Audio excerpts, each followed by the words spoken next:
Pai vatolu amo Samuai Emanuia Leneaso.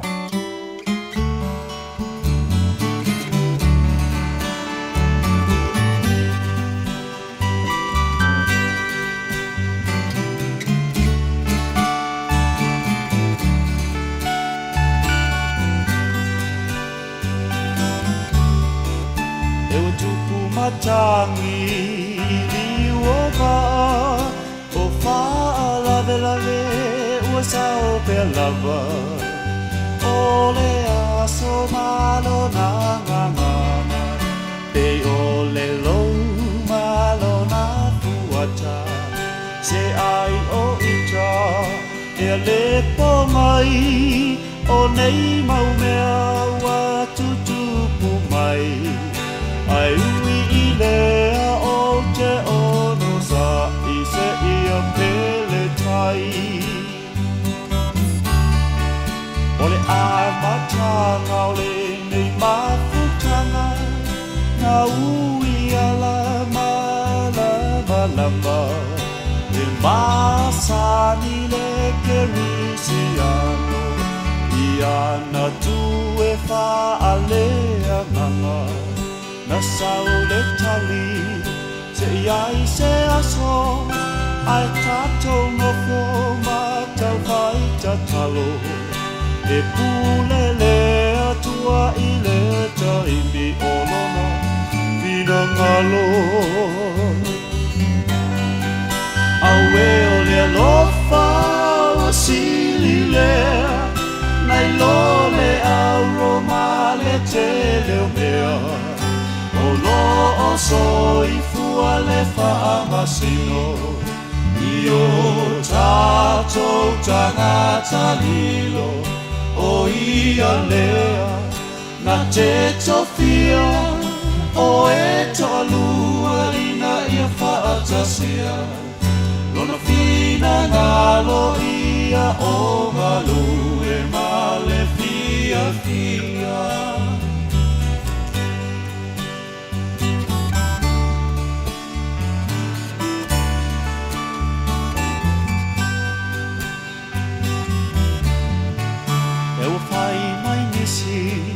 e le tatau e la ititi lona mawhawhau ai mana tua e Samuelu ia Iese malana whanau au e matutua sa malua li'i a e na whaauina lava le wi'i o alau le atua soe ele malama ai lava se isi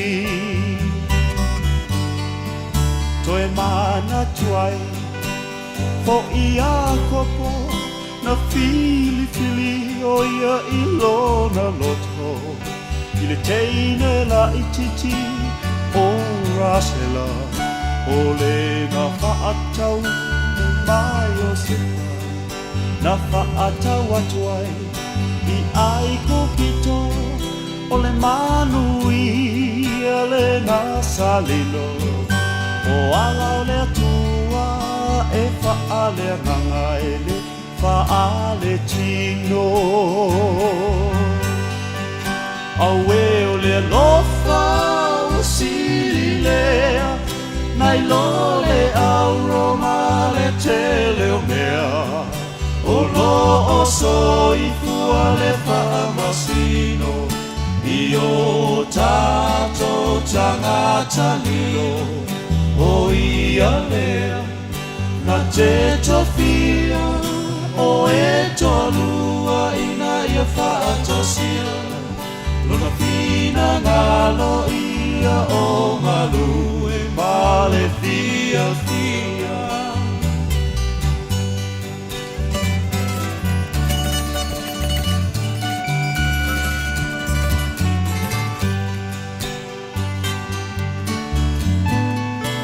le tio ai le whaata oto I le whawhine tau tala so o e le ai sona e se senga ma le tutulu o se fale o se uso e ua na o se tā mai titi a tā ele e tau pisi pisi pa aia ngana e ua matu le i maalilili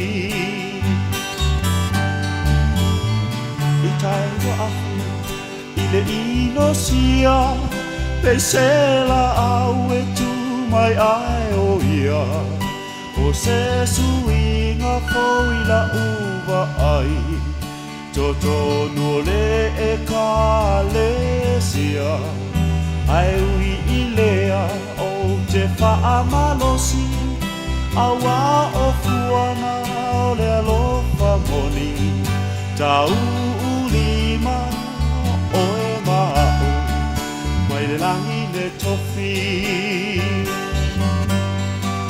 awe o le alofa o sili lea nai lo le auroma le tele lea o lo o soi fua le whamasino i o tato tangata lio o ia lea na te tofia o e tolua ina ia whatasia nono fina galo ia o ngalu e male fia fia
Ua na o le Radio Samoa se furulima iwa toru a mo e tautuaina o e ilangu ngana fitu aso le vai aso.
mai an te o lau alofa leli ie, o lau o tanga e tusa ma lau o fionga, ona au tali atu lea se upu i le wha alumaina o wau te whātua e lawa fionga. Awa fo ia te matua ave sea le upu moni lo ngutu. O wau au wha moe moe i au wha msinonga. O na au tausi lea e le au noa lau tu la fono e wha vavau. Wha vau lava. Mātou alo isuma le loto fifia se i mua o na mātou wha manu ma wha ne i ante oe pese o vi inga wa telefo i tala i manu. Ai titi mala le nei tai a fau wa e mai mo i mātou. Mātou wifo i uluma le nei tai au sing-singi. Mātou whampe atu e pa ia. Pa ia lava oe le atua mamalu o le atua mana e pulea wao i mea malava. Oe o le atua e malia i manao i mea lelei o malava e le li liu e tu mau lava o lo alofa o lo wha maoni ma lo wanga lelei. O ana nafi o le so tae aoe o lava ngata anga o mea o malava. Tupu oe o tupu o le li oe o li. O le atua oe o atua e soifua mai lava le vavau e o le whavavau. O le atua oe la eile vi inga o le mamalu o le atua oe pulpulu le mātango fie. Mātou whaaftai lau mea lofa o le ola fau o mātou mauara nei tae ao. Lau lea lofa o le fo o tuta i manuia whai ngā malolonga sa tofa whahai o tangata. Ia le nei wai whaapopo nea sa fau do lātou se fua mo le mātou ne yola. Mātou au lia le nea stofi o losu tasi a yaso le masina o November o le mātou wholaunga. Ia o le nei fo i tau sanga. O mea oma wai whaia mo i mātou lo mātou tua lau pule lea. Mātou wholaunga le nei yaso o mātou tu inatu o ao ta mawha mo le mole tau te maile malanga a whai nei. Ia, maruia ia whai wale a whengai ma le tino. Le nei aso fau ai a mai. Ala whangia fo i nei a mātou whanau. Ala whengai pia nisi masuenga le nei vai taimi o le tausanga. Mātou talo whaatasi oe mai la tau whaalo tele e la tau. Ia o whengai masuenga. Whamunia fo i nei whanau. Sa ili poto e ala ia o onga lo mātou tua. Whamunia i whai wale o whengai mali imtamata e whai a onga. Lo ngafa maleawa o ina o nei a mātou whanau. Mātou whaaftai ta mā o le leo wa e manuia sa ili ngā malo. Manai o mātou tangata sa moi tono ni usila nei. E uia leo le atoanga leo o be uma sa finau iai. Ia e mātou ai ia lea manu a ulu. Ia mātou whaaftai. Wa e malosi lava le mea moni o oe lava o le tua. E sta sila fia ia mea tonu oma. O oe fo o le tua na e fantasi manai o mātou tangata. Ia a o finau masa ili. Ele te wha i maru sit seni na i mātou tangata sa moa fo i lawa vi inga i ante. Oe, whamuria le tunu peli sa moa, whapena fo i nea tunu o New Zealand o mātou nofo mawai. Ia ole nā fo te talo moa tunu umalawa o le nei lalo langi. Manuia le tu i maru mo panga na i mātou mātua tu asin sino le tunu i nei aso. Ma ura lātou si fua lauru le tino sin sili le nganga i ale lo fatasi mai. Me umo le awhana mātou whaia nea sa fau e mai lo mātou tua. Mātou whaia lawa ina i fo i edu vi inga i ate. Oe, ta mawha mone wha munia mai. I le tautua reda sa mora ne yaso atoa. Mātou wole, mātou wala au i ne mea malawa. E ala tua wha maru malo, Yesu Keriso. Lau mātou wali mara mātou wha aola. Amene. Oh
alo le tua o le inga langina la pese ale au so kirishano papa toi toto mo Radio Samoa Fulima I batolu a mo wata le ono.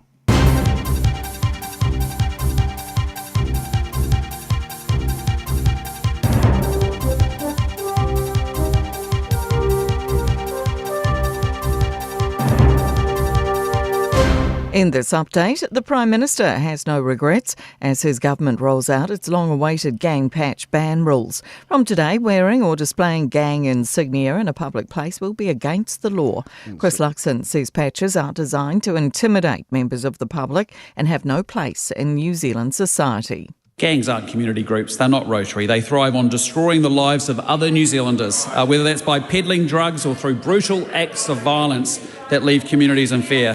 The new Police Commissioner is promising a focus on fiscal management for the Enforcement Agency. Richard Chambers, formerly an Assistant Commissioner, is stepping up to take over the top cop spot from Andrew Costa. Costa last week started his new roles as the Chief Executive of the Social Investment Agency. Chambers says they're going through some tough financial times. We will not only focus on ensuring value for money, the taxpayers' dollars, and delivering the services that are expected, but we will also look for opportunities to reinvest in the front line. Richard Chambers has been on secondment since February to Interpol in France in the role of Director for Organised and Emerging Crime.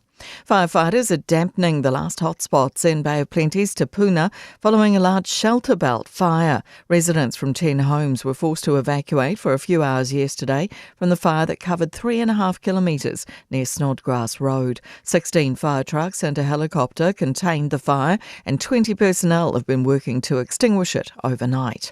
And fire crews have extinguished a scrub fire on the side of South Auckland's Mangere Mountain. Crews arrived at 2 this morning and fought the blaze until it was out at 5. Big planned upgrades across the national grid mean power bills will be on the rise. The Commerce Commission has agreed to let local lines companies and national grid operator Transpower charge more. The average household bill will go up $10 a month in April and $5 a month for the following 4 years. That's news. In sport, All Blacks and Blues playmaker Harry Plummer's French deal has been signed. Elliot Smith reports from Turin. ASM Clermont have now confirmed the signing of Plummer on a 3-year deal running from July 2025. He'll join after next year's Super Rugby campaign with the Blues, effectively ending his All Blacks career at just one cap, earned in Sydney against Australia in September. Plummer links up with Clermont, who were formerly coached by his Blues mentor Vern Cotter from 2006 to 2014. In Turin with the All Blacks, Elliot Smith. French tennis player Gael Monfils will return to Auckland for a second straight ASB Classic. The 38-year-old has made semi-finals in Doha and Mallorca in his 21st season as a professional. That's sport. I'm Jodie Gill. 24 hours a day, 7 days a week. Radio Samoa streaming live on www.radiosamoa.co.nz. Mo nei tai au fo no fa talofa fa tu lima fo I le tele mal fa alo sa mo wa tu pele pa ia mal balo lo fa fonga le nei tai au sengi malo la vola soi fu mo wia fa malo fo le tu ia le fo lau ta tu abivi inga mal fa tai lo ta tu le langi le mavai lava o lona lofa wa lona lofa o ta tu mo fo le nei aso fo o le aso fa le tu ta tu oli mata tu fi yai pa patia le ngale le silsile ese o ta tu tapa o sili le langi o le boni me foi lo to si fo mo mato malosi ia mata to si fai foi madua le mala nei tai ao foi la vi inga ia te ia lo fo baile ta tu te tai ta fo lo o nei foi ia so fo ia mata to fo lo le la lo na lo fa ta tu ia nei stofi o lo so tasi ia so november ta fo lo o lo fa lo so fa so me lo fa fo on proclame me maro le tai ao Radio Samoa Fulima Eva to mo na ta sha va lo insignor ta to Facebook ma YouTube Radio Samoa Sarah tasi patia ma fionga pesta el jelo sio ma to ona native vai many to voi no se pa ile la Eva ile tai nei Tasha ma lo si fo ma lo so nei tai good morning. Blessed good morning lo sunga la o vai malo fo ile langi mamaile nei tai au Samoa fatalo fatu ile nei fo tai ngango le fia male fa aftai le tua o tato au lia mai fo ile nei so fo malo se fo mnue na le se no ale lo fo le tua tato te le mo fo nei tai au ma le maro le tino ul tato mo ftanga I lungo por kala me maro le tai au man tātou ia le lofo le tua se le anga le leo le tātua tua o ia nga kā ko pio solo isi kaimi ia lofa le tua ia tātou ai a pipi o fo ia len kama i pi o ata vai wa pi o nga ka pio ia e whaftai le lofo le tua le mawai le lofo le tua le fo kako koe pa o ni ka yo e o le ia whakasi a fol kai au yo le vi inga le tua Tele mea ua tātu wanga atu e whamanatu nei aso o te lo le aso nei o le la amatai o nalo i atu la fono fo ia le malo whasanga nga i meni o kengi ia o te lo fo i lau whitwhilia le komisina fo leo leo ia o te lo ona ia tu te la whapenana whasolo iai aso nafi na whapenana alangai nei le leo le manu malo ma le vi inga i ne tua e le saringa malo na i o tātu tangata sa mo e ui lava e olo le o me uma ia sana nau ina ia fa pe nau na tali mai ia ni sila le fa fo il tatu sitseni ia tatu ai ele manu o nei taimi ia ai le ngata lava fi nau sa ili malo tatu ngata sa mo fo di ingol tatu tua ele malo si le fita ia le ngango le tua tatu te fa ia me uma fitu o te ale tulai ono nei minote o le lui tau mo oil nei tai hau. Toi kua te le fitu, au ne ngalo ia te oe whaavano mai sau teimi, mo le tāra pukalame arbeto o le ola o le tātu malu o le tai hau wha le nganga fo le nama ia pasta la whae le kopa Today in History taro babai pāne mena tupu na se rosu tasi o Novema e le tero tau sanga babai o le taina le fitu wha pongo telefoni ngā le Politania pia tāra fitu e le tai hau nei o tāra pukalame wha anta tirana ia mo le turamo mua o le malu o le tai hau ai o le tātou li poti amata nei mai runga o le awalam. Patalo fati af tavale lava le nei tae au tatou wa li poti lunga wala tele o lo o so longa le lei lava fi le mu ia e le o ye foi se fa lava lava tau ta avale I lunga o tatou wala tele so wal fa mnatu lava tatou polo kalame ia tau tua na lava fo I mea uma ia mtu la fono wala tele a o le na o lo o so longa le lei lava le tatou wala tele I le ala usua ai o ave ta avale ia mais foi nisi wanga ia tu mau tamalawa I le nei taimi o mai a fo inga luenga o le pomani tele avta avale ia lo fenga mlanga ile nei taimi o le tai au no walo minute te ai le tulai ono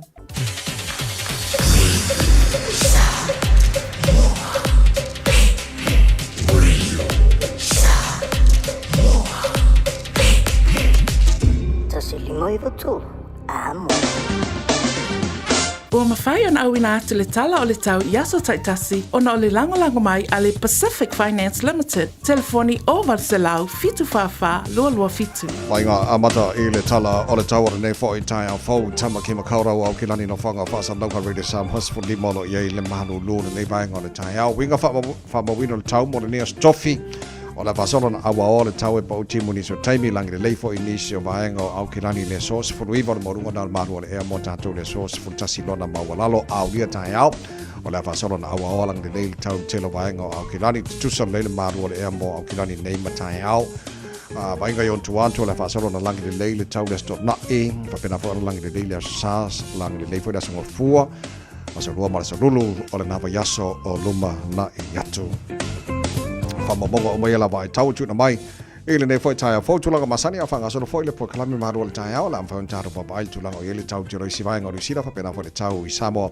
mani se vaenga o le kenope talo le tau o Redo Samoa au na tu honor social mail tado company le Ua loa le tautua le Pacific Finance in nonga tupe mo so se wha moe moe maliu fai puiponga aso whanau sa whai whai ngā malolonga ba so se wha lawe apa laine lo le pacificfinance.co.nz pe bala au le oval sa lau fitu wha lua fitu e talo sanga sauna nonga tupe ile bao le 5 se lau tala ma le lua se furu hafe tala e lua minute whai lau talo sanga online www.pacificfinance.co.nz ai tasi le tu lai wha tali e se tali e iai ai inga whabitoa bala au lo le Pacific Finance Limited ile oval sa lau fitu wha lua fitu oval sa lau fitu wha lua fitu Se follow wa tale tulai ono ole lui tau mo oi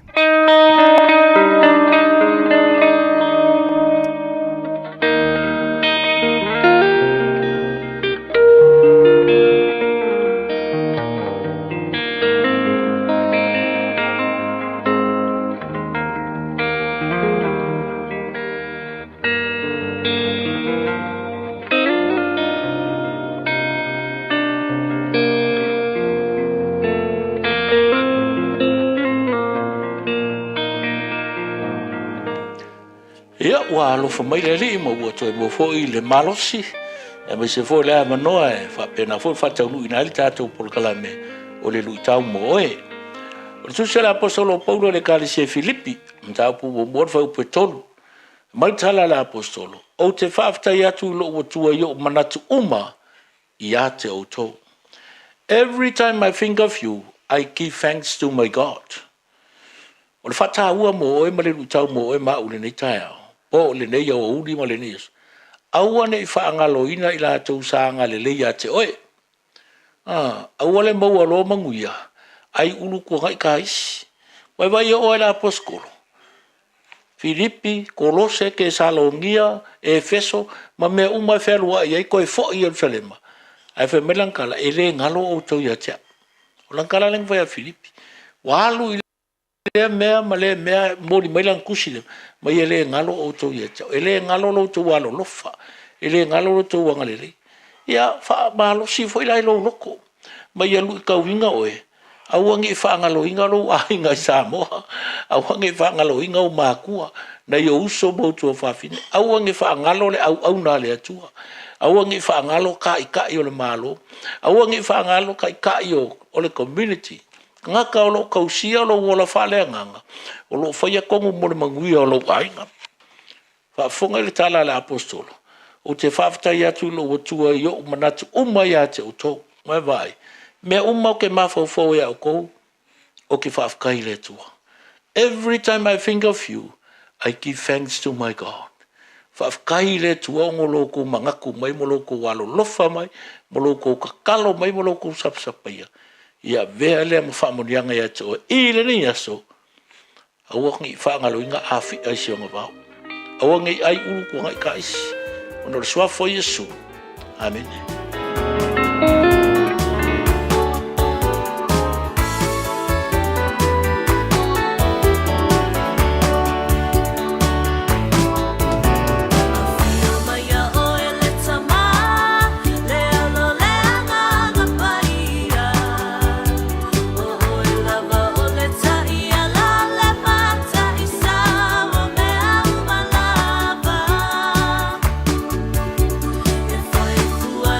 Nei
Sina Sauta Tia Mata Tia Fio Maya Oil Tama Le Tautua Le Radio Samoa Se Fulu Lima Iwa Tolu A Mo Nei Fo Itai Au Fau Ina Se Fulu Balu Lewa Te Ainei Ia Hale Tu Lai Ono Ia O Le Mano Fo Ina Tasha Se Imo Muan Ta Tu Fata Lofa Ia Ma Fa Filo Ai Pa Anga Le Tara Pokalame Maro Le Tai Le Fo Fero Ai Mai Lungo Le Tara Facebook Mari YouTube Radio Samoa Maro Se Fo Manuia Te Tai Au Ia O Le Lava Fa Tai Tatu Ainga Ia O Le Tai Au Fau Le Nei Wa Fai Le Tuolo Tu Se Fo Matu Manosi Ia Te Lola Wa Uri Si Vaenga Lai O I Amerika Mai Si Vaenga O Ke Lope Ia Le Matou Te Whaongai Natu Ngana O Le Tai Au Ia Langa Le Fwaki Le Ongo Mo Matou Tai Au Le Stofia Whaftai Le Lofa Le Tua Tata Mo Nei Tai Au Fau O le alanga ina o le manu malo o ina ua e manuia sa ininga malo le tunu o te lo le anganga le sa alanga ina tono pale mene New Zealand e le asona nafi ia o whapena o na tātou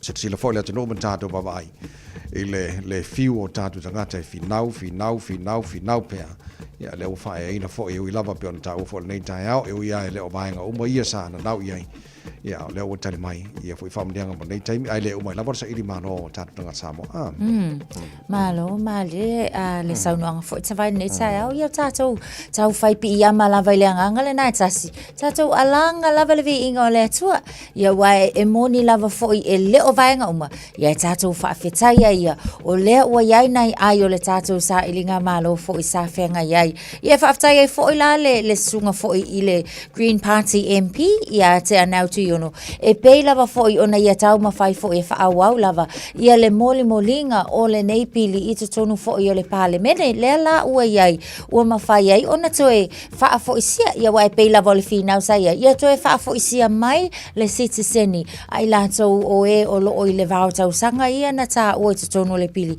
le la ua tatou toe tanga e foi e le tunu anana fim wha fonga ia wha aftai le malo ua mawhai ona utangia le nei foi talo sanga ia le la ua toe wha amanu iai nai tangata nuu o se tātou atunu.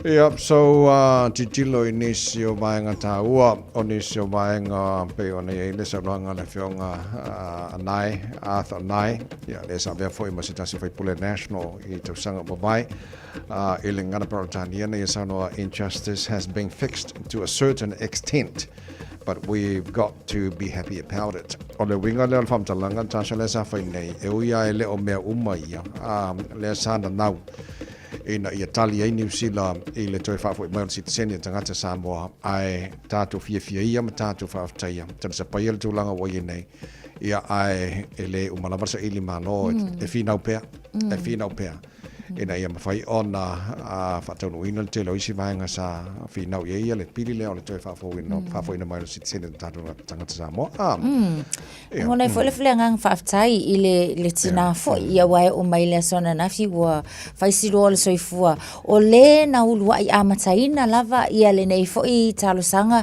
lea na o atua i le whaamsinonga ia ma avea ia ma pile whaawau mai ia le susunga fo i le na po le afionga ia whale mai lesa o ia le na o lea na ulua i amataina le nei whinaunga mai tau sanga o mawai ia whaftai le atua ona o le loto whinau ia o mawhai ai lava ona whaawau ma whaawau le la ua manui ai fo ia mawhai na toi whaamani ai nai i la tou ia o e nei na fo i vai taimi ma tau sanga na toi whaawa la tou sikten whale mai le sa o ia lea o tangata mua lea sa moli mawina ia sa wanga New Zealand ia taimi i le poeina fo i lea ma whamatalanga i le tau na i tono New Zealand te lo te mitonu o te lo le moli mawola lea i le tūlanga o ia i le o ona maleti ngā o mea na whaia New Zealand i lea taimi ai le fi wailo na finau e le fi wailo finau sa finau lana loia nga le Privy Council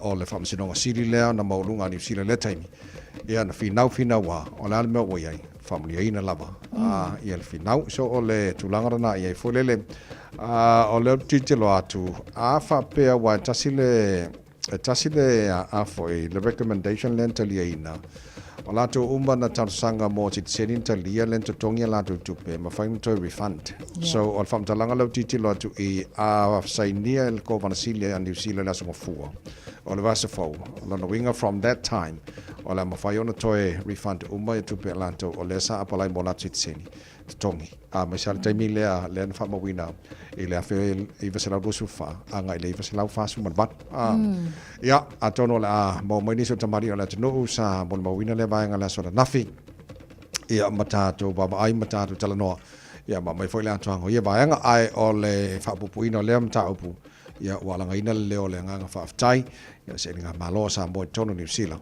ia pe ona ia le so nafi tono on parmene New Zealand ia fa aftai foi le fa pule le green te ana tu no ia ma o yele le ana le pili le o toe le o tatu ai le manu ma sa ai ma mali i fa mle ngal tatu tu ne vai tau tu sanga tatu ia malo te talo ia ma to foi langa ia lava la to na o finau ala le o ol parmene ia ele fain tu ai ale tu el mulpanga mal tapo inga mal talo na yo tatu ma tu ka ko umalaba yo ka ko nga pikola au fai ia langa ia mano fa tai vi ele tu ale nei fo ia tahau o lo te va tu filial kom sin silia leo langa le na fa ma vai Andrew Costa le sa vem kom sina le te va tu no filial kom sina fo le no ia o ele le langa fa nei wa nei le effective ai il tu na fo al fa nga malo fo le coalition government in New Zealand il va nga le o fa saina ona toe a fa nga ina kengi fo nei ia lanto badges ma la ko fo ile silio le kau popole ma kau fe isi pe awa ku o public places Ia, o lena whaalawi loa e le minister fo i mtanga luenga o le leo, ia Mark Mitchell. Na ia whaalawi loa mwha mauti noa o le sunga ia Richard Tampers, lea o le a whai nei. Ia ma komisina fo o leo leo, se tūlanga fo ia Andrew Costa pe ona wha se e tua ngalu fo i se taime le i mawai atu. Ai o le tūlanga fo i ei, ia o le o maitawina. Ia o ia fo i o se tangata ualoa ona ngalue i le ngaluenga whaaleo leo.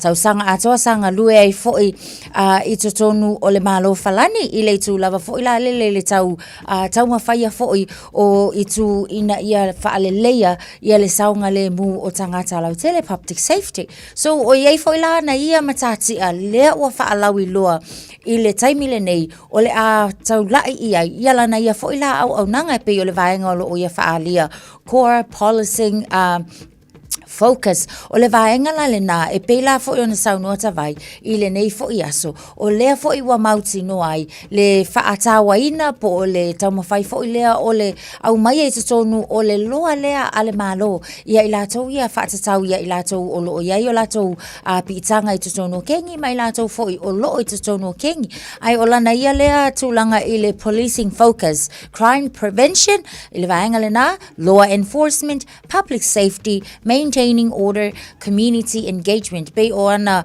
matatia ia lea ua whaailoa o leisio vaenga, frontline support and well-being. O nisio tūlanga mo le saunga le lava ma le soifua lau le leo tangata lau tele o le tūtau taita inga, leadership o le a ngai fo iai ina ia mautinoa frontline workers o le a le lei ma officers le lei le vaenga ia ma le lei le whaasosoa ina. Ia ma leisi lava i tū, o le tū lava i tau seleni, o leisi le nao o ana matatia ia tilo foi i le tū o loo whaata ua po o avaenga o loo prioritize i le whaongaina o whan ma seleni tau nam tangalwe. Nisi la ia o ana matatia lena wha lau i loa fo. Mana ia lelei o le tātou baba ai se tali mai a nisi o te tai o kengi tono New Zealand i le tula fonfole al malo le amata nei o na whaamaluina. Pea mai a nisi o whawhiwhianga silia o tai a si o whanga whanala tai lo nuu. Tau tō mō rere samas whali mai vatola mo i no los fulono o te ale tūlai ono.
Isilia mal se lau fala oloa I Samoa e mawhai ona whaanga I le talofa voucher mo whaatanga alu a inga. Ele atua lava se 5 miru te lafu antuai mai New Zealand, Australia, Amerika, mai si antunu. Ai tau nuu I telefoni maolo e whaanga le talofa voucher e whai e le whaatau. E mawhai fui ona tungi e tuai le cash power wha pēle pili o le vai iso o se taimi. Anga iloa le www.pacific40.com e lafu ai se talofa voucher mo lo a inga I Samoa. Mo nisi whaamatulanga vala umai le olu atasi o valu tolu lua tolu po le info@pacific40.com.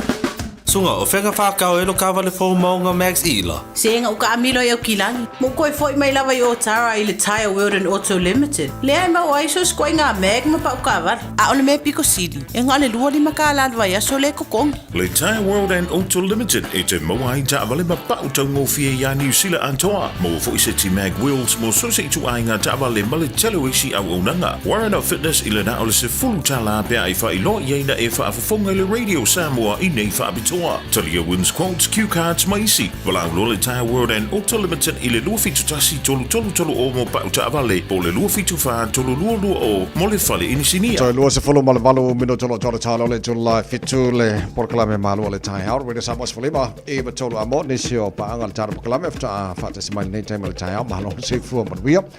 Au le tala noa e le talia se tasi o suisi ni al Black Power nga e le tulafon foule al malole amata nei. Whasanga nga e kengi ma le whaonga ino lantou ofu fo ie ma sanon ofu ilo lantou kengi I tono public places. O leo te papa atu sa tatal noa na whina tasha I le nganga sawa le ioenga mai oi Amerika ma ave lantou piso soani I lako mea tau whangwhanga ma mau fo ie mo Ukraine. Nganga kaungua kua le ioenga a makalonka whanga kama ia lantou long range missiles ia. I tono Lucia. Tulanga le na o lo wai ai nei foi ia le na foi fa tu le lalolangi o le wa mai tau ina foi ia mau fa mau ina foi tala mai atunu e mau o le wa pena sa no tavai wa fanga kule kako me tau fa tonu al mau le ele malo Ukraine a nga ai tonu o Lucia ia tatu tuli mataila o le foi la wa tali mai foi la Lucia la tau ia e la tau tele Italia I vai le o aku ma o le la o lo blame pe o le o complain la le malo a nga ia America I lo la tau whaatanga ina o le tulanga le ia ua o le tulanga na o le la o I le taimile nei o le la o le ako e kali mai fo I Rusia la tau ia awa I le whaapea e alua o nga file muai ai pei ona o le tua inga le o ia ona ua whaatanga ina e le Palestine lea na se imawai atu nei fo ilana no fua inga ia Joe Biden ia le malo Ukraine la tau te whaonga ina a o le mea tau ia o lo ta ua lava o le mea tau Amerika a o lo na winga la o le ke le la kua inga o le kua inga nei Amerika I le la tau lango ina ia po la tau vaenga fo ile o lo ia I tonu ia male support ia Ukraine na vai ia Ia so o le melo te vavai atu nei ai ia Amerika so swani ia Ukraine mo mea tau ia ai o leo te vavai atu la amatan whaasangsanga Lucia ngai o I Amerika walai ona mawhai e Ukraine ona whai le tulanga ona lau ele ngata na fisoswani Amerika fo ile I misa mea tau whaatontonu mamao nei e ona whaina li te lo vai ngai tono Lucia e la wha ai loa lea ona whaongare kua inga mea tau whangwhanga mamao fo ile afua ko ile afe o la titi la tu fai tau le ile e afe as ua atole lea le afe o aso talu ona si taua Lucia tono Ukraine ar kai mi mo le ko ama fai Ukraine ona fangangi me tau fanga fa tono mau ia ona so mai America o le la no mau nei li poti nei le taiao o le amatan ti tiro Lucia ngai o America ia se fai lo via mano simolo ngai ia fa fe ngai fi o so I Amerika la ia uma mea kau e whaako I lalo mai laulangi ako. Ia, le lei so o le tulanga na e na pawar polenga pentala no pokala menafi Natasha. O le afia langa leo a matan tala noa nga le taualon tolo lalangi a tala noa nga le taualon tolo lalangi e le tulanga leo la ai nei le whaasanga tau Lucia ngai o I Amerika. E ono afia o mai lan tato uma wa uma le taualon mua ma le lona lua tele soifua maola na mau ai o le taulon tolu le wa makan kilo anga e ka mai nge kai ia le lei pipi i le matalo tatou ia le na e manmano le tu e me uma o le talia le senior member le Black Power i le tula fonfou le New Zealand le amata nei e fōringa mai i lau whai tau i ai e iei fōila na ia point la e whai ona ta watu i le malo e le nga mākou le whaakupu whaarawilafi e le na mātou e le whaapea a mātou atu ma mākou badges i o i le public place ona whaapea kule o mākou le e whaatonu le a makaia mō mene o whaakupu ngā whaarawilafi but I think he's got a point to prove langa le la titila watele titila le maloa ngai o i kengi man wha ngai no lātou o fuia i ailenga o kengi umane wha vivesinga i o le fo i anga isi fo i o le public o le ai e ka wa mio vale a kulo fo fa fonga la ko iska mi e o va kula mio vale lo ka korkengi pe o e sa o sa no sa vai it's people's behavior pe kengi pele kengi fale kongala mi o tangata mai a soli le tula fono o le soli nga tula fono la vai o le tula le na o le o lo fai lo mai fo ia le leo la to o la to o lo itu tono kengi mana tuala o le tula fono la vale nei o lo fa sai na i la to o la na ia sa no anga fo o le ai ofo mako ofu se vanga nga la vangi mako fa la velave patino ya mato o ina le pe o ina va ai ele atu nu la tele ia o le ofo mako ofu ngai ai le fa pe o le ofo mato ofu ona ta o tule ia te o to o mato sauni e fai ni soli nga tula fono pe a fi ai fo ile soifua mal saunga le mu tangata la tele o le isi tu o le fa no no anga lo iai la to nei tu sono kengi pe la fo sauni o le afianga yo na yo la to ainga la tele ile tula fono le nei ia wa mana tuala o ina sa ile la el mtanga lo nga le o se tasi o le la to te lo ai tu sono kengi e mawhaia o nga oi o le fale e ui ele o iai le tangata i le taimilea o so fa inga masa ilinga e a ngai a inga o nei tangata nei o le itulal nai whanono ai ona o le awhia i o nei yalo manai whanau ia manai tina foi ia ai o le a tātou tuli mata ia po le atonu mana tuala a wha apela o le tulafon o le impact la a wha apenge o le kulafongo ua sa la o nga koe va aia lava nei o le atelela, o le unga winga, o le aiailoa operations underground, which is not what we want. O le sila nga kele o le whainga. Awa o le aolo la le kengi la tau ia, whai la tau ngai o inga mamea e au noa ma le toe, au le kaimingei, o lai open mai lava la tau le public, au mai ai ke mai la ko wila, mau mai whakau, mau mai whale oloa, o lai ofo la tau la, se ia vanga nā fua, ua loke fua foi, pe fia whai fua, ia se mga kou seisi, o la na e leon tupu whaalawe lave, ia ai tātou tulimata ia pea atawai. Sawa, le lei mo le sirfio le antinu o maunga o lo o le tātou ofisa nei. Tausanga atoa le nei. E kusa marasifukasi milionga worth of assets mai kengi na mai e leo. Titilo i lewa ngā tupitele. E awhiai le ngā o cash o le tūlanga o iai nisi o vaenga fōile le tangata, jewelry, maisi vaenga uma. Even properties. Whane e o ne lātou o ka avale o me uma. A kuwha kasi le worth o me uma nā, sifukasi milionga. I le lua whelua sumarwha. Nei se whamaunga o lompointu ina mai mo le sirifio le atanu o leo te titilo atu masano pe ova ma le iwa whetonu se lau warasuwha. Ia badges e mai kengi ese uma i tono New Zealand. O whamaunga o mai antu ina mai. I tonu ai o le tulafono le ma lo ne coalition government le effective ngai. Ia o le nā leo le atitilo la ka kikiro la. Walanga ile fai fo no fo le la to ne fo la to wa ya tau e fo le fa sanga tau ngai o la ka kikilo pa wal me ia saunga le mo ia tato uma o ia tu la fon fo ia le malo la ngale la tu ai le malo le minister ma le commissioner fo do o fit ne leo ina ia makwa i ku va ia le tu langa le ma siao ona to ia fa ngai la to o fu ia ai kile no na kungu walanga ia si o fua o kuia kengi malaku o fo ia le a fainga ya la ko ia ai o si fo ia pala ai ma fefe fa pe la ko ia ku puse kau ia mana tuala ia itavai e se hasa ia inga ngaka mai mo la tau ofu nei I tangata nei o kengi ai tutupu nea whala lave ele o la e yangi ofu ngaka e ia la isi o la ia mi o valea ai le ofu ngi o la tau lava ai pe ona e ta wala I le taimile nei le whai o I la tau o patch members le olo iai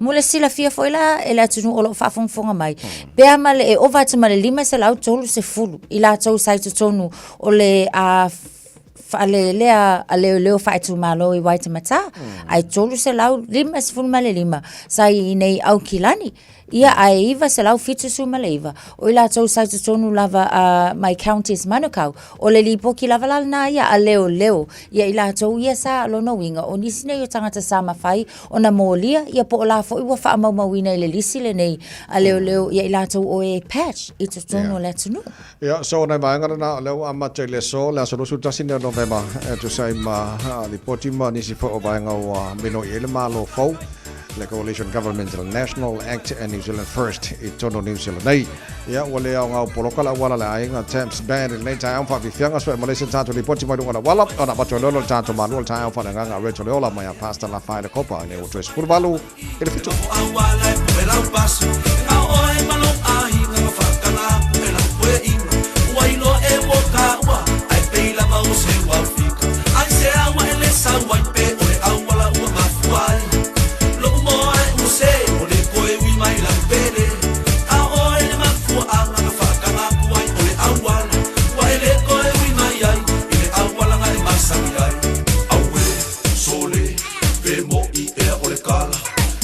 Saulau kengi, ai si polo kare ka ko awala. Aya, waike, sole les ka mai ka ngaka.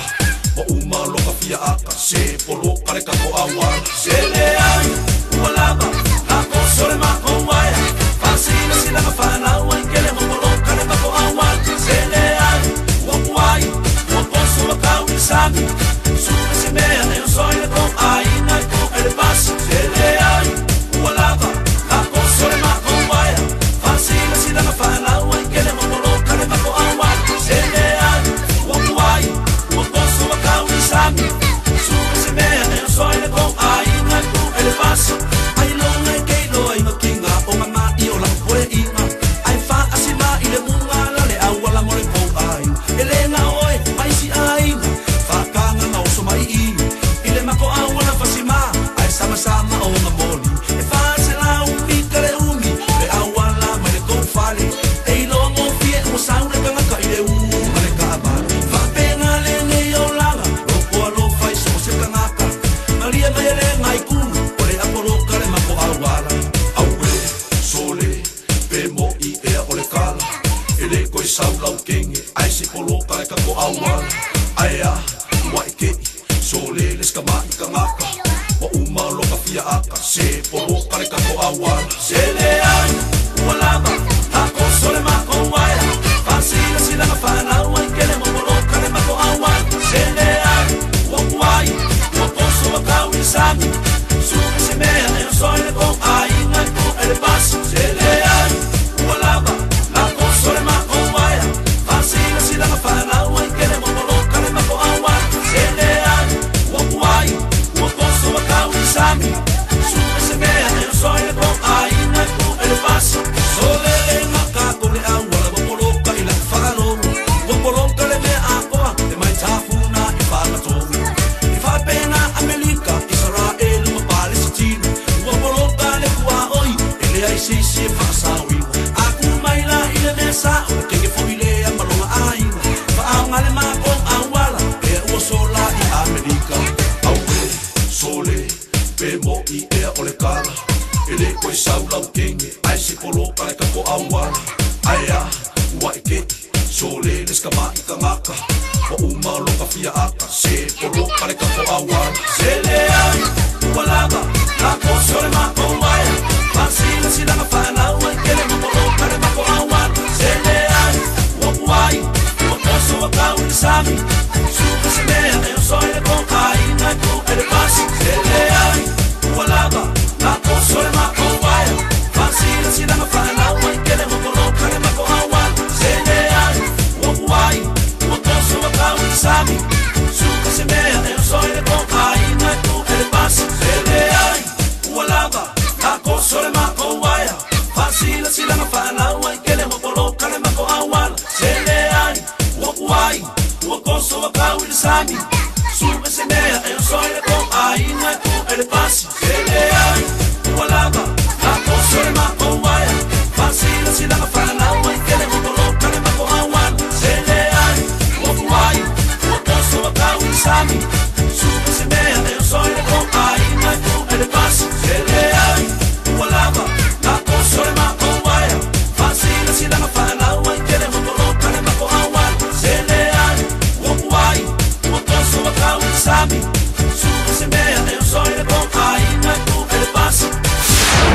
Sole, eva mali pese. Malo fa fonga Samoa. Malo fo ile va ile musika. Radio Samoa #1 New Zealand akoa. Sipso.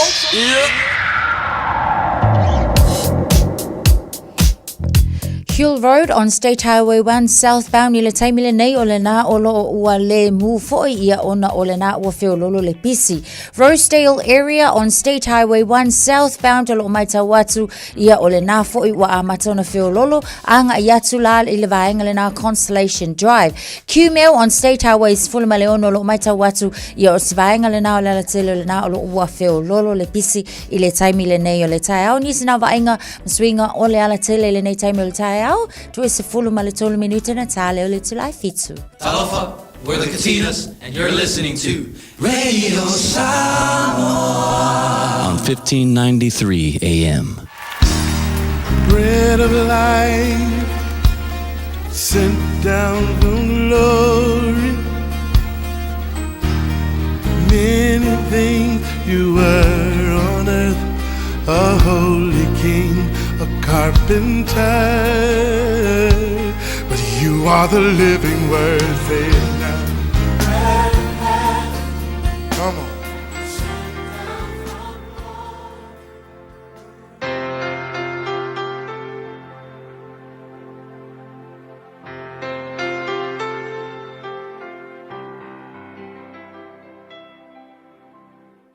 O te whawhira il tātou tunu ma il tātou polkalame o le areto le ola ia ili nei whaiaso mahalo lava le soifua manuia. O le akopo e mua whepesfulu iwa ma le lua sefulu sina vaenga whai uwa bea ia whaangese ngese o naita o tau a wai le tupu le amio tonu mai le tua i le ita o tangata. A le upu mo o le aso le nei wha bea pu le aina o le ita o nai advice po fautuanga mai tuspa ia i le mele o le pule ina o le ita. A wafo ila o le ita. O le ita e la vea mai atangata uma. Po le ale le lei o tangata po oe fo se kerisiano matua lo volanga. E ia le mele o le ita. Wafo ila o le ita le mawhainga ave sea o le vaenga o le tatu natura. E le o se anga sala le ita. O le ita e kakau o ngā pulea. Le ita o le vaenga o lo soifua ma o le mea na tu e le tu di tonu e ia alo na mafua anga le lei. So o le tala la kuspa ia le o mai le tusile na faitawina e le vaenga whapea. A whapea ke rua fi ngau ma seisi pe o e tonu ngi mea fo ile whaini fi ngau ma seisi e kupo ila wika. E le tala kuspa ia ilunga aku whai maia. Pe mai o meke whaia. Whaka alise nga e mawhau. Whaangise ngese nga e kaukala. Ia mawhaangise ngese o nga eika. Awai le tupu le amio tonu le tua. Pe a pulea o e le ika. Pe ngwhea ko le ika e le o seanga sala. Ai o le pulea ingo le ika ina ua le ai se control mangi advice o le kuspa ia e ke whai. Mafuai o nga pule le ika i te oe. Ia ma e a whai ngai ma vea manga sala. So le mea ke whai. Whai mai, a whai tau whai upunga i runga whai mai. Whatalise le whalongo. Winga, ia vave lau whalongo. E me kaunga vave, e me kaunga ngese. Winga, mai, ia whakalise le whalongo. A ia whaale mūre kaukala, mai whaangese ngese. Pe ao ke ruwhi ngau msesi. Me kaunga e whaia, mea nga, ia le leilau. Whakalise le whalongo. Ai ia ngese le kaukala. Ia whaangese maleita. Wailoa, a whapeke ika. O la ngona masangi ama me masangi kupu e ke ikala o le me kupu. E ke le koe fia whalongo i sesi. Me ngā whai mediku spaia. Whaangese. Au whai mai wha ke le vave le whalongo. Ngai le leila whalongo. A le mea, a e ikala ua musa sa ilo wiko le mea mua kupu ia oe. Wai le fia whalongo i sesi. Wai kanga whai aku kanga. Wai se, wai aku fia whalongo sesi ya. A le mea le whai mediku spaia. O le mea soangi ilo wika. Le leil whalongo. Whalongo i whautuanga, whalongo i mangako i sika ngakala e au mai. Ai eila me whaangese ngese whai mai, ai whaangese ngese le kaukala. Wai le si whaamaungi ang o nga ika ma mumusa sa ele ika, o le me kupu ia oe, ele ngaka nga ele fia whalongo i sesi, a le si me kupu ia oe, ua le melea, ua sawa lau kaukala. Wai ista ngata ika ngi so le, ka ei sol whangua pe kala vole pekelu, ka ei ipu ka ei sol whangua, i upu e kaukala ai, o upu. Aisia, olu si lava fa nga kula. Ale ai se control ke kuua iai. A ele loa control o mafau. Vavelo, fa karise lo mafau. Ai fa slow lau kaukala a le ise control fa penga ku pulo no winga ua e ku ua le avangoa e mumu sai ai i leita we vai kelo tangata ia fa inga nge soifuanga telefoni tangata ua o ile fasio tangata o ni tangata ua fale pui mafua mai lava o leita ele ai se pulea o iai o isi tangata ikaloa kwa le ai se control pe o fa ko le ikalo me ka kaunga ku ia control o isi ngaka ikalo ele loka upu nga le ika halu le nguku halu lo marima e vai tangata fo ia ke mi ke vai fe mais ka sol a ka upu ngai mengi o palang ke le palang a o ka upu palang ko kia pi nguku si ala nguku si ala mangi di mai o a sa bola nga o ka upu a e a kala pe a ngo sa mo o le vang pakaku ka ko ele lava upu le lava le mafau e control le au e fa longo la kala ku spai ole ki e mafai ma fesos angi e oe ile mele o leika ma vele mafau fa le mood kaukala o menga we e kuinga le control i leika e pule ai leika ya le upu mo o le asul nei le le fa longo tau tala mali pe a o mai leika o mena e ke kingai ai le mumu wa o le afio le o ase meo e kingai ngai aso e mai kala ku spaia ma fau fa ka nisel ma fau e ka mo faiva pe le ase me ke faia de ka le ma fau va vel ma fau ya le me ku pe a u faia se me ka la le me ku me ka le ma fau va ve me le ma le ngo leika lua ongo sai kaukala malie control kaukala so angi lo wita le tua ele ai se mele tu spa ie le so ani ate mato o fo i mako wika o e feta life fo a mato wita i mato i lo na pulea control o lo wa o mai la o fio ia o fionga a wala la vea i mato pe a o mai le ita le pulea fa fita i so amen.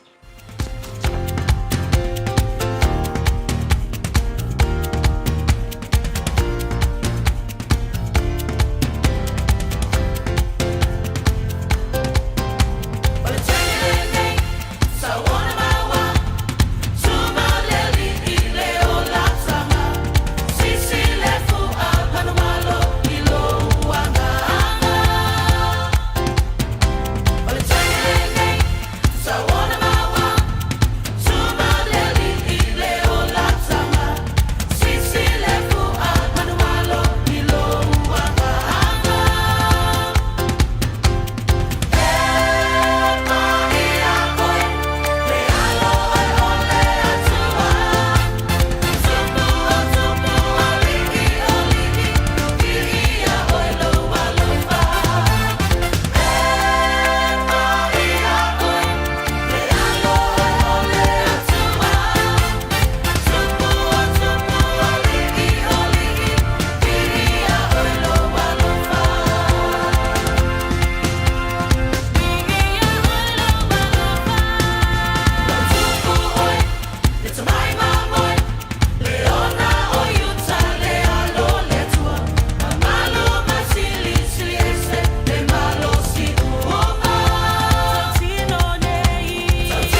Taimila nei ole pese malawe pese ale Samoa Worship Center mangele worship team ina ua tolu mala afa minuto lo tore tale ole tu life fitu le aso los fultasio November. Wana mela tupure nei aso tau sanga Tausanga ta siiva lua ia o le tausanga le na ulu wa i tōwhia ina ai se ta maitai po o se mawhine i ta tonu le senate ale malo tele o Amerika mo le taimi mua lona suafa Rebecca Ann Felton.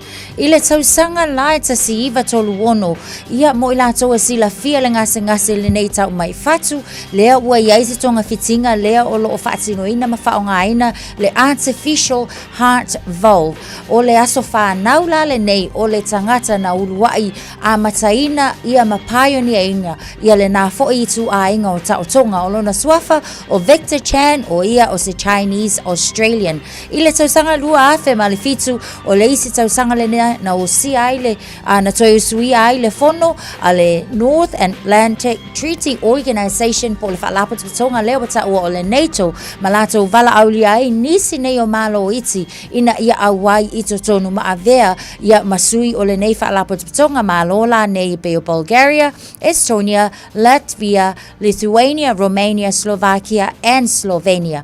O nisina o vaenga I mena tutupu le nei aso tausanga wa mawai.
In this update, the Justice Minister hopes the gang patch ban will eventually cut down on overall crime. As of midnight, gang insignia is now prohibited in public, as well as in cars where visible to the public and in the homes of repeat offenders. Paul Goldsmith expects people will want to obey the rules to avoid the consequence of the home ban. He says it could also reduce the number of people going through the court system. The best way to deal with the court system's pressures is to get on top of violent crime. And one of the best ways to get on top of violent, serious sexual offending is to deal more effectively with gangs. New Zealand's new top cop says he's open to looking into body cams for the country's police officers. Richard Chambers, formerly the Assistant Commissioner, is stepping up to take over as Commissioner from Andrew Costa. He hasn't been briefed on the use of body cams, but he's seen globally they're a key tool for police. Whilst there are many perspectives on body cams, the reality is what I'm observing internationally is that it can be an asset for police to help tell a story and keep New Zealand police officers safe too. Fire crews have remained on scene overnight, monitoring hotspots from a vegetation fire near Tauranga. The blaze has burnt through a large area near Snodgrass Road at Te Puna. A victim advocate says changes to name suppression laws would be life-changing. The government's proposing 2 law changes to boost support for victims of sexual assault. It would mean courts cannot issue a permanent name suppression order for an adult convicted of sexual offence unless the victim agrees to it. The second would ensure victims of intimate visual recording offences are automatically given name suppression, a current gap in legislation. A researcher believes international drug smugglers are flooding the New Zealand market, bringing prices down and availability up. The New Zealand Drugs Trend Survey found cocaine use is increasing, with 48% of respondents reporting they've used it at some point in their life. It finds meth is also dropping in price. That's news. In sport, All Blacks and Blues playmaker Harry Plummer's 3-year deal with French rugby club Clermont has been signed. He'll join in July after next year's super season, effectively ending his international career at 1 cap earned in Sydney against Australia in September. Former Canterbury outside back Blair Murray will start at fullback for Wales in Sunday morning's test against South Africa in Cardiff. Coach Warren Gatland's also added former Wellington loose forward Tane Plumtree at number 8. Wales have lost a record 11 matches in a row. A defeat to the Springboks would see them go an entire calendar year without winning a test for the first time since 1937. Germany will meet the Netherlands in the Davis Cup tennis semi-finals after winning both singles matches in their last 8 tie against Canada in Malaga. That's sport. I'm Jodie Gill. 24 hours a day, 7 days a week. Radio Samoa streaming live on www.radiosamoa.co.nz. Nisi nei o vaenga o le na ua whiololo le pisi o tātou wala Tatila Lincoln Road westbound on State Highways Fulmaleona o le na ua mai tau atu Lincoln Road off-ramp o le na o lo pisi mai I le taimi le nei o le taiao ia maleanga I atu ai le nai te aretu off-ramp. Eastbound anga I atu la mo tātou lo anga I atu le eastbound Lincoln Road e whaapena fo I le taimi le nei ai mai se lava I le anga I atu la tātou le Great North Road I le nei fo I taimi le taiao whaapena fo I tātou State Highway As Fulmaleona lava fo I le Waterview Tano la tolo la anga I atu I le vaenga le na approach exit towards Great North Road o le na ua whai lava fo I se pisi mai o tātou I le nei fo I taimi o le taiao tu mau lava fo I le pisi I nei I le vaenga le na southbound lua se fulu a I le vaenga le na Kirkby Road anga I atu le maleva a lele I le taimi le nei o le taiao e mai se fo I o la tātou interchange lava le na ia o le na ua amatana pisi I le taimi le nei Goodwood Heights southbound near Redoubt Road o le nā fo'i ua amata ona pisi I le taimi le nei o le taiao nisi nau swinga fo'i ua iai lunga o ala sele nei taimi a mafta mai malo te ala Radio Samoa 5 minute te ai le tulai fitu Na alofa Samoa wa ule nei o kāsputi alu a wale sui ale ngila ula ule kio a eva mai ina se fulu lima iwa kolu a mo Radio Samoa vevela a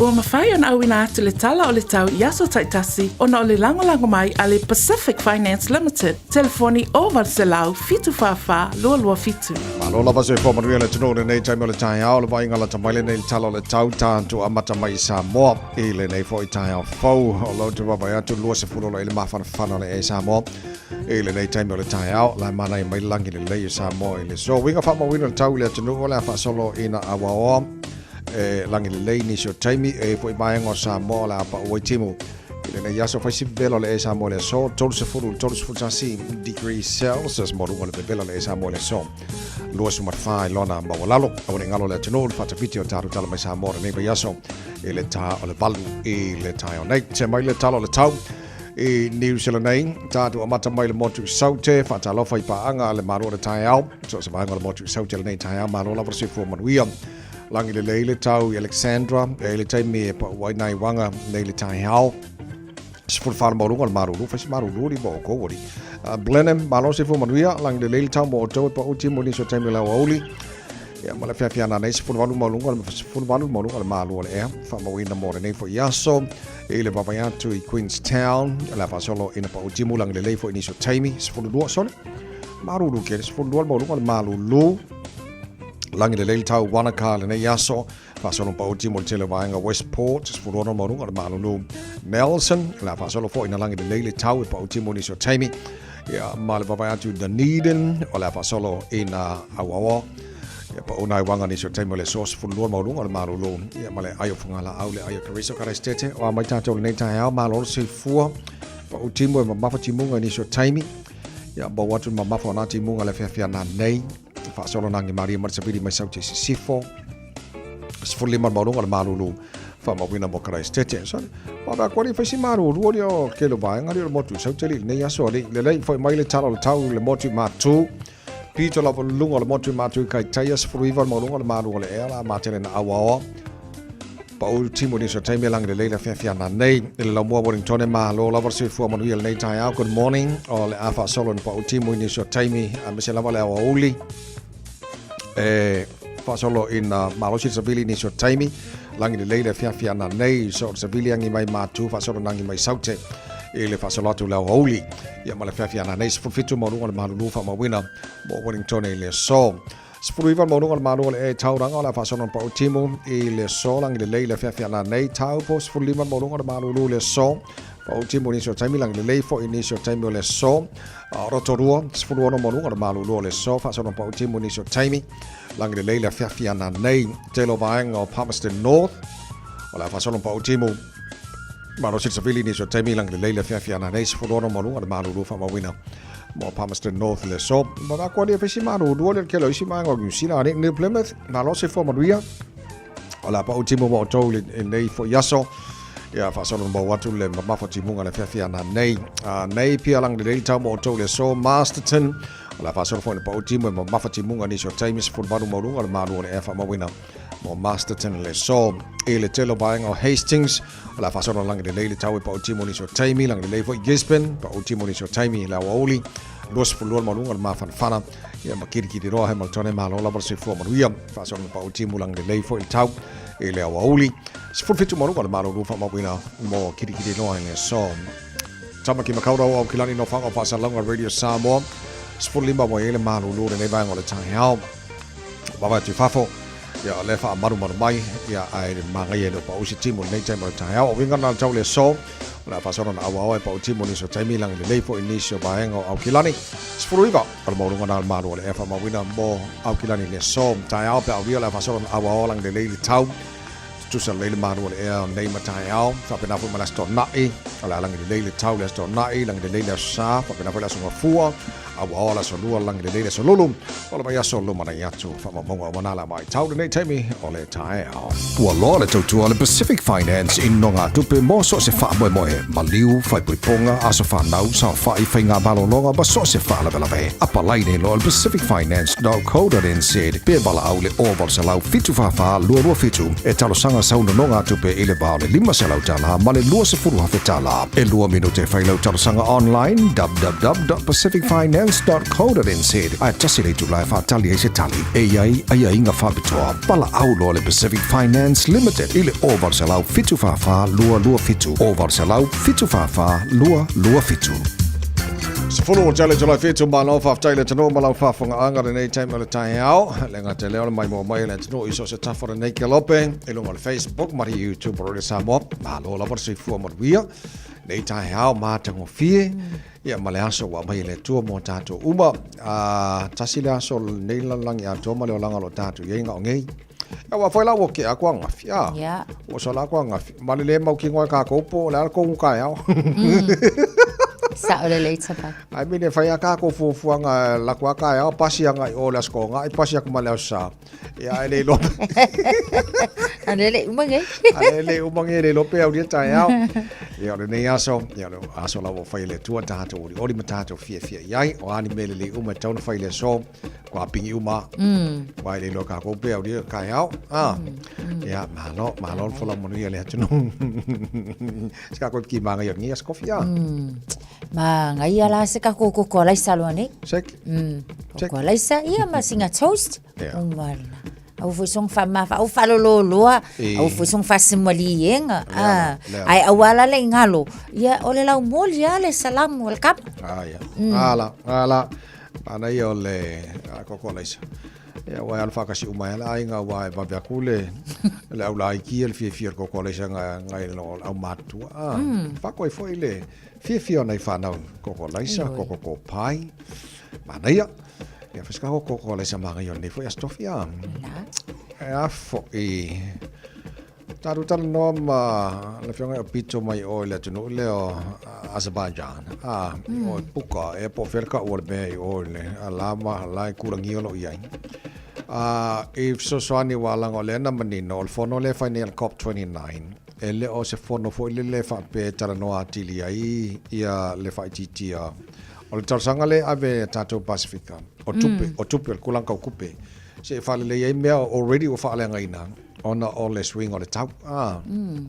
O le lau te vavai antu ia New Zealand. E pe fōringa mai o le wha moe se 4 miliona mai tono tupe ia malato fo i puren ina ia sosoani i le tele o tumulanga le o kako Pacifica o kako wale siringa mafakia o kako foi le siri o ngau kui o a mai kupe se i wha le e meo wha langa ina te lopo tala na mai i New Zealand lato ia o le nā e sa o te vai o le nā ua whaalau i lo fo i le sosoani a le malo ne tātou New Zealand mo le o le fund wa iaila le fund le tā ua mo le puipuinga lava fo i ma le sosoani i atu nuu pangatia i le vaenga lava lea o le climate change ia le nā la ua whaalau i lo ai le tātou a sosoani 4 miliona tā la i le taimila le nei ina i atu whaatasi la mai isi fo i o sosoani a malo taitasi ia au wale tausanga fau ona a matalole ona whaasafua ia atonu o le sosoangi ko ngwale silinka ua atavai pei fo ona sau noa ia le fionga ia au pitu o le mele o le manga o mia e malo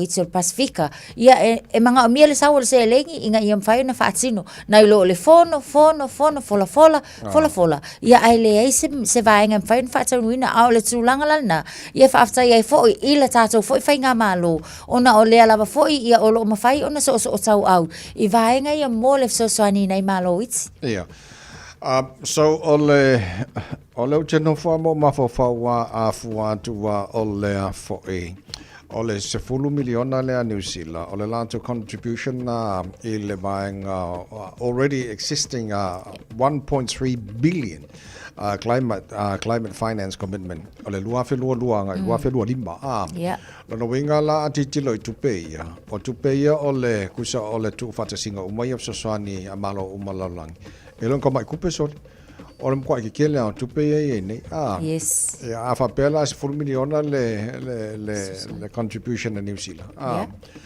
nga il kupele mana mi tono le vale o lua nga il lua lima tasi mal tolu biliona ia ala no winga vai nga tupena e kuala e ka kongel Pacifica ma te lola ole winga na le usunga fono le nei ia foi Azerbaijan ole atul Pacifica fai ku o ya kungu ngai fa mole o kele la fai no mato nei ile tulanga ia le climate change so mana mi la mato tupe fa le ia vai nga umai so tala no tupe ele le tala no tupe but ele mafainga sa vale problem lo fanga ile fa ino tanto le climate change le ni ya wala la fia ko ngol lang ia la kele la ko pidionga mo mai ia la ko fale nga osi o lo ye ke a fainga ke si foi le ma ele po de la to Kapawal mea fa pe mai ya bagus kama ka bagus selau milion le kau popo ai foi singa ba ya ko mai pe ma ko se fai ma ko wivi ma so ma ko bilion ngai ma ko fa le ngau si mele fai ngai sorry au tulang fo itu pe nei atawai ya wa afa pe luas ful lua anga ele luas ful dim ya kai fia kai kol kau sanga ya saulia vai nga tupe a la eta tau sanga o fai la tau o sa o loto la tau ya la tau ngau singa o loa ya ma afia I lava le o sonele nei e ma fati ai nei atunu ulai te pe fo na yesi sa so fo atunu yeah so COP29 o le fo I o lo o ile la tu no ta inga I agree uma atunu ile replacement o le funding deal amata lua fe lua ono ina ia usia le $1 trillion so swani ai mo ba uma matunu ia afia el climate change I mean, money, it's not a problem. I mean, it's not an issue. Tupe pe 4 billion ma trillion e fai. Ele ole au kulinga o fa fitauli le kilo e ka ko Pacifica. Ole 4 io fa fitauli. Ole como fa ia awone fa langa ina le o sone ole a fa inole o ke si foi le fa nga o si me so ole la ji lo tu nei ia okupea ba ko kupe manga o mai kamala ba ko milionga ye fa mari e lo ko kamala yang ka ko mai ale fa ka ko karingalu ai nga mai fa ma ki munga ma fa ele kai ya ma fa ye ba nga mo tani iyo ia ole mena mo fon ka kalngoanga fo mo kwa le fia su fongo ya ka ko Pacifica e foi ole fio fa ka dio kupe iyo ia ole le mo sta fia fo tu lango ele COP29 lo fa nga sor nei pe ya nei ele aso mo le fono le ia asi ko e fio mai ele sa usoli le vai aso ia mo ska ko kala ia ka ko kilo ku po angi mai nga bo ye iyo ya le o bakulela aru le simako kama le o le blues yo ka alu yo la con ori pe a mo super rugby le to sangare ni ya la mana tu fo cha vai o ka ko e ka alu ai lungo le sere Manero ole ya ole la ngumea maka mai ai o mai le kula yo le tu fo na e anga ai ile nei fo vai tai mi ile mai tawa tu fo ai nei tamata alo la to i mana tu a fai lava ole ta leni le ole ma fai ona tau si ai ainga ole tamata alo ma le tamata alo ia ole tu langa lava la na ole ai pa wala fo ile ia ole ave uma ko ia ka ko kamaka alo e fa fia ka ko ia e pe ole tu langa le na ole o ai ta vai le nei fo I mai ta watu ai le nei fo I taimi tato former All Blacks na ya Liam Missams fusul kama ole anga iansu ia Carlos ia o aku ngisi ia ai fo kwa mai ngisi kama le o mai se ka fa ka ko au ata vai Liam Missam wa le ke le fo nga fusu anga bo ale manga o lu ilis kam auskaria le lak vetau ia pe ale o si ole le dio ba nga le la vetau aka ko kamala le o plama ina o na piki our super rugby mo le tausang fo lenta tu tala no ai le por baso lenta nei pole am tanga le so kusanga fisini ngel to luo playmakers le blues so ela vela mal kamale o plama Stephen Perfetta ia ma ka ko kamalo ko fo mai o Bowden Barrett ia le la lo la wodia le la kasi ka ma ko kamale la art right so o ko ke pole mai fu ma ko mai ma ko blues la le wala ko ka mai e ka alo o mai fenka alo o mai le ngumere fulu ia fa penga fo ma fu peki ia la le si ma ko kama ko la ia master si ko lu Stephen Perfetta ma Bowden Barrett le o tele lo po tono mal tele au sa mo le te fitule mali sile so tona no maua manga mo ya au le mai sa mo pe ya ngo fa longo o au le ya yo te fitule fa sa mo le mai mal ka go fikule mali sile fa la stona ya kwa manga ya tamauli mai sale longa o champingi nga te sanga te nei le fo ko o mai ko puila ko champingi te patasi mai mako piko ko ya le paka ya kasi fo ile au malosi uso sa talo I think le si au malosi le fo o mai I think ale lima ono au Malisi Samoa Malisi America Samoa o isi na au le fo fa mo dia o mai Kwa ma ngai ala kai ko fikule la fengi les ko. Ya. Mana ia tele. Ole vaenga le nei uma le tamasanga la stonai ona laulolo le au te to fitual tato marsamo wale fo sumaile sungal faya onga ya matamua uma lol ta marsanga pikie malkako awal mansamo ya mole vaenga mo bola le oceana le la ko eso meska ko vongo lungole tamarsanga IRP 7 le fa ngasolo le basofo ya lenga ia le fai ngofia foi la filfilinga o tamata alo wa tatu au atavai ia fai ole le fai ngofia filfilinga ai le fai ngofia foi ko ka wasanga ka ko au wala le la tatu anga ia si ia to tau su mai tatu tu langa wa ia talonga fa va malo e fai asi va fe wala le pe sa no su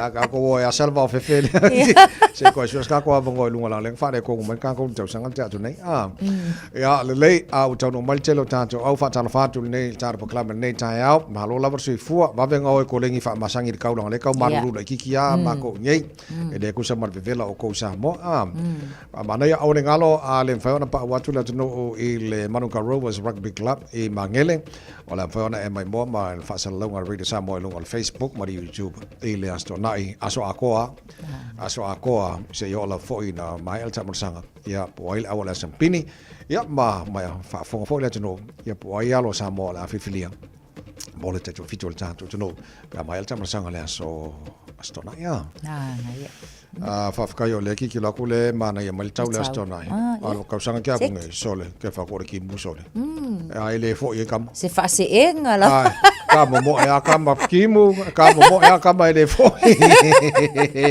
ya le pulenga ma organize so mal tournament in Malaysia Pacific International Sevens ya manu yo to favor ele fa ngo fo pe anga poleng o fa longo fa launch en saune le no mata sanga le aso tona no nos lu tele to la fitu po kala be manuela tire radio someone's fully me tolo amon tara po kala be ngal protania pe ma fa fanga ma fa na Jerome Gray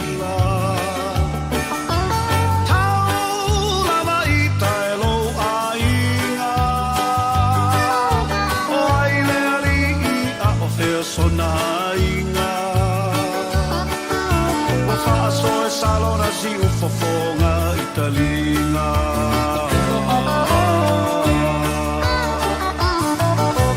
ai sa no foma salo salo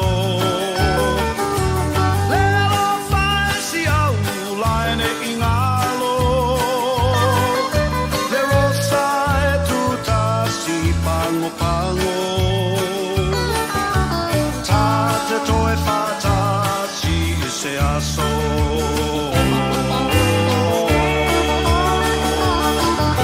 e fai fuori olena olenei e sole la sai una manu malelei malielo lo topea ai se ma sei e fai fuori olena olenei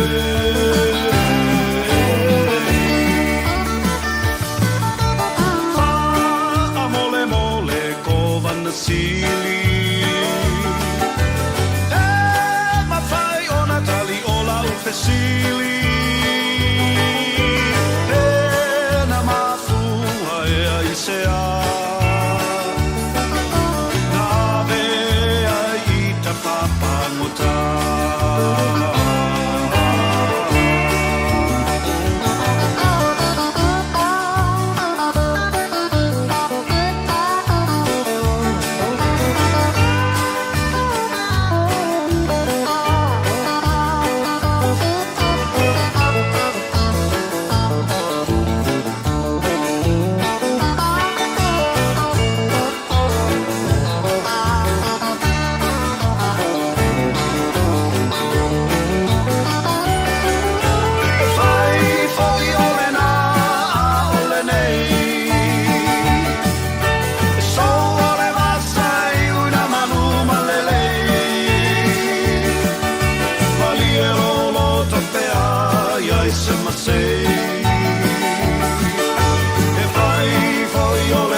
salo na si ufofonga italinga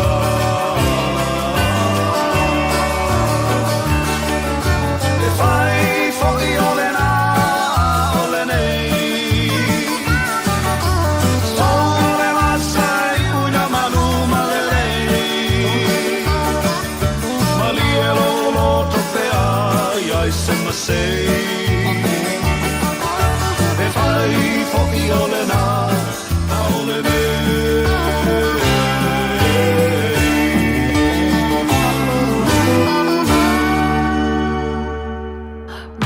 Radio Samoa. Taslima ivatol amo. Just think a minute. It could change everything.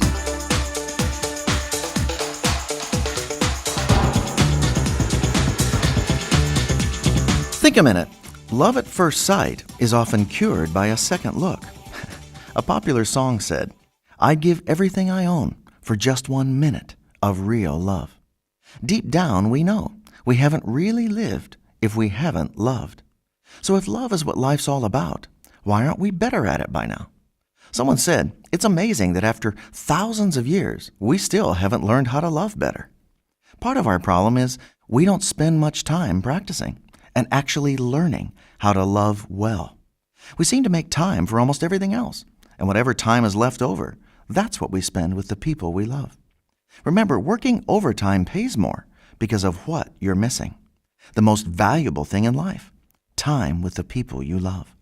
In fact, our greatest ambition in life should be to learn how to love well. You see, when people are dying, you never hear them say, "Bring me my money and medals one more time before I die." No, the only thing we want during our last moments of life is the people we love, because we know they're the ones who made our life worth living. The thing is, we can't learn how to love until we've seen real love in real life. Until I've been truly loved by someone else, I don't know how to truly love others. You're probably thinking, no one's ever really loved me without conditions, just as I am. Well, believe it or not, someone actually has loved you like that. You see, we learn how to love by seeing God's real love for us in Jesus. He always loves you without conditions. No person in history has shown such a powerful, pure kind of love as he did. And only he can change our self-centered nature and heart. Jesus came to show us what real love looks like. He's given us the clearest picture and proof of his love for us by giving his totally innocent life for all our wrongs. So how do you learn to love? You simply let Jesus love you first and ask him to take control of your heart. Then as you receive his real love and power every day, you'll start learning how to love others like he does, since you'll always be getting the love you need from him. Just think a minute. If you'd like a free CD of our top 40 programs, write to us on the internet at www.thinkaminute.com and catch us tomorrow at this same time when we stop and think a minute.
soifua o le siafufonga Samoa, Radio Samoa, tasilima iwa tolu a mo. Se kia Radio Samoa.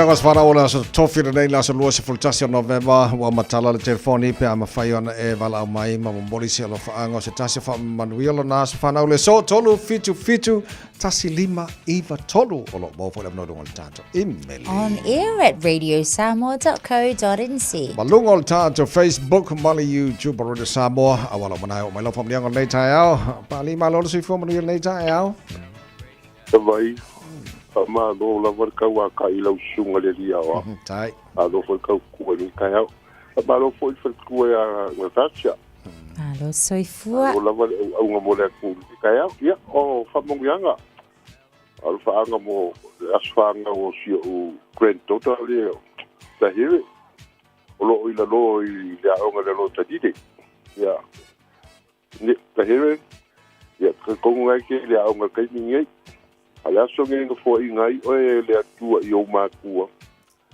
ke o lai de ngela lo langi ya awangi ngalo e o nge ngalo ya ke o le nga fa singo ya ke o le poko male mala malambo fa yai o nge o aku le ra o nge ke nge vai ka sili o lo fa anga o ma o kwente ya pe pa ma pari le ngo le like ai kai lea o loki ngā o mako mafuka li ngei vai kau o se si mai Samoa o momori ako o whaanga mo oe alo whakuro ati ya no kai foi lea o ngai o angkom ati umalawo I lungei o whakele ako mo oe lea whinge kia ngā fo isi o ka maa olo I Samoa ma ngā iau kua ngange ya o lo momori ako o whaanga mo oe kwentora ngei kai au ia asili mafe o whaanga o lo papale nunga telefoni whaafika kere lava ta vai ma rasa mo lo wama ko whamungia kuto ya ai mangai kai au whaftai manuel nei aso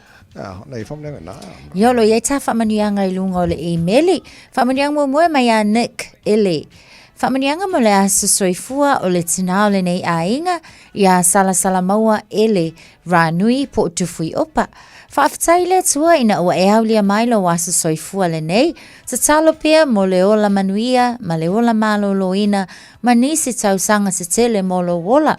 Whaaftai mo ngaluenga le leolo e whaia mo le tātou ainga. Mai se lava le ainga o au grandkids. Ia manuia tele lo wasa soifua sala? Alo whaanga mai lau whanau, ma lātou whanau. Happy 62 years old, Nana. Enjoy your day. Leisi fo i o tātou whaamanuianga e mai a tina manuao I lunga lava fo i o le emaili. Whaaftai lea tua ua mawhai le atalii. Hageois e Sau Junior tia ai whao o ngātai vai sa vai ma tafa I whale a lili o na aulia mai lo tolu tausanga I le aso vi inga ma le whaamanu o le loto whaafetai e fo I le atua o na olona alofa ma le anga le lei I nei tausanga o lana tausinga I le pepe le nei a inga sa talo I le atua I a pelpele ina pe le ola o le atalii o na a alofa sau mamau ni mai mani whaingata ia ola matupu fia au ngā mo le atua I le lumanai. We love you, son. Happy birthday again, dear son. Hageos e sau o manurewa. Alofa anga o mātua. Tia ai whao. Ia mane tina. Brothers Ken and Mala. Uncle Mona. Mo a inga umai New Zealand, especially your papa and nana I Samoa. Leisi fo I o tātou whaamanianga e mai a le sā lani alo. O lo whaanga mo le aso soifua o le tamā I a sā vea mānaia le ana le sā me titilani tai au alo. Vi ia le lofa ma le anga le leo le atua o mawhai o na aulia mai e oe le tamā le atoanga o lo fitu se fululua tausanga I le aso. Ola mātou te talo ia fōa ina pea ele atua ni asu se tele ia tātou mafutai. Dad, ma ia manuia, ma ia maua so malosi, a wā le wheanga iei ma whe au ma ngā luenga, I te tono la tātou a inga ma le kalesia. Thank you for everything you have done and everything you continue to do for us and Mum. We love you so much, Dad. Alofa anga mai a Mum, a vei alo, fuaro sa alo I Tokyo, Japan. Reverend Nelly ma Ella Parama alo, your grandchildren, Joshua, Fafawina, Abigail, Elisabetta, Caleb, Virialo, Macarius, Taiaufo, ai mai se Shalom, ia maawi matangi le sa me tilani alo. O tātou whaamanuianga le nā leo ua mawhai o na o mai I le email le nei tae au? No, pea tasil ta whamdeanga le lunga o le YouTube. Whamdea atu le as whanau Jordan Mazion va lotu tama. A tama mateine le lei usta I matua. Sitasili ai ia le tua lo whaanga mai Sunepa. Sangote New Zealand manu tele lava ia lua sa whanau le so. Pea o ka konga Ia, o te taltono le nā lava ta vai. O ia nga. Okay, se ko se kasiaku ia okay le leo tar whamdeanga mana nei fo I tahe fau.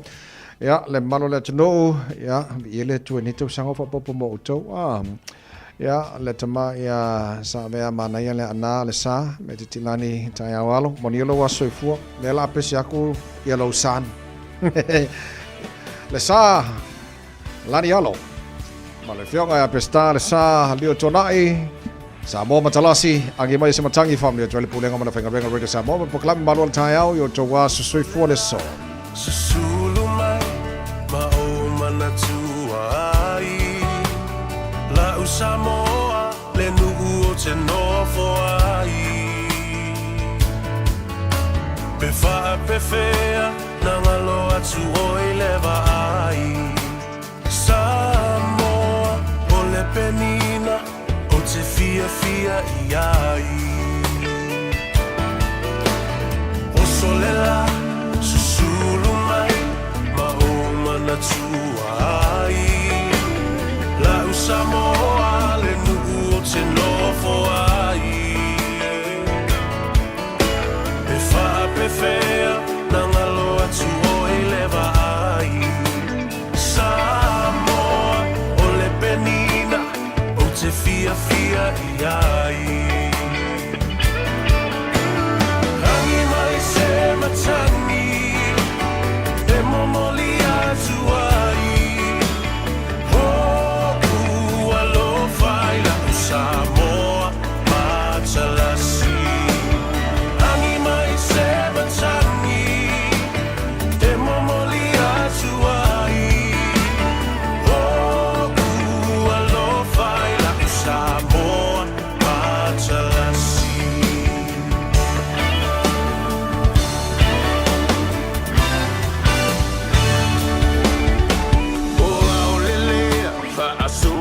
Solo la poia o na paolo lona sami I la pe asulungia ele masina pe fa a pe fea ngalo atu oea ita Samoa ole penina ole vasa pasifika Angi mai se matangi Momoli atu ai. Oh, alofa I la usa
Radio Samoa, tasilima iwa tonu amo.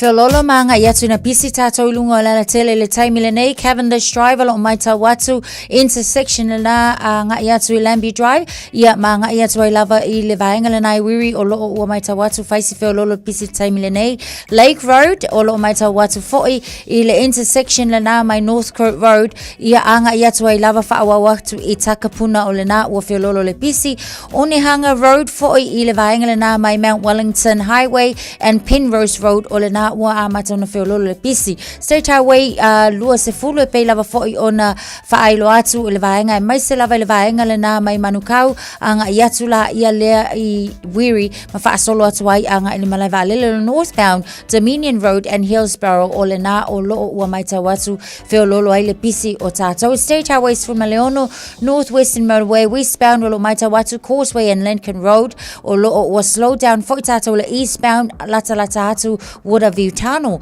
State Highway 1 northbound towards Takapuna anga iatu ailea o lo iai delay ngai Esmond Road and Northcote. Ia onisi na vaenga southbound Market Road anga iane Green Lane ia maletato wanga iatu ai foi Penrose o le na o vaenga na ua amata ona whiololo le pisi ile nei foi taimi o le taiao e whafongfonga mai ai malua le taiao Radio Samoa ina utu e se 15 minute ta leo le itu lai valu.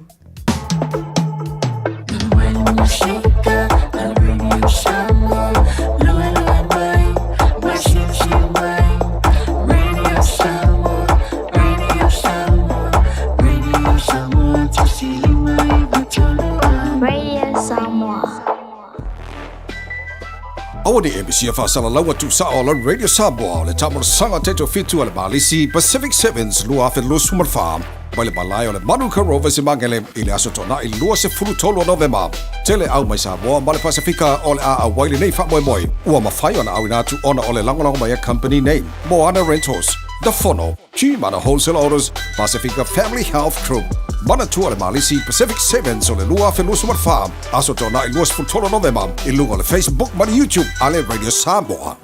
O le R-Dash Travel o le company numera tasi le taungo fio pa moa whapea le malanga mai I Samoa I New Zealand nei. A whea de loa I le ofisa o le R-Dash Travel. Tasi valu lima Great South Road I Marurua. Pe vili mai I le telefoni tolu iwa lua o wha o o. Tolu iwa lua o wha o o mo le R-Dash Travel. O mana o mie o e po se isi lo a inga se fisoso ani tau fe malanga inga moni usila. I mata au po e pei o le vaita mai no whanau po o ngaluenga. A whai o lau tali o le ioe, wala au loa Ken Fernieho o le Fern Immigration Services. E iaila na laisene, ma ua silia ma le se 15 tau sanga o lana tau tua. E toa tele tangata o fisoso ani iai Ken, I mata au po tau fe malanga inga. E au fia ai mata au puna o atu le tribunal. Ma apili le minister. Tanga iane I le mata o Facebook, ma le upenga te whailangi I moli mau. Mo nisi whamtalanga, wala au mai le Fern Immigration Services, ma tala noa ialu isa, I le oiwa, lua ono lua, tolu lua lima tolu, lua ono lua, tolu lua lima tolu, po le o lua tasi, tasi lima tasi, o lima. Toto mo Radio Samoa se lima, iwa tolu a mo, ina o toi se fulu tolu, I le valua tala mai Samoa, ben tala valu le tau nei, ta sofa te smai le whionga lelo lii, le pula le jimana mo le tātou, le potala nei fwoi tai au. Fatalo fatu le nei fo itai au fo la o fionga ngal malmana malo le soi fo manvia tato yel fat fitu le nei fo I vai aso.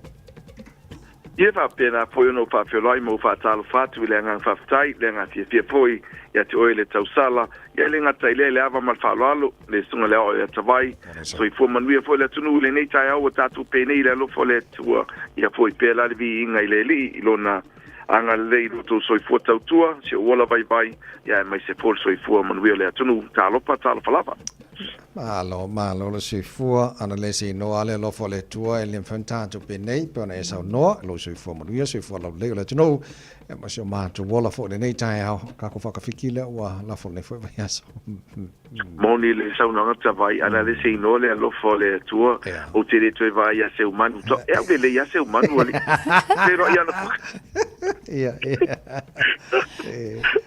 ai malo le tau tai le nei tai au malo fo le tau tua tulu Sau no ia mo tanto le poti nei tai au. Tai ka mo le tunu pele malo fo le soi fu mon bia le nei tai au. Ai le ngata ile au na tofi le tua so sfata pai taulanga. Na yo tatu tamam tina ma tua au sensina le tunu ia fa pe fo ile fionga ile consula.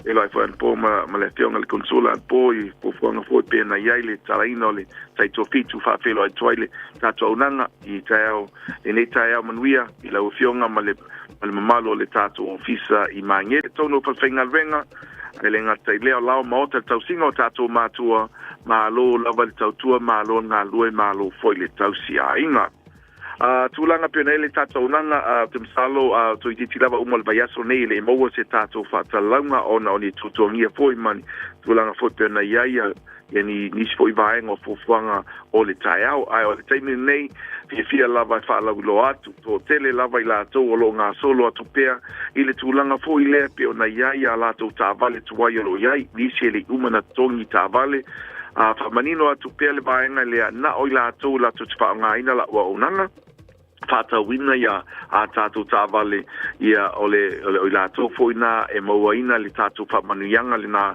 e trade in lo tavale for cash ole tupe o te ofaina ole tupe lava le na e tuatu lo au banga na wa e aveina se tasi o tatu promotions a pe ole tulanga ole discount ole tavale lalo tasi o inga ia le lava safa pena ona tele lava le pau le tavale fa pena fo le lato trade ya le na te fa me alo fa lava ya ile tato wa feta la le lo fa nga solo pea no winga le feta la le so te tavale lava e te fa tawa mai tato tavale fo se o lava e tato use cars o tato use cars lo ya pe na ia tato se fulu no 4 high ace o tato piki apu Rangers ale ngata ile Toyota high ace o ya Toyota Hilux ya manisi lava tato piki apu lo iai papena foi SUV mo tato matua sport cars mo alum panau te lolo foi sport cars ile weekend na te atu nei mal neighbor yaso inisi foi o alo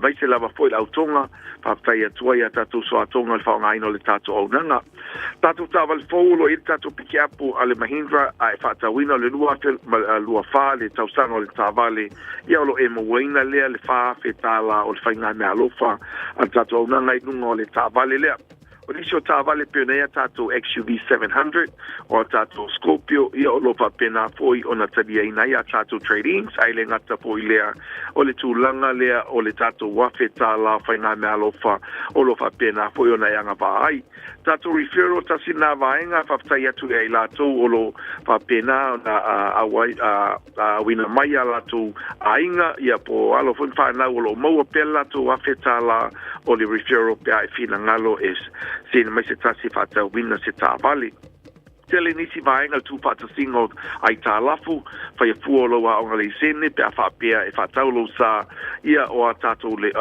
tato passport nisi fu tato visa men fa pena o lo talia ina umlava de lo vala o mai tato ofisa ile lua fitu ofa o lua fitu ofa o lua fitu le tato tua ale tuatusi o le lua valu Atkinson Avenue ne o tau lua valu Atkinson Avenue po le tato te foni malau fua o le oval selau ki manan meritasi o le oval selau fauno lua o no lua tasi oval selau faono lua tasi le tātou telefoni. Sila i lunga le tātou Facebook le chimana, le tātou Messenger lo iai, ailenga e so taima iai, ia pe te suma mariu mai i le tātou lotoa po le tātou main office o tau i le lua balu Atkinson Avenue, o tau le tun mantonu lava Princess Street ma Atkinson Avenue, whaasanga na i le Pampensini po le Burger King leisi tua wala, au leisi tua wala o lau aunanga whatau wā.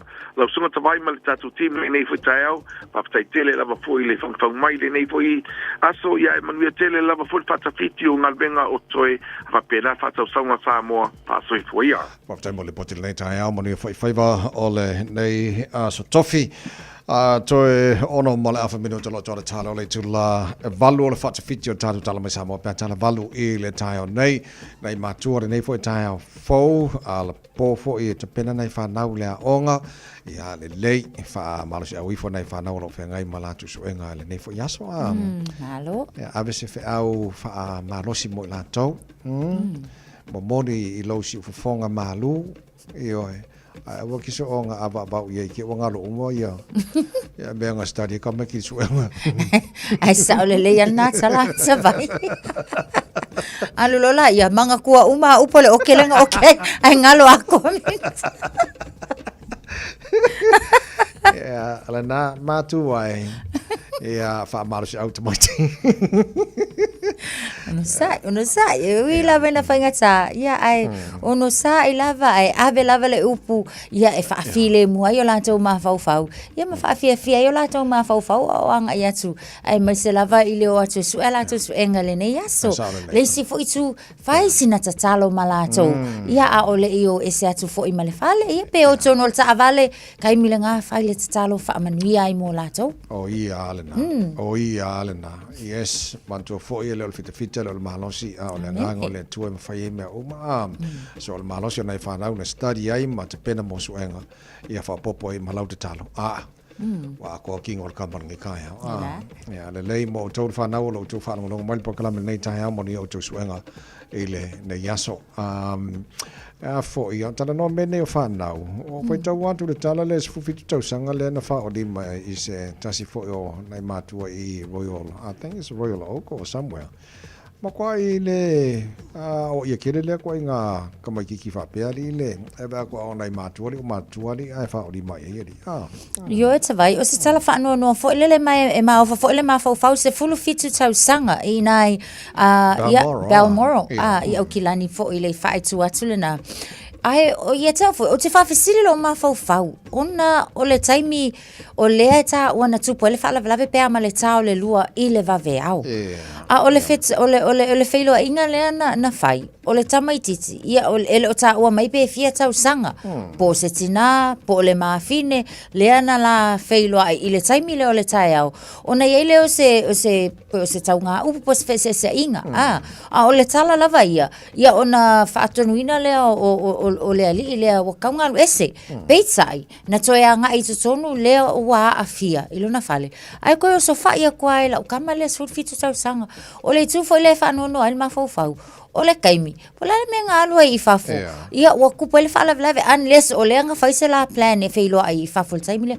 o le sila tu o lo ia le mo le ma leo le se so I le fale le na ia le victim po le wa afia o fia faisa na tala fo ile e fa ai lo matala no a nga I le mata o potu le mai but fa fetai e moni lava e tu nga manu anga ya o la wa mata ona tu langa le mai ile fale mai le time le nei ai e tawi o se tu langa le o ke le kai nga e tam faile o ma fo fo ile fsil ona ele o ta o mai tau sanga o le o lo afia so full fit tau sanga le na po ina leo o te lo na filen tu la el famsino le Auckland Youth Court o na morianga o le afiaile fa o le manua e nesi o le ngaoi ia malele ku leo kai ming fa ku ia mina tau fie leo atala no foi vaenga ia e ia lava taimi fo ia po e ia tangata fa pe fe wa iso Au le tūlanga mo tātou le saunga le mu.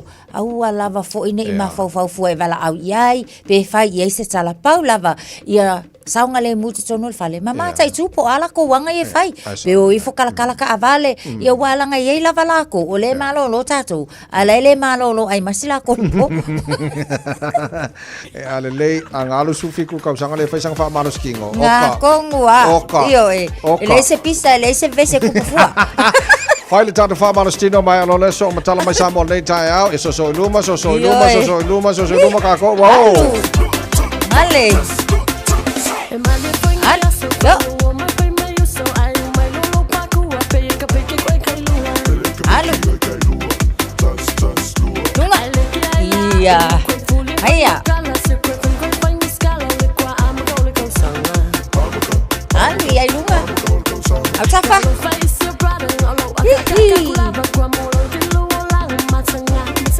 Mili ya kafa. Ai. Desi pico. Iyo e.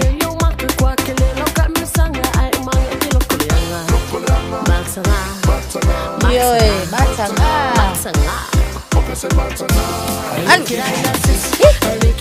Iyo elekea. Anu lunga. Naya. Alu. Iya. Anu yai. Esse pico. Hihi. Ata yai a Sophie. Luma.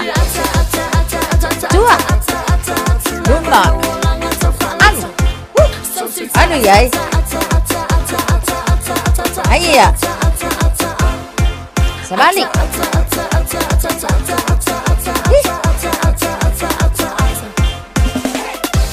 Anu eu kafa. Anu eu tafa.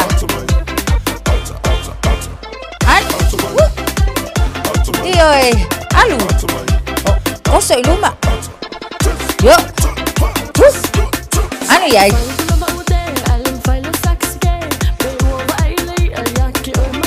Ayya. Ay kasi.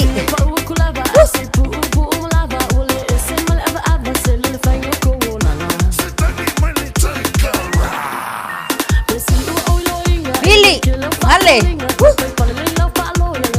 Alu yai. Awala kia fua. Musekones. Awala kia ngawa uma. Luma. Mana vai tonu. Mana vai fafo. Tonu. Mana vai fafo.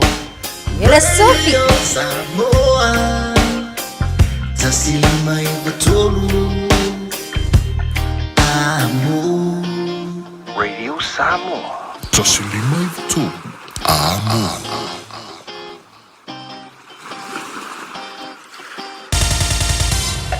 Usi mai alau whaafafonga. Telefon mai Samoa ia so taitasi. Ua au mai amo oe ona o le langolango mai a le talofa voucher. O te whatalofa ero tātou utunu, o le neo wa tātou whero ai foi, i usi mai alau whaafonga. E leo mautino ai wha maunga i Samoa i le temi nei. Pe to fia nisi na so i fua ma whana nau mai le vau le tau sanga e awhiv se lau rua wha, ma le tau sanga awhiv se lau whaiva. I la tau ia e ngā waa le tūlanga tangata no upo le Citizen New Zealand. Ina ua pasia le Parliament New Zealand le salulu o le vāia so nei le whaitaunga lana tolu. Ma le whaitaunga muni fo i lea. O le tūla whono tau whaofi po o se piri na tu inatu. E le whaipule o le vāinga whaupu whai o le Green Party. Le fionga i a tea nautu yono.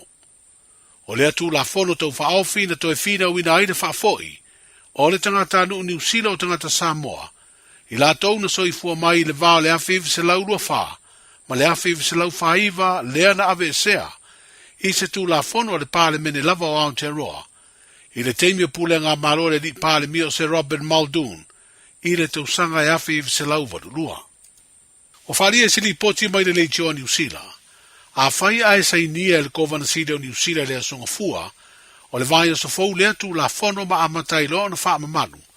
O le ata tala i loa le awano i tangata Samoa, i lato umana soifua mai tau sanga e peo na whai lo atu, e talo sanga ai o lato tangata anu po o Citizen New Zealand.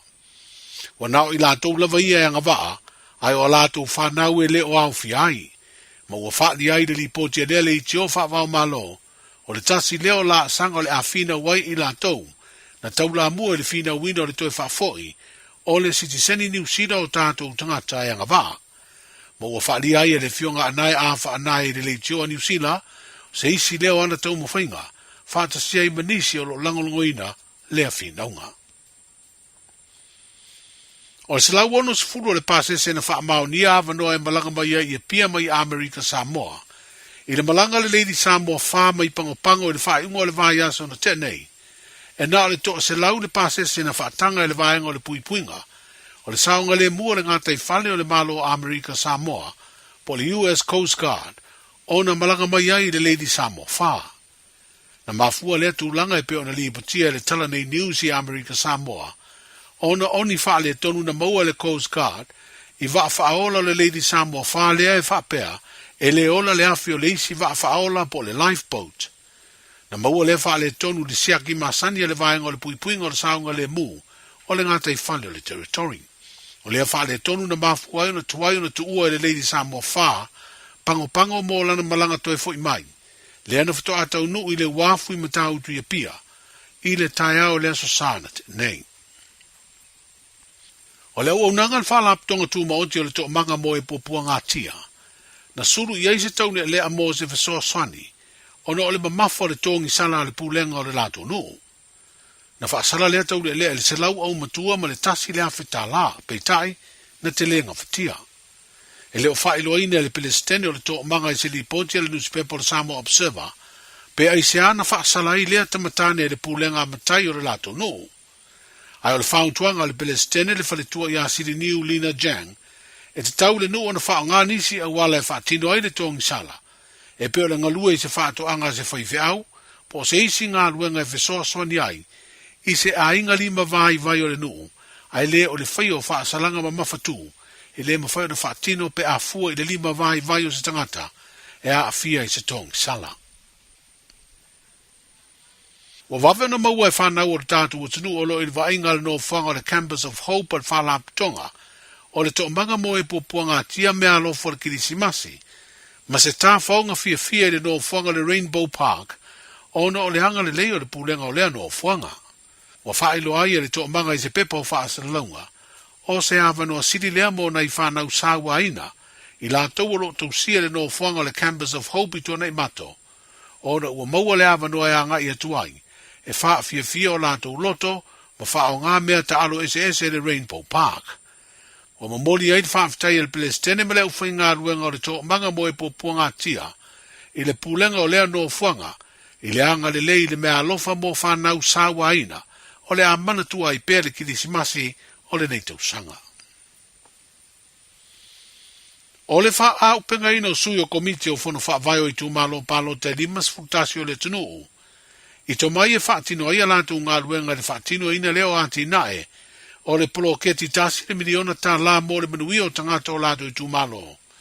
O se tūlanga tā ua tele ua le ātou si si ai mata iala, o pūlenga le lei le wha mau mawina o wha mtalanga, I le wha ngā ina o tupe o le polo keti.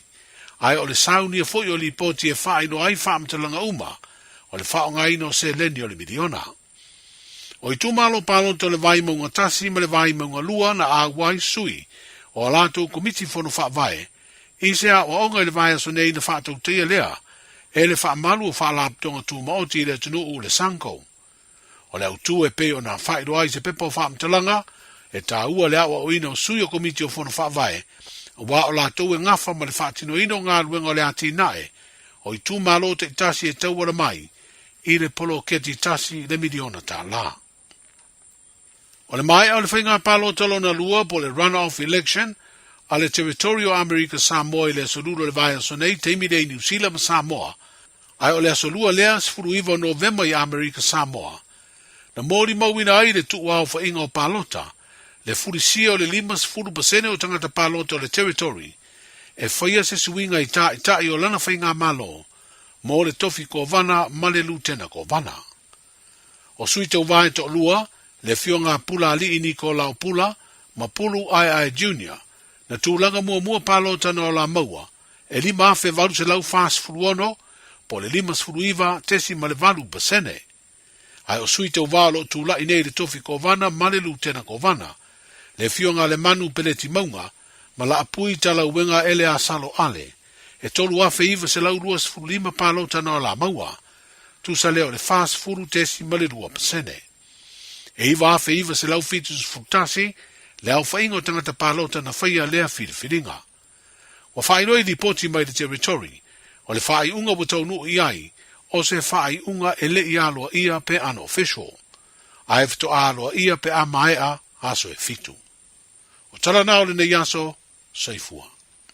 E silia ma le se lau fale oloa i Samoa e mawhai ona whaanga i le talofa voucher mo whaatanga alu a inga. E le atua lava se 5 milu te lafu antuai mai New Zealand, Australia, Amerika, mai si antunu. Ai tau nui telefoni maolo e whaanga le talofa voucher e whai e le whaatau. E mawhai fui ona tungi atua i le cash power wha le pili o le vai iso o se taimi. Angai loa i le www.pacific40.com e lafu ai se talofa voucher mo lo a inga i Samoa. Mo nisi whaamtalanga walau mai le olua tasi o valu tolu, lua tolu, po le info@pacific40.com. Talofa, we're the Casitas. Talofa, this is Pat Lam. Talofa lava o au lapi marina, mau pelo li tio. I le radio Samoa, tasi lima iwa tolu amo.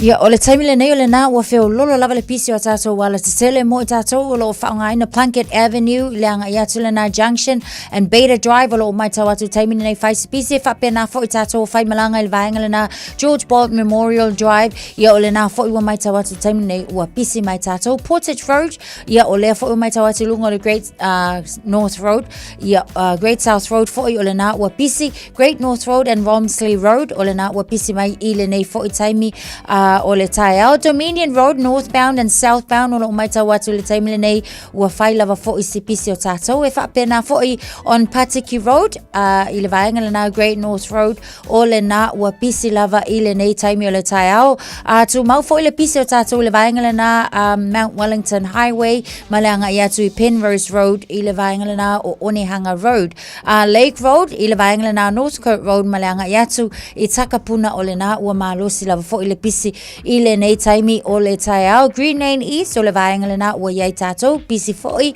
malanga i atu le nai Market Road nisi nā o vaenga o le nā ua pisi lava tātou lunga tātou State Highways fu maleono tu mau le pisi le nā westbound near Causeway and Lincoln Road eastbound i le anga i atu le nā Warnerview Tano i le taimi le nei northbound le anga i atu foi o tātou Takapuna Esmond Road and Northcote o le nā ua pisi i le taimi le nei ia o nisi nā o vaenga ua iai le taimi pisi le nei lunga wala tsele tātou i aweta avale ina ua tois ina ua se 10 minute te ai leitu lai valu. Talofa Samoa o Jerome Gray le nei. Pe o e e lau ta avale po e whaafonga mai i lo maota. Ia tu pele ni lo lau leitio le 15 iwa tolu a mo. Radio Samoa, numera tasi i New Zealand. Ua mawhai ona au ina atu le tala o le tau i aso taitasi ona o le lango mai a le Pacific Finance Limited. Telefoni o Valselau fitu whawha lua fitu. Lo su whalo te vai atu a iei le vevela le e Samoa. Ile nei taimi o le Taiao e tu mawinga wha mawina le tau mo le atunuu o le amatele na awa o le tau e mo wila ni so taimi. Lang le leifo ni so vaenga o le atunuu e pa ufo timo ni so vaenga o Samoa. Tu mau le 30 degrees Celsius mo runga le vevela le e Samoa le neas tofi. Lua suma 5 i lona mawalalo. Ia, ona se mai leo le tau, le tātu wapai atu tulanga o ile tau, le telo vaenga o Australia. Good morning. Ma loro si fua manuia i panga umalava le tātu pakalame. So se vaenga o Australia o loo mau mai tātu whasalunga lunga le Facebook mari YouTube o Radio Samoa. Ile la moi Canberra, o lo te wapai atu se fulima lo ile malulu le nei vaenga o le Taiao. O la matele na awa o le tau mo o tau. Pai se vela telo le ea mo o tau le so lua se fulfitu lona mawalunga, se fultasi lona mawalalo. Ile wapai atu sini Australia le nei Taiao, ma loro se fua manuia. Pa angal tātu pakalame. Sini Australia se fulfitu lo ile malu o le ea le nei taimo le Taiao fau. O la whaasalo fo ina awa o le tau mo o tau lua se fulima. Maurunga nai o ile vela mo o tau le so se fulfitu lona mawalalo Melpone. Ma alo se fo manuia le nei Taiao fau fai si maru lua nei taimo le Taiao. A ona sulu mai le la ona matua vela leo le ea mo o tau lua se fuluiva. ia le maulunga whamawina mo nei aso se futasi lona mawalalo. Ia, o le wawai atu te loisi vaenga, o lau te wawai atu lua se fulua le maulunga le mawhanwhana o le ea i Hobart, o la whasolo fo ina awa olang de lei. Desio taimi, mana ia solo le la i Adelaide, la mana ia le maluma le nei taimi le tai au, ai o le amatua i bivela le ea mo tol sut whailo na maulunga. La whasolo na awa oi pa o timu ni se vaenga o Perth, Australia, lua se fulua le maulunga le mawhanwhana, Brisbane, Australia, malolo se fua maruia, se fuluvalo lo ile malua le ea le nei taimi le tai au, o la whasolo na awa oi pa o timu, lua se malima le maulunga bivela whamawina mo tau le so.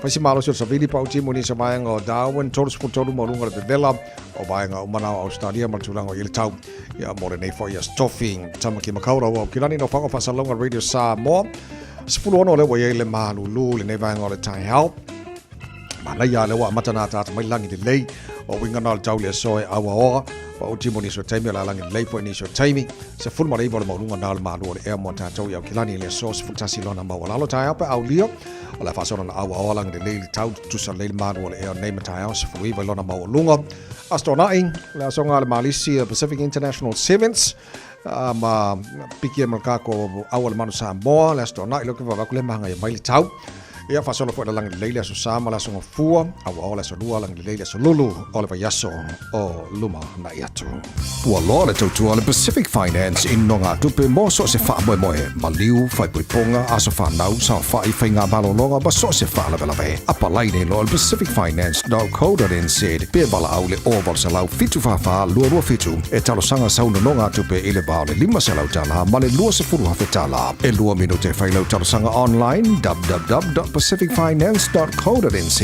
ai tasi le tu lai whatali e se tali e iai inga whabitoa bala au lo le Pacific Finance Limited ile oval sa lau fitu whawha lua lua fitu oval sa lau fitu whawha lua lua fitu Tātou tala mai Samoa pera whaafonga le tunu nei tai au, la mwhaintua whaasala wina mo oi pēr tāle tu lai se fulu ma le lua le ole le so, ma le fitu le po ana nei o le taulunga o tātou tala mai Samoa nei vai aso le tāle valu i le tai au a tai au pe au dielo tūsui fua mo na mātou malosi.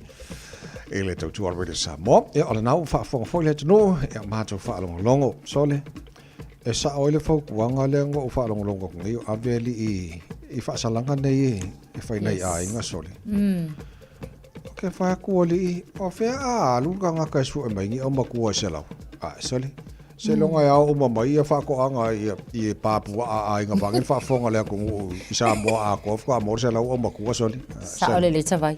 Tu sa le lei o lo ma fau fo le nganga i whake o longa winga. O le amakua i alo le a Samoa au makua siaka ngaka e whai o la ua sala. Koe whao popua kua e sa ole le au ngani le tina le anta ua a.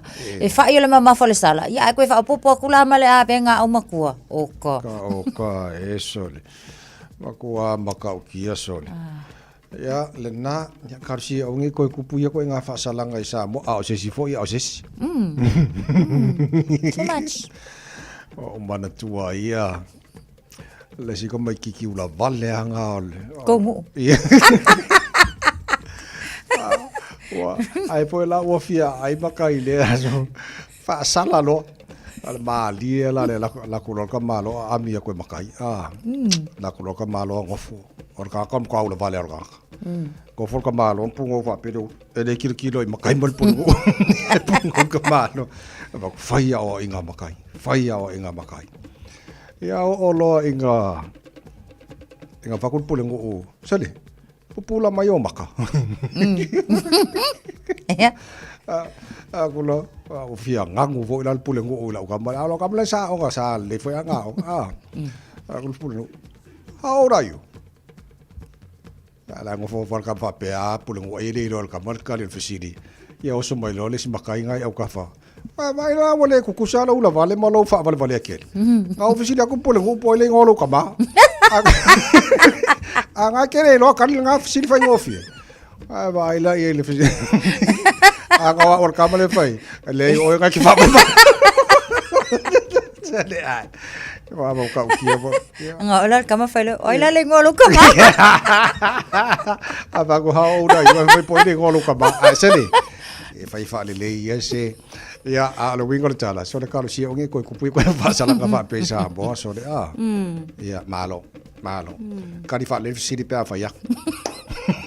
How many amateurs? Alo, le afal valu nei tai fa mo le atala no atu nisi. O yel masina le Diabetes Awareness Week. Tātou te noa tuma singia foi so ni mai nisi o vaenga le e te tau on la sila fia le tunu tātou lo. Se I tau tonga fiti le vaenga lo tele na fia tātou. Ia ai o leo se fulu fitu mal afo te le tu la valu, what's your name? What's your father's name? Woi, ka fe o si mai la va fora. Tātou ba fa sa mo nei tai hao.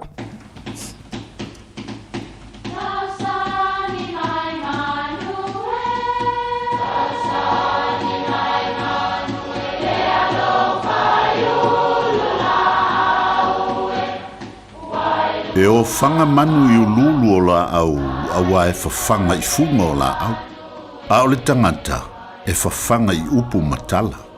O le mawhileo o alanga upu mamuanga ngana Samoa maona whaapongai, e a fua I lona si o mianga. O lona lea sao I le whaatufunganga o le iloa whaale aso, mai le tautua se ia o ina pule. O alanga upu mamuanga ngana, ua lanto mamanuina le tō whamanino a Samoa, mana tua fo'i, e tāo fitau muli le atunu. Ia moe le ufu, toa le pai. Whapele tala, o le ia lea o le funga usi, e mawhai o na fesuisui ia e lona lanu pe a iloa matu, ua la lata atu sona fili. O le swinga la o le lanu o le funga usi e tā ua lea o le ufu. O lona winga o lae moe lava le funga ia a ua leilo antu e lona fili o na ua suia lona lanu ma ua lanu whaatasi. Ma leoneone ia po le amu foi o lo ta oto ai. Salo o le vaenga le ta ua le whaperitani o le camouflage.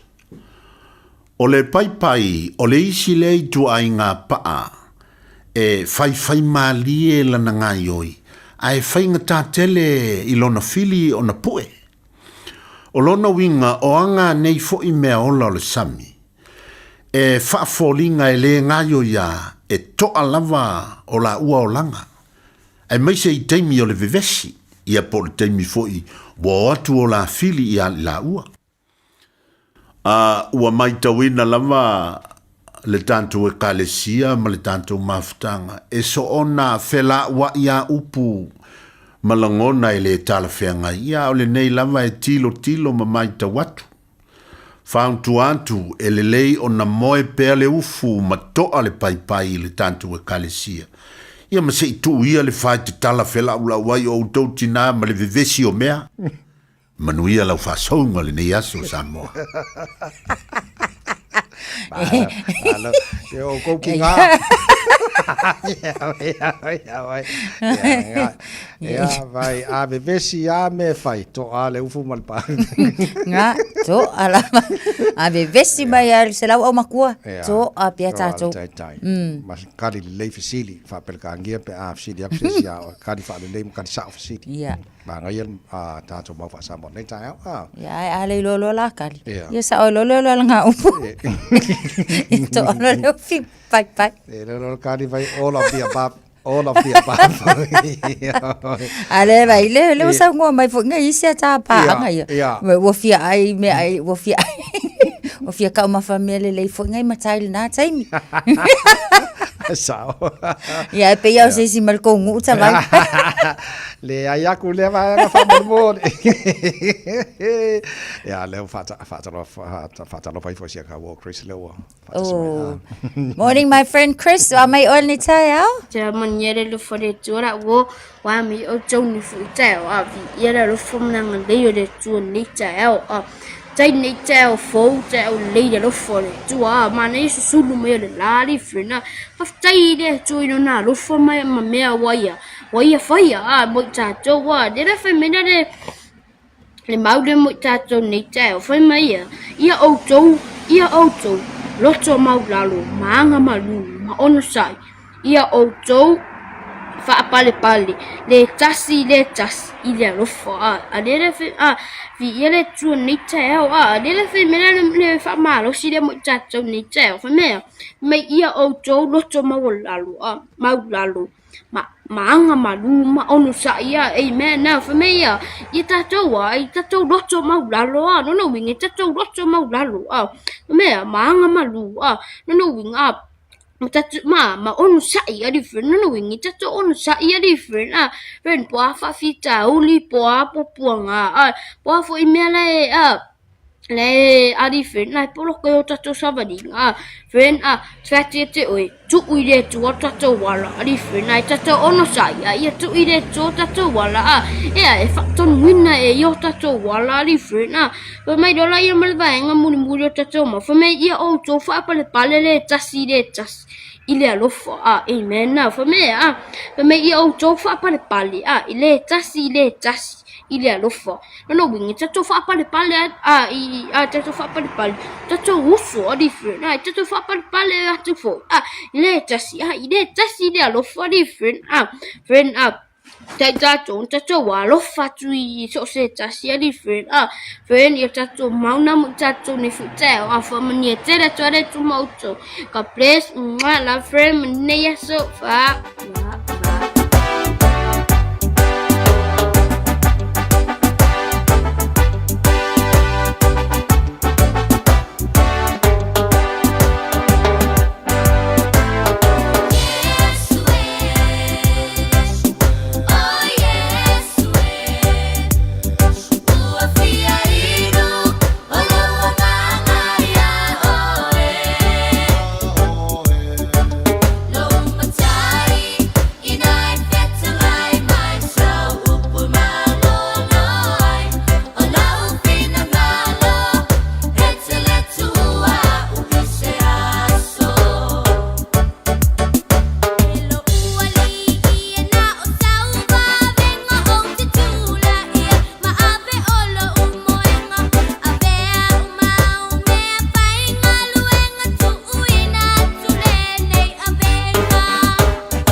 Iwatolu Amo. Radio Samoa. Talofa o salmasinga fale lua tim toilolo o le loia Samoa.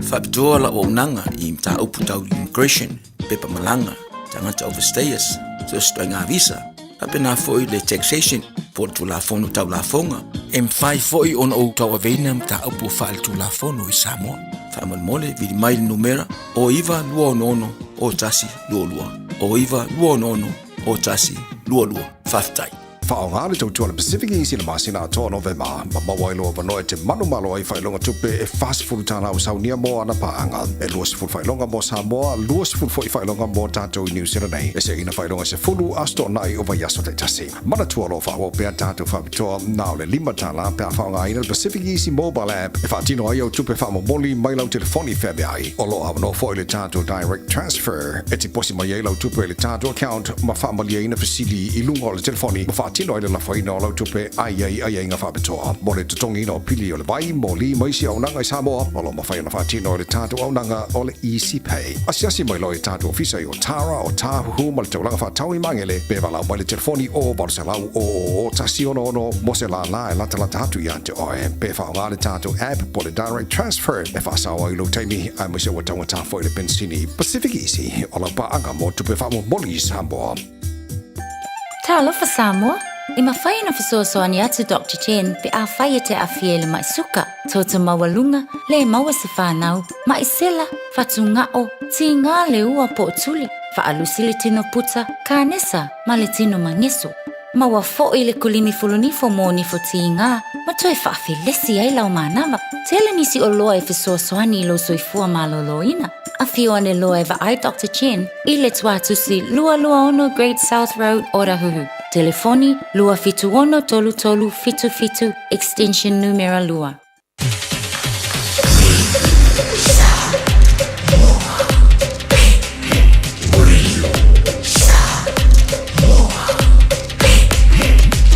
Tasilima I watu amo. Awhatono le tula e walu tautua mo Radio Samoa Swalima I watolu mo malo whaatai le tunu umalau whaafunganga e le nei taimi o le tahi hao. Nei masina atoa sa tana noa ma whaamanatu le tāra bukalame e le tulango e le awhiango tātou e le diabetes te lo suka leo pia wha Samoa tātou ia le ngase lea.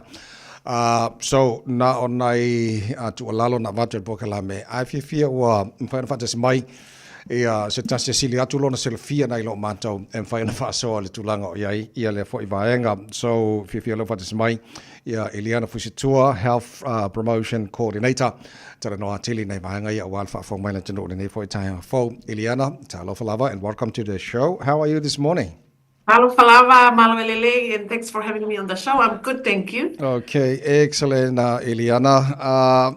Let's talk about what are the most common myths or misconceptions about diabetes?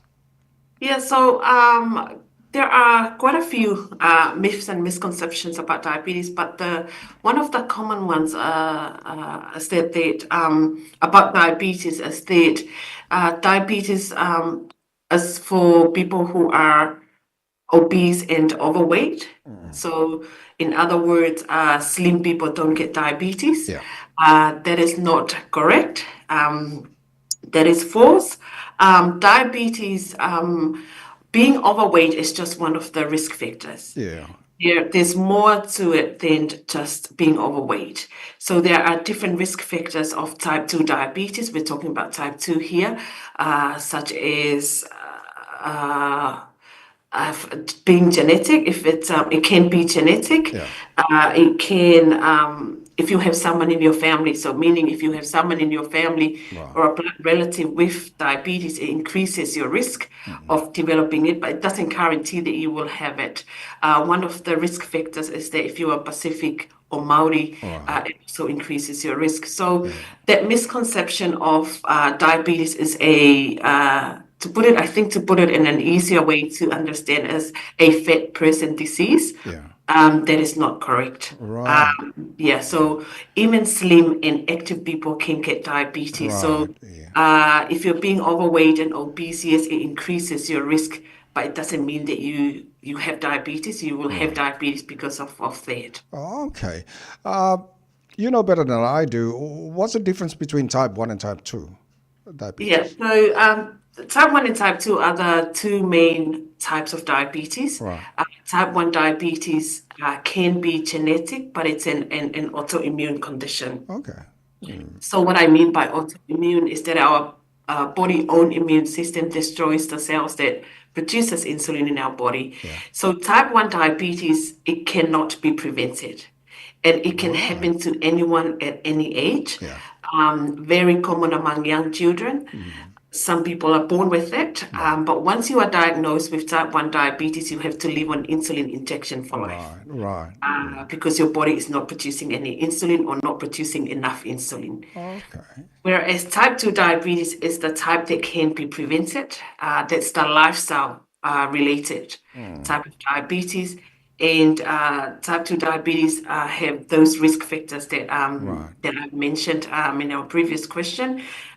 If you have someone in your family, if you're Maori or Pacific, if you have high blood pressure or high cholesterol, increases your risk of developing type 2 diabetes. But those are the two main differences. Type 1 cannot be prevented, whereas type 2 is a type that can be prevented. And so they both can occur at any age. Okay. Malo, Fafte Lava, Iliana. Let's talk about signs and symptoms. What are some signs and symptoms people should watch out for? Yeah, so there are different, quite a few common symptoms of diabetes to look out for.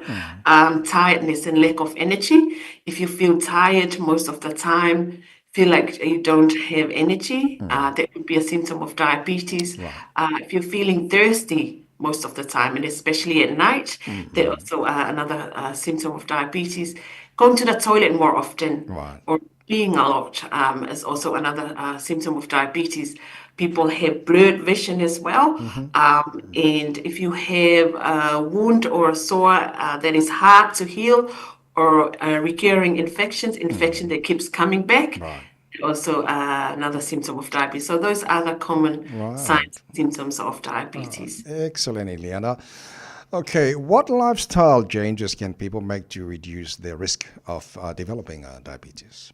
Yeah, so lifestyle changes would be healthy eating and exercise. And healthy eating and exercise, it's not just to prevent diabetes, but to have a healthy life overall, good health overall, as to, it's not something that is new. It's things that we already know. Healthy eating, especially with diabetes, it's all about the amount of carbohydrates that we have. So the more carbs that we eat, such as our taros, cassavas, bread, rice, potatoes, all of those, that comes from them. And that's something that most of our Pacific people don't really understand, that diabetes, sugar in our blood doesn't come from sugar, sweets only. They comes from carbohydrates, such as those starches, foods that I've just mentioned. So balancing your diet and your exercise can reduce your risk of developing type 2 diabetes. Excellent, Eliana. Let's talk about treatments. What has diabetes treatment changed in recent years?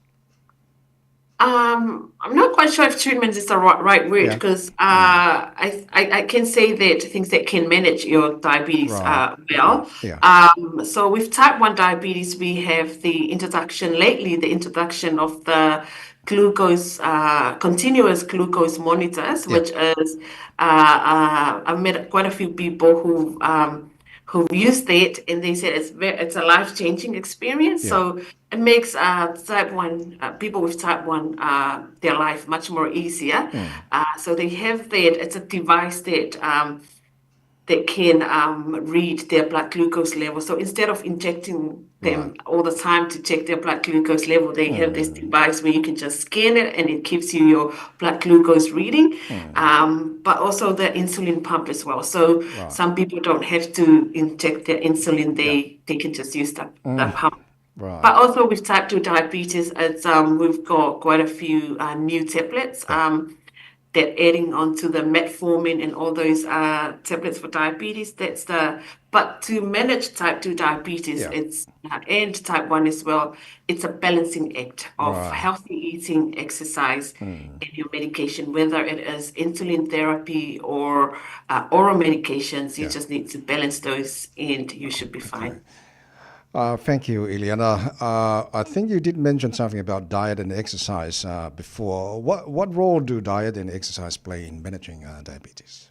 Yeah, diet and exercise very, very plays a very vital role in managing and preventing as well of type 2 diabetes. People with diabetes, what they need to understand is that they don't have to be on a special diet or eat a special meal separate from what their family normally have at home. It's just, as I've mentioned before, with diabetes, it's the amount of carbohydrates because our blood glucose level are directly affected by the amount of carbs that we eat. So the more carbs we eat, the higher our blood glucose level would be. So less taro, less cassava and all of that. Have a bit of your meat as well, but your vegetables, non-starchy veggies are as important as well to have. So a balanced diet, and I think we all know what a balanced diet, our balanced meal looks like. So balanced meal and exercise is very important because it helps your insulin works better. It helps your insulin works better. So recommendation from the Ministry of Health that if you do your exercise for at least 30 minutes a day, most days of the week, will help your insulin works better and help you not just to prevent diabetes, but also manage the diabetes well. All right. Okay, Ileana, how can someone newly diagnosed with diabetes adjust to their new lifestyle?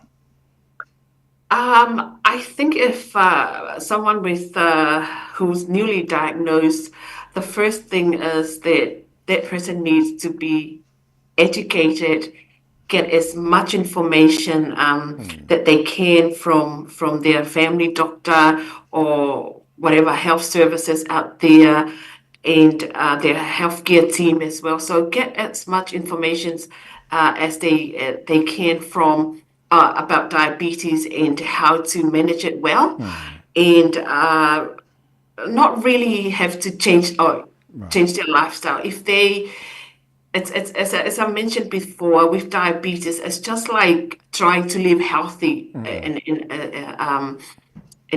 generic or in general, like living healthy in general, which is just healthy eating and exercise. That's the lifestyle that we all need to live. And healthy eating, regular exercise.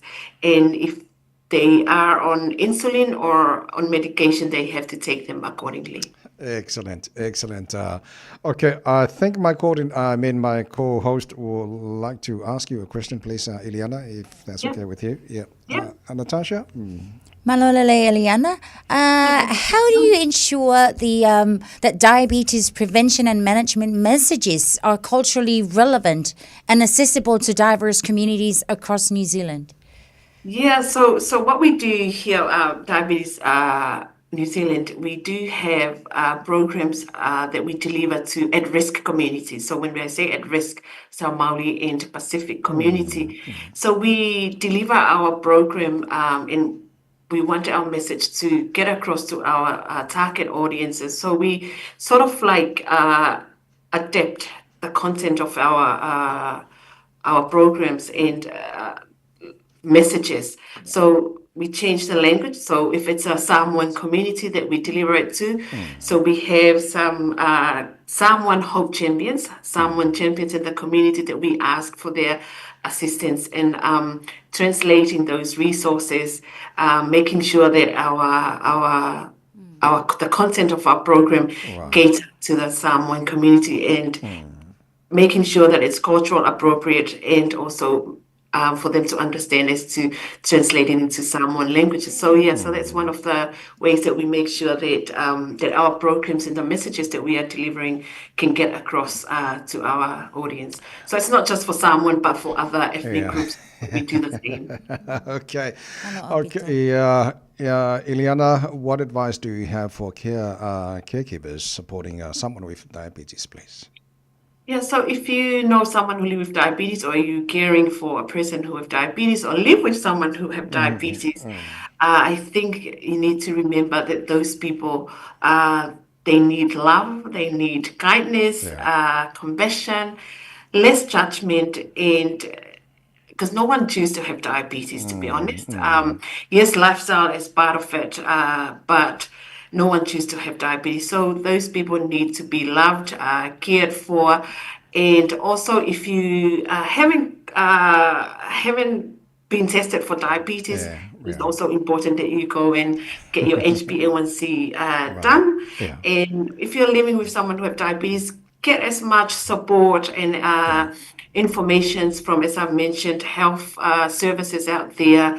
And also your family doctor and your healthcare team. Excellent. Ileana, thank you. Whawhetai malo. Where can people find advice, information from, please? Yeah, so as I've said, from your medical center or your family doctor, but also we have our website, Diabetes New Zealand website. You can we've got a whole lot of information about diabetes, management, preventions, and all sorts of even recipes, healthy eating and exercise. We've got all those informations on our website. Excellent, Ileana. Okay, well, before I let you go, it's that time of the year when we have a family gathering, and there will be a lot of kai, ko'onga'i, lots of food.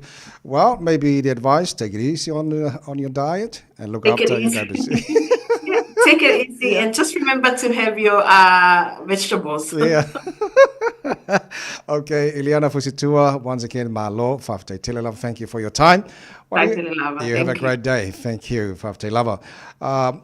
Health Promotion Coordinator, Ileana Fusitua, Malbakalam Leitao.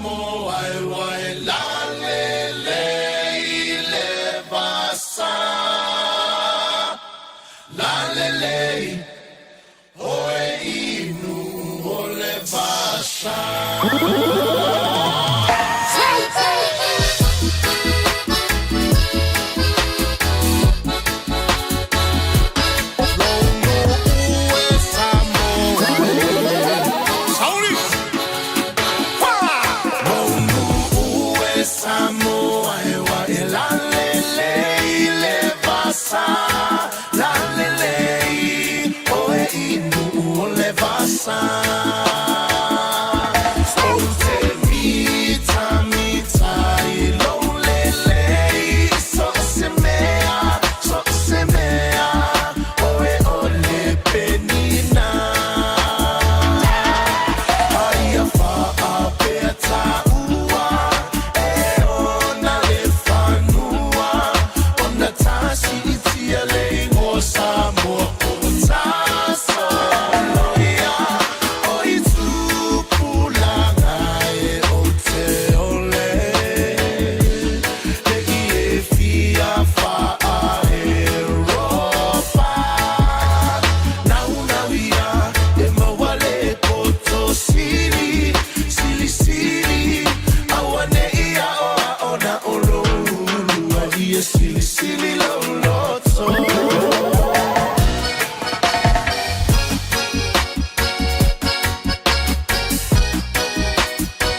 to feel le tene Samoa ya mala mala male ta ino le sua le palua va male sulla tonga ya mana tua ya mana tua tu pula ngata la voine ya so se mana ufa ali ali malu e ti le fa Samoa wana ole nanu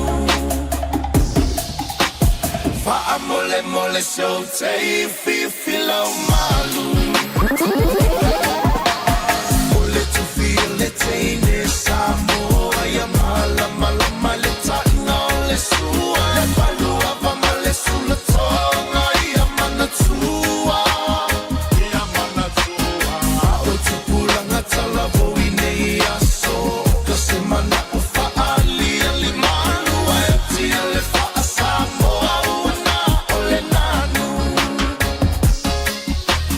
fa amole mole so te fi filo malu now ya e mawale poto sili sili sili awane ya ona olo lua ia sili sili lo lo Hey. Ho. Pese lo ka mai ki mai wori ko nge se lo mimika.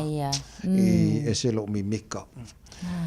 Me nga o mai maori lo wori ko nge langa manga ye ke wori ko. Mana ya. Wa onga. True or real wa onga pese le na fatwa umatu nei ya. Ali ale manu ala fa sa mo yoki. Se ufiu fiang ale manu fa mo mole. Ya, siri pa fa ka ki si pa. Ti pa ve ke. Ko kalanga lo fa. Ole fa tu por kala manu le ta nei ta e nei ba nga ta wa le la fa mo ta por kala nei ta ana ta. Mo tala lenta tala no nail tinalen fa oli mai su fito sanga.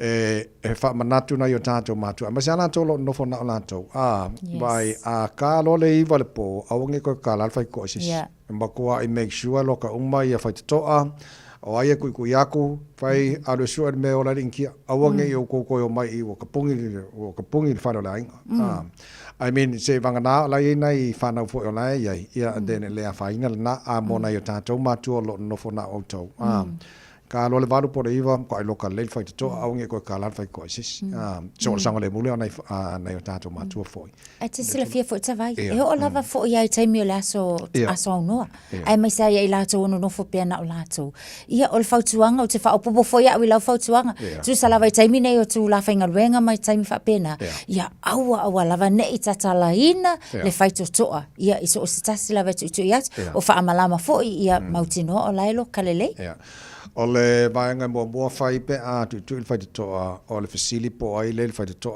e te mautino ai tangata po se se to ai ngale fai to na fai le na tala e le ai ya va venga video leo pe le teleton o tangata leo sanga ka o to ai ngale ku fai ko ya o wa ia o me ko kia el vaenga na ese o me ko kia pe lo ku se si o vai umang ka o fanga e ko fala la ko malki e ku la kaka suilo e ngama la o me ko kia su e ka kale fa po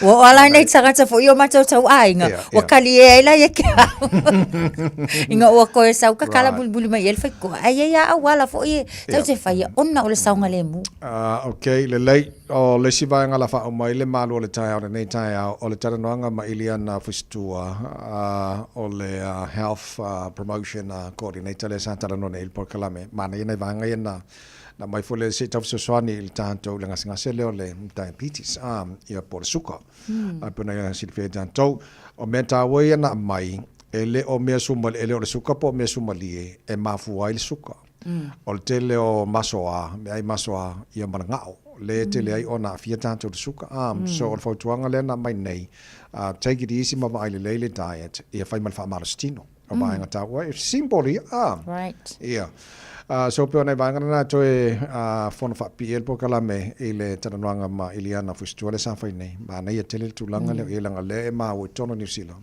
ba udunga kele le paseni la tolo a fiele diabetes so I think lesi vanga ta wono ufana longo to type 1 diabetes fanga ta tele le se treatment po se vanga fo le type 2 o la fa ya on na 4 year Ia o la ia fuala au. Ia male tamu whai alta ngata la tau ia. E controle le mea tau sami. Me ai, a me se ai a ta mawhai mauli masoa. Ia mal tulanga tele o le ngau. Ia. Longo ia tia. Ia. Tia. O e whaafonga mai le mele ua o ye ka kōr kai me. Ai vai, e mai kia i le whasike pule ka ke kamo mo e mai le kai au. E koi ka le o mai rungan whasike. Le ala ka ula kungu ulu mele mo e au. Ai whaatata fonga a ole me te tau no fong tele i tātou whaamon mole.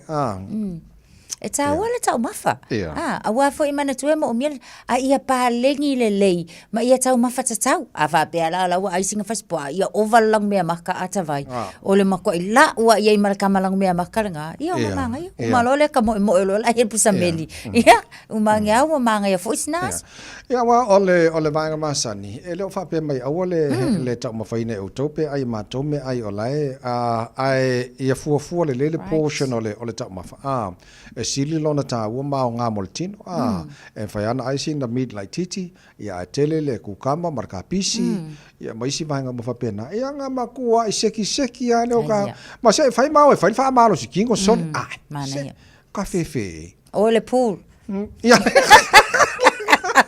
Ai mafe kau i fo ma so uru ngafi ko alu fo ba so le so uru sa. La ko anga fa fa malo ski ngo so le nga kawanga va ile leltin. Sa ale.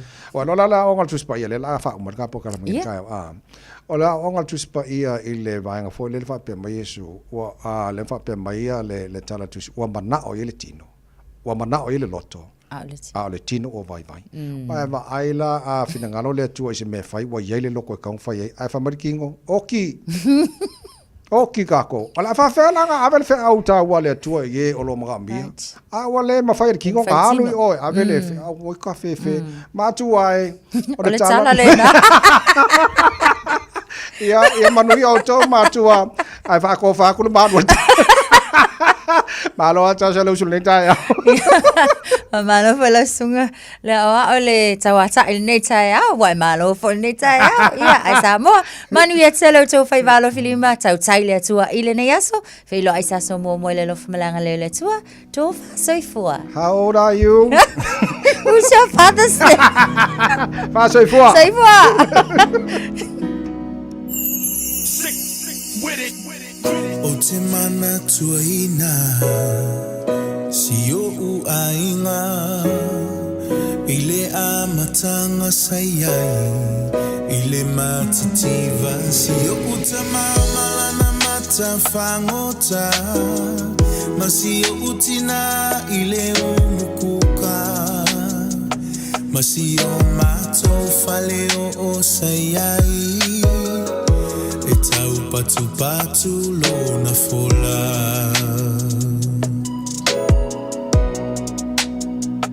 ai atu la ua onga o fa atali le faiva ma utau fui paelo mala ua mo o te savali le nu atoa e fa ataua o fangusia se tupe mola o pilia onga ma mea fai asi o ainga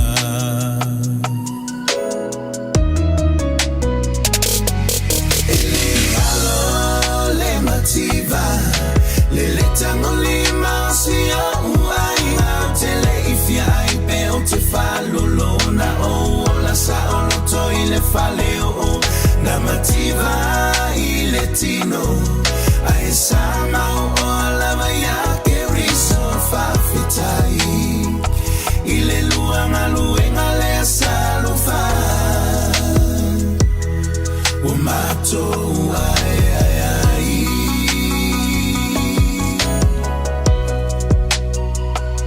le mato tuwa faita ito alua a esusu elava le famalama ato ete paitua ile fainga ta ole olaka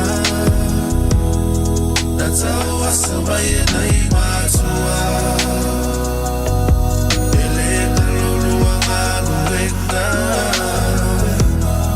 Wamanuia ikatauma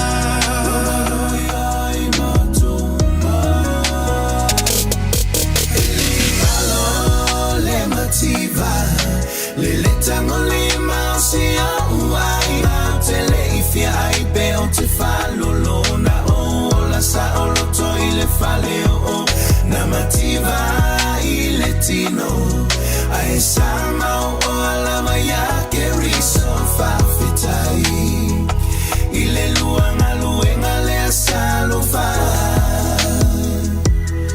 umato ai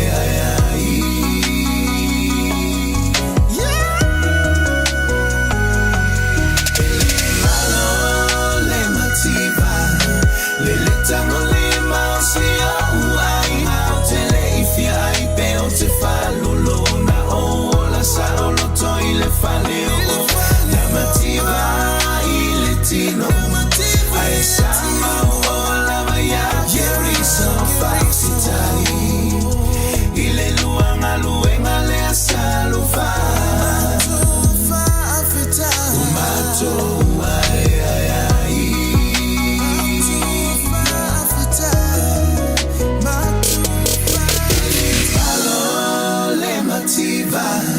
Lele tangoli mausia uai Mautele ifia ai peo te falolona Ola sa oloto ile faleo Na mativa ile tino Ai sama ola maya keriso fafitai Ile luanga luenga le salufa Umato ai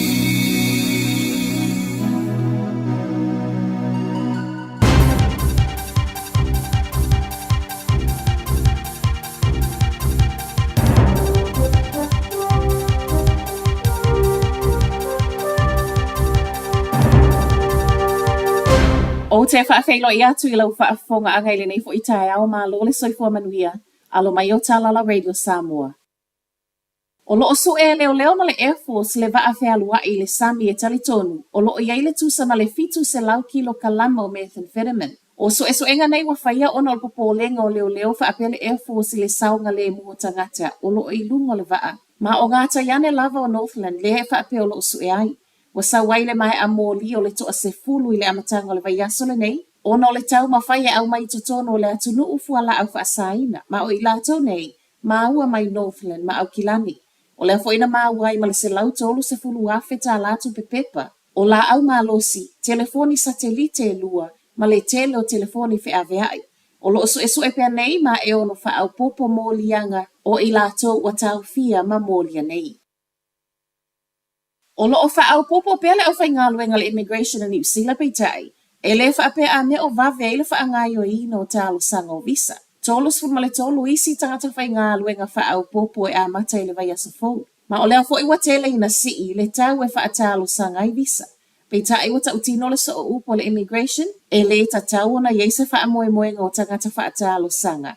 A me o le a sii ai le whaangaio I no talo sanga o no wa sii le tau e tutongi. O le mea moni o se itanga wa whaititi ai tupe whaalu o tangata tutongi la fonga, lea ono o whaatupe le au nanga le immigration. Taliu mai tangata whaingaluenga. O le esilia ma le tasi afe tangata ngalulue le immigration, I le whaangaio ina o talo sanga o visa. E se ile isi tasi afe I ngaluenga o loo ngafa ma tangata lautele. O le whaatuwai o na maua mai o tali I visa whaatalo sanga, o le ono o a awhiai tangata o mai whaapea pisinisi peitai, e le o te lese a fianga o tangata whaingaluenga whaau popo. O le aso waloa I aile tū la whono wa whaasai ona toi wa aia tōni ngā kengi I no whoanga whaitele. O le totongi o le whaasalanga tūpe 5 awheta la, po le whaafale pui pui mo leo o atu I le ono masina le taui, pe a le usita ia. Ai ele I o mai le so le alava na whaiale silia ma le wha se lau whailoa inga leo leo whaapeasu I o kengi. Mo le mauti noa e nofo mala malama I suinga o loo sauma le neitu la fono. Ma ua whai mai ele ko mesina lango lango I a Paul Basham e maa whana e ma whai lava e leo leo ni usila o na whaatau nuu o la tau tiute. E se mai le whaasao tō ninga i loa o se sui o se kengi i no whanga whaitele. O lea fo iwa iai ma le malo si anga i leo e mawhai ai ona o lātou whaata ape ina se whaata singa. O lo o iai le to atolo pe sili atu fo ima o i lātou nei o sui o kengi. Ai mai a Chris McLean o le New Zealand Law Society i tala le tio whaavau māloa New Zealand o le suinga ungaloa ia i le so e tatawa i lawa fo i leo na whaia ma le whaai tete. Wa whaai loa le matanga o tupe a ngā i le malo. O le whai o se capital gains tax, o le awala sili lea e mawai si tupe maua. O le tausanga le nei wato e mawhau whawai le vanga o tupe whaapele inland revenue i le whai ngolo o au ai la fonga i totono New Zealand. O New Zealand o le ua iei wha maunga o le ato o tele atu tangata mātutua, na i lo tangata i ngā lulu e mole tamau ainga. O lona winga, o le ale e tele se tupe maua mai la fonga o lo sau mai totongi, a o isi la fonga, o le whautuanga o sawa i tua, a whai o le alunga lea, wa tataua na iei se isi fuanga e sili atu. Matala muli, te le sa vai ngā tupe e mo o mia e atu no Pasifika e whaafeta ia i ai suing o le tau. O saunoanga manino nei a le sui o le Pacific Islands Forum, Baranwaka, a o iai le whanotanga, a le United Nations Climate Summit COP Luaiva. Swinga nei o le tau wa tele ina a fiele tele o atu no Pasifika ai mai se lava i le si o le Swasami i le Pacific Ocean. A o ia tautino i le mo o mio se vai ngā tupe wha a tupe puinga ma le saunga le mo le Pasifika. Na ia wha ai loa fo i e le mawhai e fesoa soani tupe. O na fo ia ai le wha awhita uli peitai e tatau na matuaso e su ele mafuanga. Wa wala uli ai fo i wakale au mai o fono nei e whai e le tūlangi o lo o tātou iai. Ina ia wā ai e fo i matali tonu i le awhianga o le Pasifika mai suwing o le tau ai mai se o le a ngā i luma. Wha i watoi tala la Radio Samoa. Manu yele nei taia. Ua mawhai ona au ina atu le tala o le tau i aso taitasi ona o le langolango mai a le Pacific Finance Limited. Telefoni o Varselau fitu whawha lua fitu. Ua loa le tautua le Pacific Finance in no ngā tupe mo so se wha moe ma liu whai puiponga aso whanau sa whai whai ngā balononga ba so se wha lawe. Apa laine lo le pacificfinance.co.nz pe wala au le oval sa lau fitu whawha lua fitu e talo sanga sauna no ngā tupe i le bao le 5 se lau tala ma le lua se furu hawhi tala. E lua minute whai lau talo sanga online www.pacificfinance.co.nz ai tasi le tu lai whatali e se tali e iai inga whapitoa pala au lo le Pacific Finance Limited ile oval se lau fitu whawha lua fitu oval se lau fitu whawha lua fitu.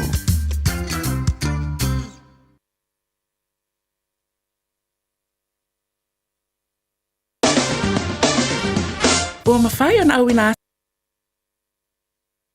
Ua na o le Radio Samoa se furulima iwa toru a mo e tautuaina o e ilangu ngana fitu aso le vai aso.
ia tau fo ile nganga fifia ma le nganga me le taiao le loto oli fo ile le taiao ina u mafai ona to mo le maftanga ma li fo ia so fo ma li aso taua le nganga fifia le taiao te fataro fatuai mo fa felo ia tuai pa i wolungo tatu wa tunu le fo tatu mafuta matatu filo i lungo po kalame fifia mai e ala tau tuma nanga si ufonga le Samoa se fo ma lima i toru amo patalo fatu le taiao fo ya ile mafuta na itatu tu amatua tu asinsine moto malawa fatalo fatu la finga ruenga le tua itono fata faita ulanga ele ngato fo ile fatalo fatu i wo panga umala fifia mai le fo fata si mai lungo tatu proclame ma lor se fo manuia malo fo langi matafi si atis fa filio e fatalo fo proclame fifia mai ma watu to tele ni so tatu wo paanga me se ni so la tu malanga mai Samoa ni so la tu malanga mai tutuila ya oni so la tu malanga mai singa mai la tu lo anga me asiasi ainga pea ia niso i lato tamata alo ia mafio anga o pena na mai malanga mai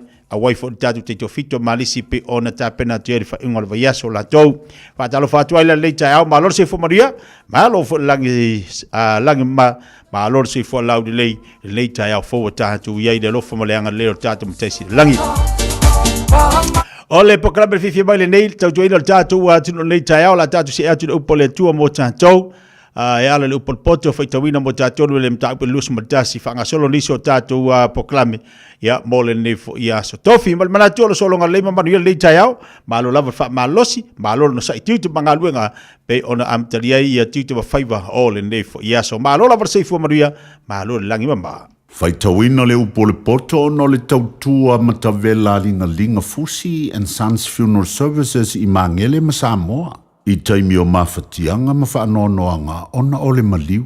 Mana tualingalinga fusi and Sons malana au nanga. Ole a wha maa avenga atu mo oe male a inga.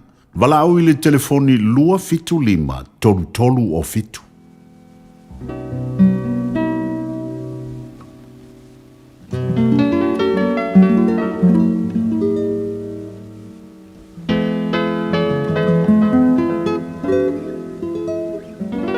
O le finangalo le tupu o waita ia i le ao Iova. Nā te liwina i mea uma ua ia finangalo iai. O ala uma le tangata i tonu ia i lona lava manatu. Ao Iova nā te fuatia loto. Ua whaia lea mi o tonu ma le wha masinonga. E sili ona le lei lea ia Iova i le taulanga. O mata wha sia ma le loto fefete. O le la me pa fo ia ia mi o leanga, o leanga salalea. O ma faufonga e filinga i ngā luenga. Na o le mau mea e u iai. A o ma faufonga e whaata alise umalava, e uai na o le mativa. O le whaupenga o loa ua maua i le laulo whaiva pepelo. O le mea whata uwa lea, ua whaata apepeina i lantou o sa ili le oti. O le sawa o e ami o leanga e ave ese ai i lantou. O wa lantou le mawhai o na whai o le whaamsinonga. E whaapio pio mau ese le ala o tangata. A o le ua le lei e tonu lana ngā luenga. E le lei ona nofo le tumutumu i lunga o le fale.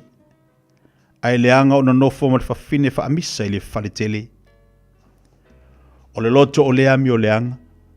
Ua mamao lea i le leanga. E lea lo fangia e ia le late tua oi. A wasalaina le ua tawem. Ua whapotpoto ina i le ua whaingofie. Ao au ina fo li tangata poto. Na te maua le poto. Ua mawhauwhau le ami o tonu le a ingo o le ami o leanga. O lo ua lafo tuina e ua ami o leanga. Ono lo lanto leanga. O le nā te punitia o na talinga i le wala au o le tangata mativa. E wala au lava o ia ai le talia. O le mea fo i whaalilo lilo. E lo mi ai le ita. O le tau i fo i le whata whata. E lo mi ai le ita tele. O iei le fia i le ua mi o tonu i lona whai o mea tonu. Ai mālai o e whai me leanga. O le tangata ua se sena i le ala o le mawhauwhau. E tū mau ia i le whaputonga o anganga o e oti. O le tangata mativa ua mana o i mea whawhiawhia. O le umana o le waina, ma le sua u e le mau o ia. E fai matongi ola mo le ami o tonu le ua ami o leanga. E fai foi masui o e ami o sa o e ua ami o whapio pio. E le lea na nofo i le vau. Ai le ango na nofo ma le whawhine whaamisa ma le whaaita i tango fie. O le oloa ta ua ma le sua u. O lo ia i le whale o le tangata poto. A le tangata valea. Nā te whau mamawina i a mea. O le wa tau sisi i le ami o tonu ma le alofa. E maua e ia le ola. Ma le ami o tonu ma le vi inga. E a ea le tangata poto le ai e tutoa. Nā te lafo tuina fo i le malosi la tu te whaatua tua iai. O leo i lona ngutu ma lona laulau whaiva. E tausu o ia te ia ai pupua ngā. O le whaatau emu, whaamawalunga ma le whaafeteina. O le ingoa lea o le ua whailo na ita ma le whaamawalunga. O le mana o le paie o tiai o ia. Awa ele mawhai o na lima o na ngā rulue. O atu ina nau lava o ia i as oma. Ao lewa mi o tonu. E fo i lava e ia. Na te le tau fia fo i se mea. O le taulanga ia mi o leanga. E ino sia lea. Aia atili ai pe a au maia le manatu leanga. O le moli mau pe pelo. E fano lava ia. Ao le tangata sa whaalongolongo i le mea. E tau tala wha maoni ia. O le tangata mi o leanga ua mata whaale ma o ia. Ao lea mi o sao o ia lava na te mafau fau ilo nala. E lea i lava se poto. E lea i se mafau fau. E lea i se pule te atu ia Iova. Ua saunia le solfanua mo le aso le taua. Ao le whaole tanga o lo ia Iova lea.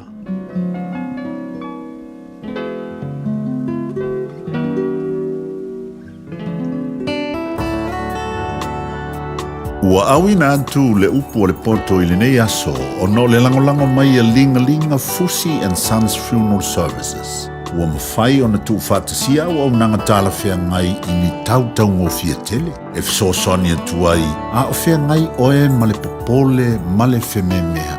E mori whatasia atu ai ma wha mai senga, ma wha mawhana whananga mai a linga Fusi and Sons mo a inga uma o Samoa ua whea le maliu ma le oti. Malau mai loa ia lingalinga Philip Fusi lingalinga. To ia whaapo lingalinga, to ngia si ulavea, pesu mai i le luas fulwalu Canning Crescent i Mangele.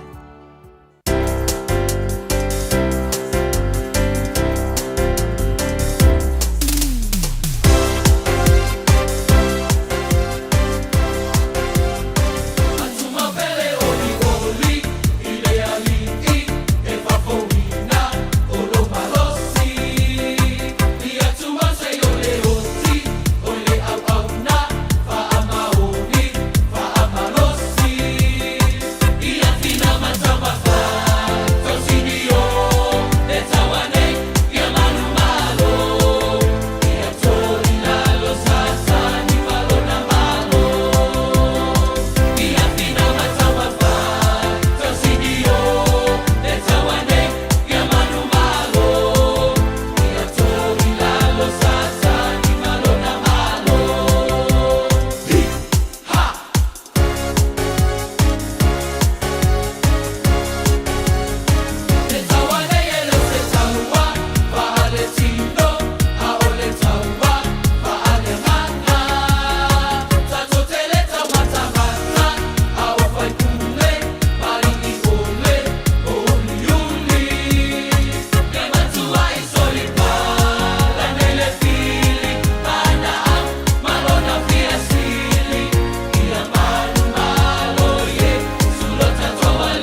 Beta Drive Doctors i le taulanga whaatau i mangele whaapea manrua. Mo le vaenga o so ngase pe amana o mia. E whaatino e fo i matupui pui o le whana witi. O tupui pui la COVID sfuluiva mo i lātou e sfuluan tausanga malunga atu. Whaapea matupui pui o le flu. Pala au telefoni, 255 iwa valu. Mo so wanoe whaatino ai nei au nanga. O fisa whama i mangele i taftafane o le McDonald. A Manrewa i taftafane o le Whaletusi po le Public Library. Beta Drive Doctors Clinics. O mana o mie oe po se isi lo a inga se fisosoani tau whi malanga inga mo New Zealand. I mata au po pei o le vaita mai no whanau po ngā luenga. A whai o lau tali o le ioe, wala au loa Ken Fernieho o le Fern Immigration Services e iaila na laisene. Ma ua silia ma le se fulu lima tau sanga o lana tau tua. E toa tele tangata o fisosoani iai Ken, i mata upu tau whi malanga inga. E au fi ai mata upu na o atu le tribunal, ma apili le minister. Tanga iana i le matou Facebook, ma le upenga te whailangi i moli mau. Mo nisi whamtalanga, wala au mai le Fern Immigration Services, ma tala noa i alu isa, i le oiwa, lua ono lua, tolu lua lima tolu, lua ono lua, tolu lua lima tolu, po le o lua tasi, tasi lima tasi, o lima. Matau te whaia ni fo aroi le aso lava i te fio mai ai i le Shine Dental, ai e ia inga whaapitoa. Matau te salia le Afterpay, Zip, Q Cards, whaapea Wins Quotes i le Shine Dental. E whaia fua whaatalanoanga ma le ACC i le Shine Dental. Le aise tongi mo whanau i le bao le se fululua i le se fuluwalu tusanga i le Shine Dental. Talanoa mai le tongi ino le whainga o nifo i whaonga ai le Zip, Smile Now, Pay Later. Le aise tului i le Shine Dental. A fio mai le 555 Great South Road, Manukau pe bala aule lua fitu ono fafa. Lua fitu ono fafa mo le Shine Dental. Lua sulfa bilu talo te nei le tu lai valo fat simai le unang bal tu al tai world le sunga fo ya Victor mo tatu le nei tai ya wa fo la tu tu bal unanga mo tatu le nei fo ya stofi talo fa Victor malo si fo mo ya malo pole se fo mo malangi malo sunga te tia malo la ngone sa e malo ko tu tu ya patalo fo ile fo ngata fo e se tu tu e ana mafuta mai tono mo malawan nei sai au malo lo fa malo si malo puta wa ta ya tu fa ta fito nga luanga le va ya so mo la tu mai ala so ta ya ni si fo ya la fa wa pe to le sto nai te le fa pena lo sunga livita ya so le la va e te so ma ko ti ku so ba so pinga bin ngai so so ma ko ka wi de si ya so de asa ya ko so ko we ka si asa a te hala bore uranga de e si ke ya ma ku e ko e facing ka lo ngade de asa ya ma ku ya ma wa ni na so ma ya ka ni si ngai ka ni tenga venga ba to e tenga ala tu de ka ule asa e fitu asore au nanga tala de balu ya ta pundi de lima ya ale weekend ya sora brasa ya tala de school ya ta pundi de afalua ya potolu vo mana ya Victor la ta ba ta pon pensidi ya te lo fo le te le swing or pensing ngo ye tato ya wa so sa fo le mo tato Saudi Arabia Saudi Arabia wo ya ye sulbo sene ile to sia ta te tro sa ya mato iba kasi do gota la tu gono por ti solo ta la un iba sene man tuolo lo extendo e porta text ya por el point no ta to pero lo a pere hermoso pa ai ta coca e por cari sono por ta to a competition fa Filippo in lo fenomeno iba che yo cari con swipe hasta por le a va pere so after pay fa ma for after pay eu sou sa il mato con Cindy e formato con che ya va pe so con che al PC e iba sul caramba in servizio e vou su tutta la sezione di caso con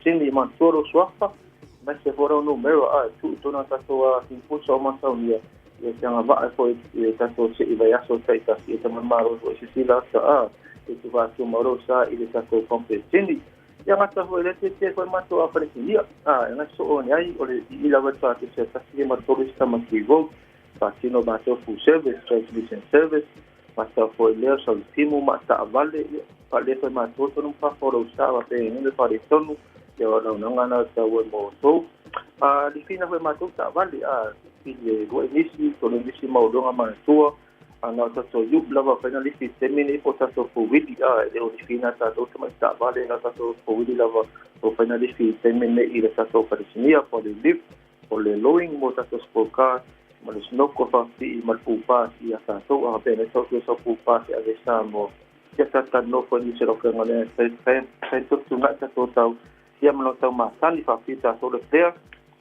ta ali si like ni mo tato sa ba de ya ma le sena a pa pe ni le pare to no sa ya su e ta sena ya pe por one it was ta la ko ya ile tato pare si mia fa ta wina foi ma sa ba mo ta ga fo abadi foi con la lengua pero digo que mira más que lo vemos está vale y más que me vale que y más está la termina más y así yo lo voy a hacer está vale por lo moto se SUV car se ni van small car hyper cars tanto ya wa o por renta hay las mani sem uma edifi pa na ya so pa la por los cromatas mas no como fácil y tanto ya por pasar una termina y tanto está vale pa peso estaba guay yang aje itu na basu so tawar po le sing masuk na tulang mods for cash deck may masuk pa ba ni telefoni o iba lu fitu fa so do o iba lu fitu fa so do o te sua ne tasi di matolu istama ki go ai ko masuk pa le patu si tasi fitu suru peto tawa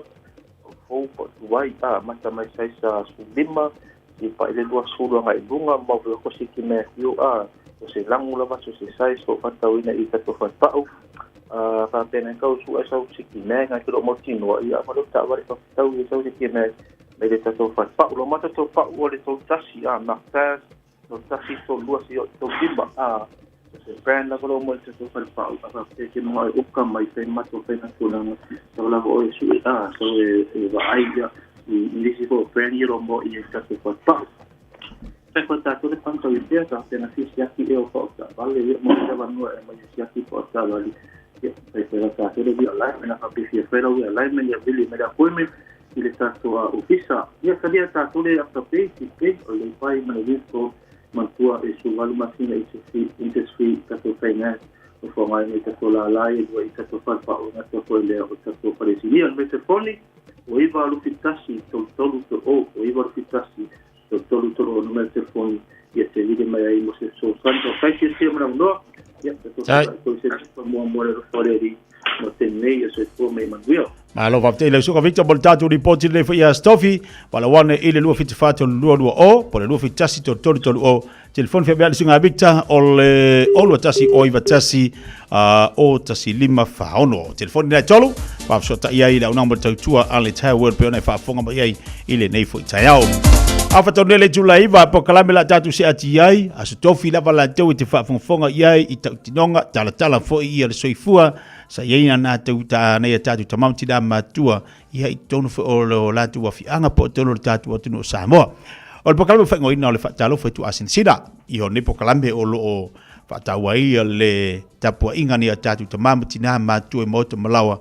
ia mo aso umalava o le vayaso o pumasani le sil ta ina lo le tapua o tapua inga le o lo manu ye fai vol tatu wa tunu al pokalame le fifi mai ia o tapena ina ni pokalame wa faingoina o le fatalo fai tu asin sina awore ngalo ola ia indi so tatu fatataloanga ni so tatu o Samoa e mai se tatu o mai America Samoa o le a wai mai I le tatu te to fitu wa malisi I le faingon le via so la mo fo le avano pokalame le fifi mai fatatalo ini so ilantu e malanga mai Samoa ia usman fa fonga I le pokalame o faingoina o le fatalo fa I tu asin sina e fatalo fa tu nei te mel taiao ia le pokalame fo ina le fifia mai e toi whawhele iatu ma whaatalo whaatu le tapo inga le tatu watunu. I le nei fo I tai au fōma li aso mātongo fie. O se whakoponga li le pokalame o le whaatalo wha po le whawhelua I tu asin sina pe ona i tatu pokalame wha ngā solo I astofi o vai asta itasi. Manatu alo solo ngā leima manuia li tai au le lofo le tua ia au mau fo ni lau lau whai ona si ai le tatu pokalame si tasi fo ta mama tua. Ia I tonu fo I o nei le pitonu o manukau o lo alalai o ia. Whatata noa foi ma whaasoa. Tūlanga ia ilona foi soifuanga I tono lona ainga ia a ola I titi. Lewa whaaso solo mai wa manuia le ainga wanga I mai ni New Zealand. O isi a vaenga la tala ia li tātou pokalame li tau nei mo le whaafonga li tātou wa tunu. Ia maloro soifua manuia soifua lau le lei I le mafto mai li tātou wa tunu. Talofa lava. Ia nei tai au fau a sia la le pokalame.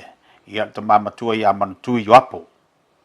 Le la matal tanoa ma whaasoa I le nei tai au. ia au whaafongafonga le tātou watunu. Whatalo whatu manu tui, malo le soi fo manu ele, le tai au fo. Ia, o fo lo fo ima, whakalo whaku lau. Sunga le li whasara lau, karenga kia, leo lo kufu le foi a wal, longo pui li o se kakua kungu. I meo kukupu ma mea fo le a kupu. Ia, makala fo a wā, le lalolangi a koa ma, kulanga ua o ia le whasara lau ngal kako le kio. O kulanga fo i pa ia i sam whainka lau karenga kia, nanga whainka o lo kosi wakele a wā inga salwa lasi. Ia ka ngangi fo le pāpāo, salmuri anga, la urusa. Ia, pa ia le wale a wā fo le kong ia imfala ia mes folo kalenga ole wainga le lepa ia mes folo malu ya san anga ia fa kalo fa foi feo yo le kala le lei ka fai fia lo fa ngongo manguai awasi o ka ko kungu mo akayao ia ai ka ngang fo le pa ia maudungo sa mo yo kupu mo ngai mai ai mo kele se yo mbangoi malo se fua malo fo le langi mama ia tātou whi wha mālo ringi, tai au fau le lofo le li. Tau mai o lo manuia o lua, mālo le seifu lau le lei. Wa mai o ia o ringi kai au. E ke whiringi a ringi kai au, mākanga whi. O lo manuia, le anga le lei wha asoa le kua. O mawai fo isi ngei lau le lei, o mwhai mka ko whai loa i. I le, whare mo o ngei a inga, vai anga e rau whikalenga.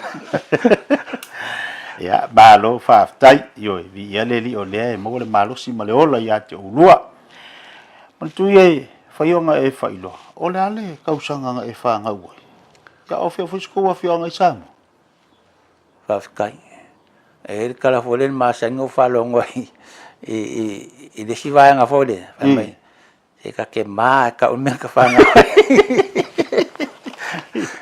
e va nga lo ka ngi kia wa ungo fa ngau de ele avoka ke lo pe ke si la firngang ole avo fa lo ya o nga kong la ku si lo pe fa nga ngo fa nga wa de avoka ya o ke le masalo ai ngo fa ngau doa saya yo ma koi e donga lima o fa ngau ma ku e o ngo ka ma ka ma ya kia ngo fa ngau mai ile le avoka ia se yo nga ko fia loi i foalalo ia ngulanga foalalo ngo kupu ngo lo ai me mo vai ai o la kiki foalalo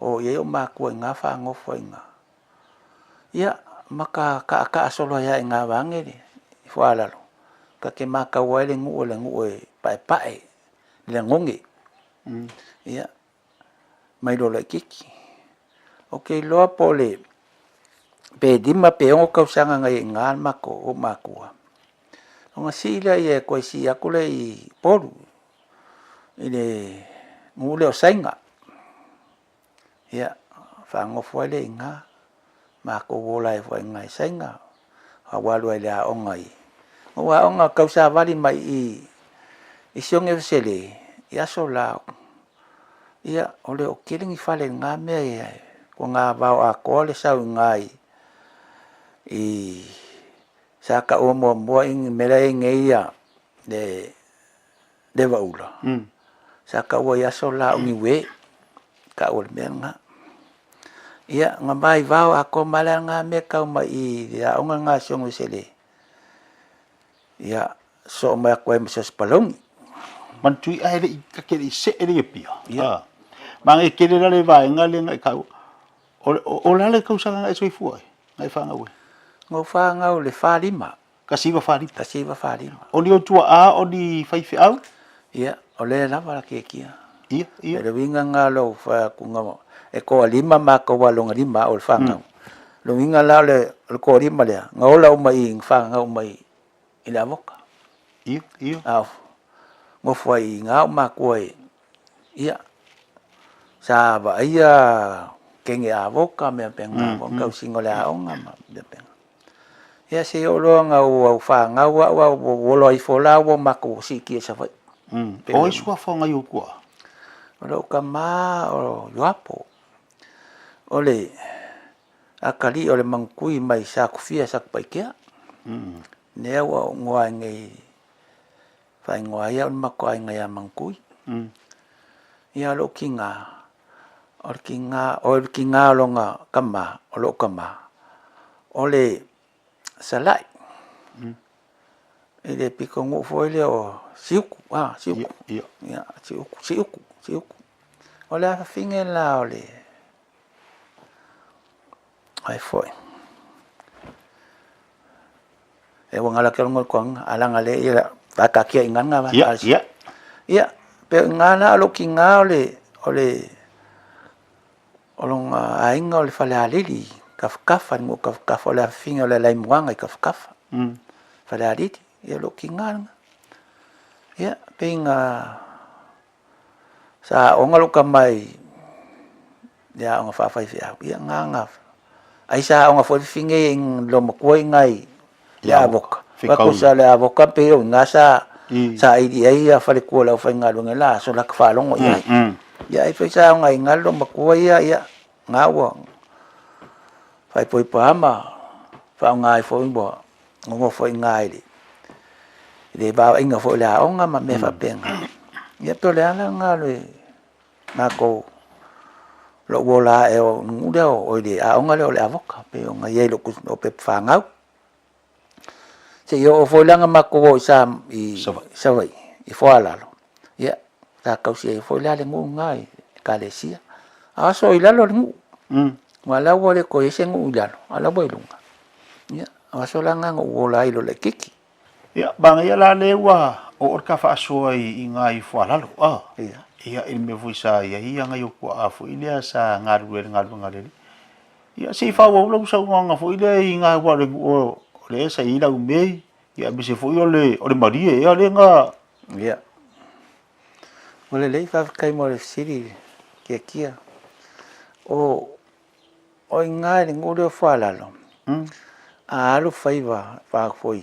Ia pe mo mai lai anga fo ka o ka ko ia sa fo po le ale nga sa fa leo ai fo ia. Ia amo mai lai avele ne vai la nga ka ele vai ka ele ngu ku ai fo ia. Pe fa sa o nga e kai me fa nga ai mo fa la velave pong me penga. Ia o me nga sa mako wa nga kai ia me se foi. A o nga o ia le panga le po. Ya.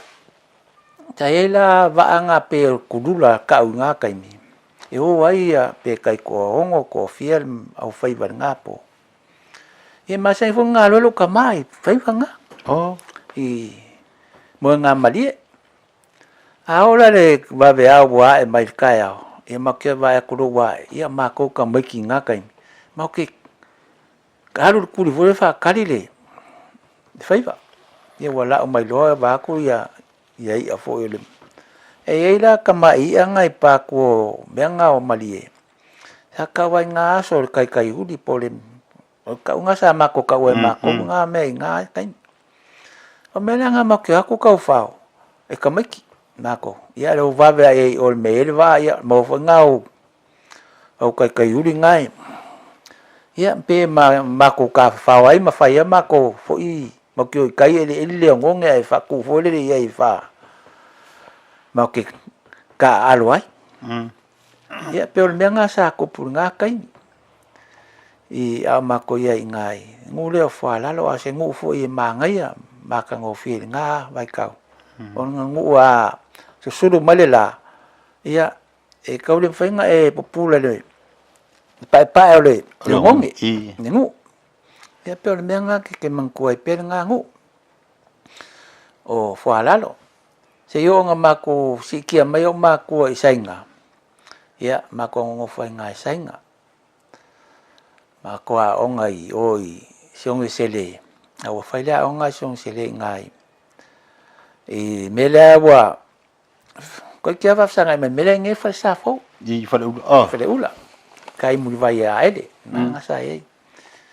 ya onga nga kai a ese ases palong ye o le kula ye nge ases palong asa ingala onga nga ya fa kai wa fai wa ma fo sa varia inga ya ngai wa nga onga I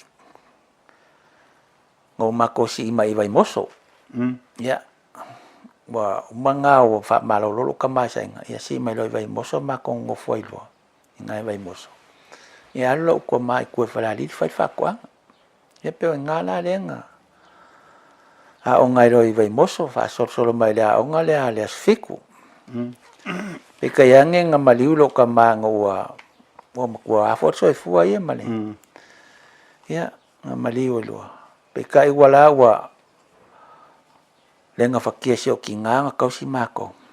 Ya ngoku wai lo le aunga. Ale umale va senga le sa ka uya so nga wa pe yo le form 2 sa a o lo ka ngaka. Ia wa su lo a molonga kuspasi wa lu le aunga fa onga po fa le aunga alba ya ima tu anga ya ngaso. Sa dengya nga maulunga kere ngakai. Ya wa fa ma vai fa ma mudu lo mala nga wa dem fa sio kinga ka si mako. Wa lo le fa la ri ngo foi wa kai mi le wa mali lo ka ma fa wa fa ngal fa kwanga al ma ko ka si lo ma ku do kinga ma ko ko uso ma ko fa fing wa on ngala wala ngo foi fa le ma banga mal ko nga fa se iwa nga fa le fa ko pu fa e fia ko bu sa fa se ngavaki ya sale a cose venga se do calar ya masenge do calar masenge de kaul pusa fa yo venga ya man ko la ngawas la ka ngo fie me ele o pe ka nga sai ya ala ma fa le kai me ki arbe ka fa ka pusa fa ol ma ko ngai kaf o kele lo se ngu ba mo kwai siri ngawa ana mo le aru la ka fa yo le la bukara de pusa fa e siri ngai mangu i fa i lo mangu yo va wa ke la ai du ngoma ya kai mi bola solo le fu e du ngoma ke le lo po film de pu de me la va ngoma le me la ala ya a fa la que la ko como lo vai ma ia e como fa ia chefe le avenga fa ele fa ngalo vai pe magua pe le nga ahora me nga fa ia sao ia vai le nga aba ko magua singa kingol fa ele ko dia ele pasier pus fa ama le nga fa ima male le nga lo ya per me nga ya ngaso ya kinga ka bangongu o ka vai pe kal mala mo nga fa ko nga fa igual fa pe la va se avenga se te fa ikas pe ko lo fa ile ke ka ko ala mala wa ben ya ka ku i ama ku o kales da fa kales ya fa ya ko sa ulo mori mai ya nga me sa vali lungo ma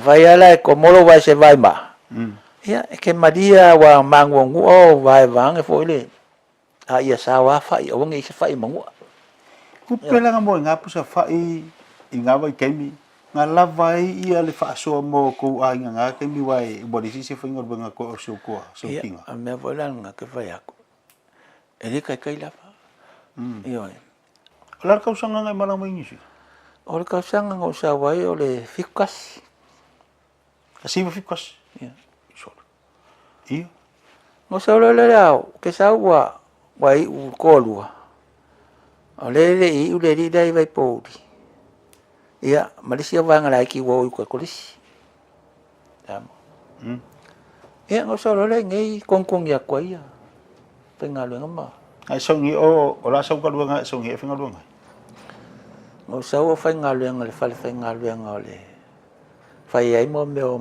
e wo wire fai wa me ka ko mai wa me wa fa le we fi di wa inga mo fa nga lu ngai palpala ai okay mi mai fa le ko mo la ka ngole me kui lo lima tot kui lo lima no wa e pico wa se la ka ngo ko lo lima la se ko ngi amakal nga ka usanga fikos ole sa biasa iba se dengi iya iba Au so kwa le kala ma sengi. Dai ai. Ngakai. Ia se kupi ke le nga kupi. Ka sawa. Sa mawhai o ngā whasusoangi ngā kate ia o ngā waitengi i ngā ioma i ngā ioma i ngā Samoa. Ia bese fo logo fo i ngia kumu. E pēng wha koe ngā kai mila ka ngofi. Ia sa de le ia fo i ko ngia le pōte ia ai. A vea le pōte lau ka senga ngā whasawai ngofu ai. Ia angai me koe. Ia e kua fo singa serengi makaika. Ia la fo le si mei. I Samoa. I va penga. Me sa olai. Ia ma fa puku e fa fo si me sa ka mwhai ai. E sefe ngā isi pe se furukara le vai aso pe fia. Ia ka puku.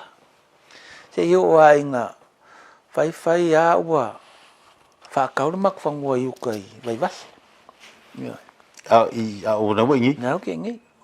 O bua fai ngā luenga la le ri le sa o lenga ia la fua. O fai ngā luenga i ngā le o fia whakanga i ua i konkongi. Ia ngā la sa le ringa. Ia awa mo fai mga o se ringi fui whapopo. Ia o whakulua. Alu e suesi whangua. Ia. Al mako e. Si fia el mako ainga. E ke mi ngā la ke sau ngā oi a. Ngā wale oi. Ale whakalu whikau i ngai male lomo kua. Ia, ke mi la ngā whaasala vei fwea wale lomo kua. Pēr ngā wawenga. Ia, ngā wawenga wawai longa le. Lau kupi. Lomo kua. Ia, pēr ngā ole kalakala aku fo ngai kaini. Ia, kusa wha moe ngai ai. Ia, ua manguia ho la le ai nga uma vai o ki nga ia ala ua mawal fangua mawal fale i ngai Samoa me base ia ua maka foi ua i mai ia o nga lauri ia la ki sa o nga fai ala nga fai la ko ia le Samoa ia pe ua ka sa ngo fuala ngai akala ku Samoa ia wale la wala ko loa la ka ngalo sa fai ala ko e pawal me fisi me kaika ia o si aso fa mai e ke mga se kupe io pe foi mai va penga ta ku dei fa kai le o e ai se o se den ka fa vai e pe mai foi se ka vale la ko fa lo io ke la kwa fa pe ia ka memoria o se le fa nga ka vale io ke o fe ke lo ka vale le a ngal pon mo lan masau solo e pia ia ko sa fa mo o fe ngai do alo mantu o ka mai ki e ko fa e ko kolu kama ai ko kasi kengi ia pe kalkalanga nga kama ia o le lopo fie e kama ki grand child le wenge ia ngala o angi ka alonga sa ifi laso o angi ka alonga e like ka umanga kuanga e fie laso i au e la giki e pawal ka alonga fie e ia o kiki da kiki ai ka kirian kiki foi ngale a pe kalonga nga ka fie ka fawai ia fo le voli ia bo voli ia mga pawanga kalonga sa e ka ke ngau vai mo se fiu ka mai ke ia ke au ke alu o ke la ku alu kapi ngaso ke le fira kapi ngolo ma fau e o la vea ai le se e mala el makwang wa pe o ka le ia po le ala va ku alu ka alu nga kalonga a pe va pengalo ka langonga ya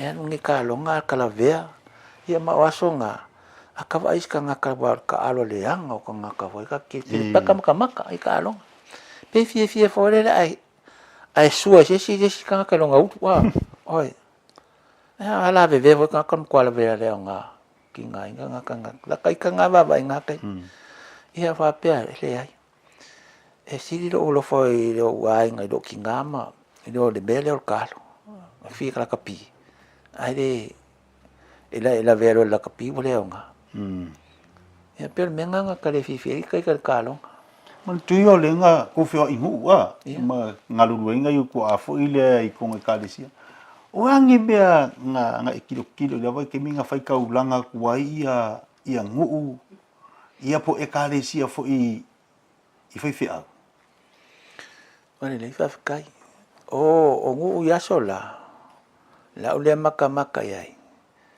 pesa fa ka wo ke le ka singo fa fia pe ngal faalifu a ma le koko e ke va ko wa kamo mes kama ki po fer pi ko mo sa wa ale mai le paul volale ya le faalifu ya mal ki po koko lai u mai na ka va ngal ka usingai da aso ole o ma ko foi ma ko ye loko tanga le lei fo yo yango sia o kaulanga o yo kupe me ka kupe peleki ia am salo akele ke was full kala pe 5 kala ali makala ko akele ya peleki da bo ke yo arainga pole ko akele nga kupe la ule ba ba ke del swinga an ko akele swinga e mo ia e sa ola makiki valaso ka ko kongo ia pesa ngonga e file mu vole leo e ngi me kere me punga vole ko kupuso ka ko ngulaso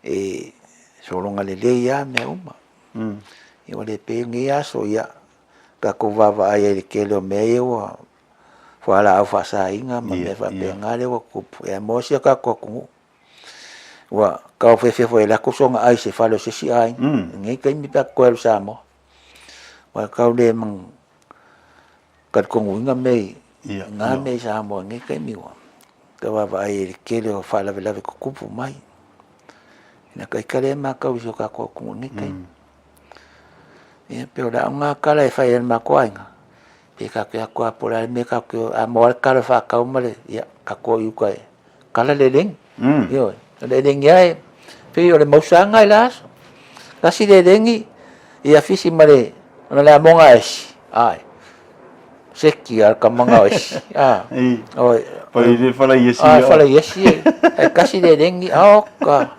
se pe wo ka o ka ko le nga kamanga ya wa kai minga e sa o lo so nga fo ilia e mo ia e le lava se le ngi a sa ola fia ka haka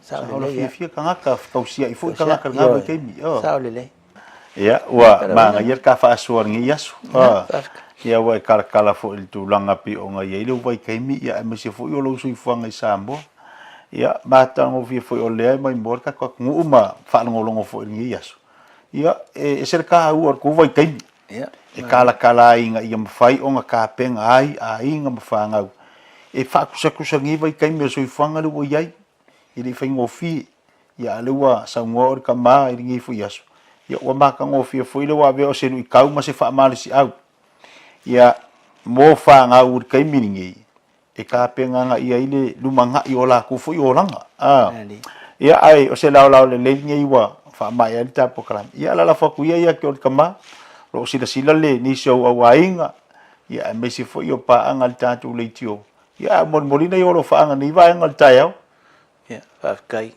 kia o mo fo ngia vango ka wa fa ye vanka ko fa so lunga ya le por kala me peonga afia mai fo i masu mai kala mai au ka ko mafuka fo ini ile fa le ngai ainga fa kai ke mo ngia vango ya ai pe se ia ngai ko manga ko fo kai mi wa sola maso ma vai so fuanga pole olanga fo ngola mai ai ia e ke la fo ngisi me ka wo de ma wo ngi kai ia pe ngai mea o ko konga lo ka mangkua fo ma ngi kai mi fo ka ko fa so ia e fa kai kele mo la vango ia lo fa fo sa mo ko saloi ko ke la fo la ko ke si de fia u ia ma o nga fo kulanga pe ngai ai ya ngi kulai mo dia kula lo faang ala faanga mol fa fong anga si ka ko ngi ngi aso ya po ngi foi kai mi alo foi ngai o ai ngai ka fa fio ngi la lang la ko mawanga ngai fa so fa mangi le ko ka ko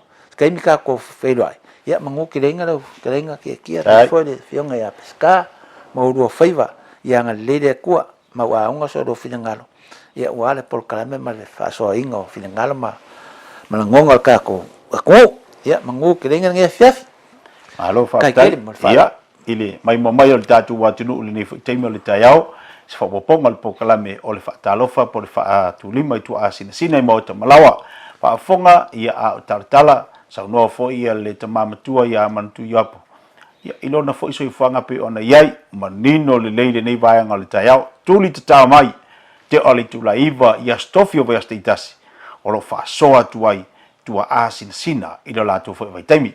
Manu te leina fo whanga le tai au le mafuta mai le tātou atunu po kalamel fifia mai ma le whaatalofa i tua sina soifua mai manuia.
O te whaafeilo i atu I lau whaafonga angaile nei fo I tae ao mā lole soifua manuia, alo mai o Tālala Radio Samoa. O loo su e leo leo ma le Air Force le vaafea lua I le sami e tali tonu, o loo iai le tusa ma le fitu se lau kilo kalama o methamphetamine. O so enga nei wa whaia ona o popolenga o leo leo whaapea le Air Force I le saunga le mua tangata, o loo I lunga le vaa. Ma o ngata yane lava o Northland le whaapea o loo su e ai. Wa sa waile mai a mōli o le toa se fulu I le amatanga o le vaiaso le nei. Ona o le tau mawhai au mai totono o le atunu ufu ala au whaasaina. Ma o I lātou nei, ma ua mai Northland ma au kilani. O le foina ma uai ma le se lau tolu se fulu afe tā lātou pepepa. O la au malosi, telefoni satelite lua, ma le tele o telefoni wheaweai. O lo so e pia nei ma e ono wha popo mōlianga o i lato wa tau fia ma mōlia nei. O lo o wha popo pele o whai ngā le immigration and New Zealand peitai. E le wha pia ane o vave e le wha ngai o i no talo sango visa. Tolus fu male tolu isi tangata whai ngā luenga wha popo e a mata i le vai asa fōu. Ma o lea fo i watele ina sii le tau e wha talo sangai visa. Peitai wa tautino le so o upo le immigration, e le tatau na yeise wha moe ngō tangata wha talo sanga. A me o le a sii ai le wha ngai o i no talo sanga o no wa sii le tau e tutongi. O le mea moni o si itanga wa wha iti ai tupe wha alu o tangata tutongi la fonga, lea ono o wha atupe le au nanga le immigration. Taliu mai tangata whai ngā luenga. O le esilia ma le tasi afe tangata ngā lulu le immigration, i le wha ngai o i no talo sanga o visa. E se ile isi tasi afe i ngā luenga o loo ngafa ma tangata lautele. O le wha atu wai o na maua mai o tali i visa wha talo sanga, o le ono o a awhia i tangata o mai wha apea pisinisi peitai, e le o te lese a awhia ngā o tangata whai ngā luenga wha au popo. O le aso waloa i aile tū la fono wa wha asai ona toi wa aia tōni ngā kengi i no foanga whai tele. O le totongi o le wha asalanga tūpe lima awhe tāla, po le wha afale pui mo leo o atu i le ono māsina le taui, pe a le usita ia. Ai ele i o mai le so le alava na whaiele silia ma le wha se lau whailoa i ngā leo wha apeasu i o kengi. Mo le mauti noa e nofo malama lama i suinga o lo usau ma le neitu la fono. Ma ua whai mai ele ko me sina lango i a Paul Basham e ma whana e ma whai lava i leo ni usila o na wha atau nuu o la tau tiute. E se mai le wha asao tō ninga i loa i o se sui o se kengi i nofo anga whai tele. O lea fo iwa iai ma le malo si anga i leo e ma whai ai ona o la tau wha ata ape ina se wha ata singa. O lo o iai le to atolo pe sili atu fo ima o i la tau nei o sui o kengi. Ai mai a Chris McLean o le New Zealand Law Society i tala le tio wha avau māloa ni usila o le suinga ua ia i le so e tatawa i lawa fo i leo na whaia ma le wha ai tete. Wa wha ai loa le matanga o tupe a ngā i le malo o le whaia o se capital gains tax o le awala sili lea e mawai si tupe maua. O le tausanga le nei watoe mawhau ai le vanga o tupe wha apela Inland Revenue i le whainga o loo au ai la fonga i totono New Zealand. O New Zealand o le ua iei wha maunga o le ato o tele atu tangata mātutua na i lo tangata i ngā lulue mo le tamau ainga. O lona winga, o le ale e tele se tupe maua mai la fonga o loo sau mai totongi a o isi la fonga o le whautuanga o sawa i tua a whai o le alunga lea wa tataua na iei se isi fuanga e sili atu. Matala muli, te lesa vai ngā tupe e mo o mia e atu nu Pasifika e whaafeta ia i ai suinga o le tau. O saunoanga manino nei a le sui o le Pacific Islands Forum Baran Waka a o iai le wholotanga a le United Nations Climate Summit COP Luaiva. Suinga nei o le tau wa tele ina a fia le tele o atu nu Pasifika ai mai se lava i le si o le Swasami i le Pacific Ocean. A o ia tautino i le mo o mio se vai ngā tupe wha atupe pui ngā male saunga le mo le Pasifika. Na ia wha ailoa fo i e le mawhai e whesoa soani tupe. O na fo ia ai le wha awhita uli peitai e tatau na matuaso e su ele mafuanga. Wa walauli ai fo i wakale au mai o fono nei e whai e le tūlangi o lo o tātou iai. Ina ia wā ai e fo i matale tonu i le awhianga o le Pasifika mai suwing o le tau ai mai se o le a ngā i luma. Whai wa tuai tāla la Radio Samoa. Manu yele nei taia.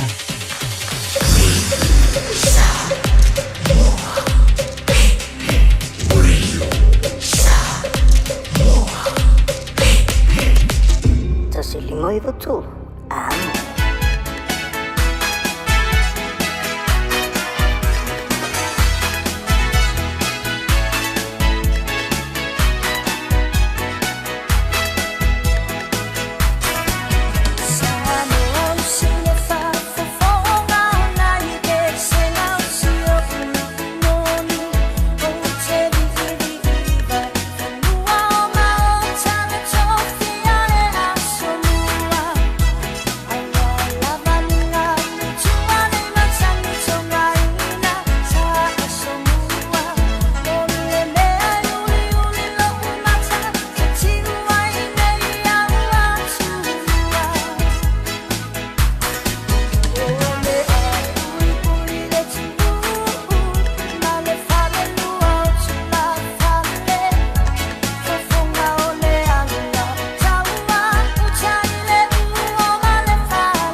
Yo se fonga malia le sunga mo tasi a so mana fa fianga mo tato le tai au le se malia tu table wati.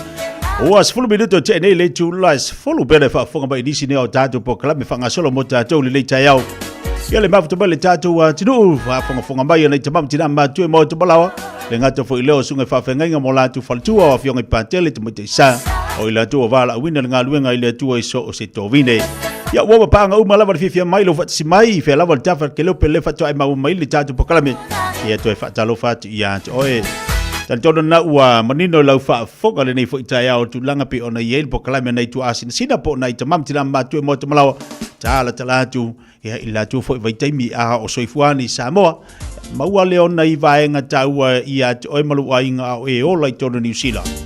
Ya te tango fo ile tu tapu e ai lo fa na tu tapu e lo ainga wale manuia mo ata yao. Pe ona fa ile bol balo tatu wa nu wala fa fa si mai tatu o malo si mai la fi anga si omo. Ya ile tatu taito fito le mali si pe ona fa nga solo le fa ingo le vayaso. Ya le wa fi o fa si mai la ya le tatu taita malanga le ngato fo ilea o le tatu fo ya onga. Ya pe fo le fonga le tatu o malanga le wa tonu mai fanua. Ya mal tatu au atoa. Male pulenga o leua tonu mai tono ma au kilane ya uwa ia tu fo ilta to balanga e malolosia kwa malolosia la malanga au kele lo la malanga po o ko ye kakangsi ke telefongi se singa ka ngo mai ngai pele ai po le me wa kape telefongi ka mai nga wo mai ngai ko a se uwa pe ofisiri la malanga se uwa pe ofisiri la malanga ba tala fatu sua malol se fo paduia ya o foi wa ve ma fonga al tatu o malanga linga to foi lefa talo fatu lo sunga te malanga lo fionga mauto finga mario to atalo fatu po kala me fifia mai de leita ao ia fatalo fatu foi tofi ya o lo sunga lewa ave ma fifidia fa ya o ngal tatu o si umu malol se fo manuia malol lang matafi la ta oto apa io le tu malo me se foi la fianga la le o isi tala titia ni isasi ya se ngana ona vele malapel tatu maftanga me se tatu filo ingal leita ao fo ya au tatu tiu pa io le tua wa malu mato ngofia faile mo so tanga mo tatu ainga nei tau fatalo fatu balanga fa lalo ile tu sa se tolu malor se fo manuia e ba ko kiri kala e muanga mori le nganga fa kai wala lao so ma ko wala ile po kala mengi e fa lo lo i fu se la ngonga o se vai vai ngole kam fainga wal fa mo ya o le kala lava ile anga ngai ku moe nga ko fa ile kam mala fa me malonga kingo wa ko malonga kiki lava ko fakalo fo ile ava ma le fa lo alo la sunga lo fikringa kia o le fonga fo ile o ka pokola mi nge yaso o le aka o ko le upu ya ku mo pule nga ko ile ka kai ma le fo mo ele ka ku ngo sa mo o mo kofi le se makainga ku le makala winga o mo nga ko fuli o ku a yo mako e ka wi ngo fa se imuli ava ma fa po ila mea aware ka po inga so maku ku malo le nga ka ngi usilange ya me se fo yo apo mo po mo u ka po inga Samoa yo pa ya wasa so mo ma inga kalinga ya ku ma inga sa ku u fale luo ku la fale fo nga la ka u ka ili u ma malu le fale ko ile fanga luinga fi e so nga vau awa ya fio yo ka le yo fa ngo mangu fa kan sia le ku malo ya fa wa male free wa mangu wa fa mo ya malo so fu mangu langi ma mai le fiklenga malo sua faftai sua yoni foi la valo fonga mol fo tatu malanga me Samoa fa tu lima fa felo ele tatu wa tu leita ya mai sel tapo inga le tu malo ma le fiong ya a o to va mai ele nei fo ya tunu tu langol fa ngaslo ino tatu talonga le wa fa felo le tatu wa tunu si fa felo ya tu tatu malanga mo to finga ma wi tu malo se fu ya wa pe fo le sungal fa ya o va tu pe ko fa ngol fa ya o ngi ka ya ya fu manuia se tu fatalo fatu la fioma klem ni vai ngolas malor se fu o amelita to malo ngwia faftai mangede fakukang bi yedi banai awale popole fu ola tap te lo fo le to tele ya la usi umole mai tato pokala me Samo ya la fai ma musu atu to fa tu ola tu te manu e la se me la popole wo walu poka ya la le tulanga le tanu mai le tatu tau nei o se kiel tatu o malanga ia ro ma ya pulanga me fa pe wa fu de fo kuale kai malanga e me fu sunga le fa ya onga ya wa fu ka penganga kamai la kula me fu de maru do ngeli aku ngei malo fa tai ama to finga o lo sunga wa ve te balanga wa fia de to sanga jalu ona o mai ia la o si umol tam sanga le maris Ia, mole whaafsiri la whionga whonga pakalame o le nona ruai nei o tausanga. Aruna o whimele au si umutono le whamoemoe an malisi o le tausanga leo na mawai. Ia, leo waso nei le rua tausanga. Ia, au wai mai lava e lango le whamoemoe tato malisi New Zealand. Lua tausanga le wa awai mai ai, ma tausanga le te atunesi o ma le tausanga le fo awai mai ai. La se tiro lo sunga te malanga. Ili tape nanga wa yen litu sanga na ye se sao po se tau la tu sanga wa tape na ile malanga mai au mo litu sanga wa tatu te fitu ya mole fa fonga lo te sato watunu ya ole ala na to ya wa mai ole sato au ne tu sanga ole fa mo na ia city ala vale tu langa wa ile mato wa ile tu sanga mo vai tu langa na ile malo si mal tam fa yo alum fana. Ia, o lewa mātou tā pena mai mātou te nau lava ina ia mātou o malipu. E le whamoe lava tā penanga ma le tūlanga o ia le samata alo. Ia, o fia fo i toi mo lewa no whaalua e toi whasa o inisi o tūlanga sa whaale tonu tā penanga o le nātau sanga ma vai atu. Lava le tūlanga sa i tatu o tau sanga tōne. Nau whaulunga le whainoa? O tausanga te nei na meike le top 8 i anga mātou malolo i le kote le kap kota whainu. E la sa ngata me i a tau mwhainga i tausanga o mawai. Mara ia lau sunga whaiaunga. O ari tā penanga wa leo atu o mai. O leo mai asi umule malanga mamai. Leo fo usau nol te malanga. O leo mai a ele maru. O ani tā penanga o leo tā pena i a tātu tamata alo. Ina i mawhai ona au sia. Ia le nauno ta inga fo le tātu au malanga mai. Whaftai te renga mor whaafsiri ia tai tonu o tapenanga maasani lava. Ia a malanga lo fo ise au se mea mau. Ia ere whaatanga tāpena. Tauna matua i tāpena i se laupasene. Fo i le mamau ia mase leni o alu i male tau mwhainga o le malanga. Ina ia tini taunu uru wha moe o le malanga mai ai o le o mailani matua au ia. O le numero tasi lava le tāpena ia peifo i na isi uso wa ele lava se au fifi na se tu rua pe tu top tai tonu au uma ia a le fu e fa lave me masi i tau vanga le tu langa mo wa nei tele to alo to tele le fa onga ma nei to te liwa tu lava le sunga te malanga i to tonu lava ia i Samoa pe ona fa nga solo ia tatu yoni matatu te to fitu mai tawina ia le tu langa le fo ia to au i tonu tatu te to fitu ia la se langona i le sunga te malanga ai mai so le ia i tatu te to fitu tonu Samoa. E ono maua e sisi la sanga ole ai e tapenanga si omo i tu tonu au kilani na ilo le tūlanga se isamo. Ia, whaptai mole, whapsiri le opopo ia malai le whafonga marsi a fia o sato watunu e pe o le tūlanga mau lunga leo masi o le au. Ia, na e si le fia foi o na mato masi i le fitu a pangpo. Pang. Ia o ina mato mai male numertas. E peila o le foi la o tūlanga whanga solonga tamio sanga i tonu lava o Samoa. Ia, te tamio sanga sa mato malolo i le semi-final. Ia, o nisipeo tamio sanga sa mato tūlua. Ia, le alawa mato masi i mai i New Zealand nei. Ia, o le lui le watu i tama. O tātou wai le champini Samoa. Champini atu i fafu. A whapea na tātou manu malo i masi i pang. Ia, o te mana o e whalua ina i tono New Zealand nei. Ia ai whamoe lava i le tamu whainga alo mwhanau. Ia mane mafuta mai o le anganga le ali e manu i ai whamoe uma. Mani ia tele, e sele mani ia. Whapea la lena malo i tutuila, lena malanga i tutuila, mbawai, le manu malo, toe malanga mai nei. Lela u whalua. A fufu ila ia i tutuila leo malanga i se me Samoa whaatolu.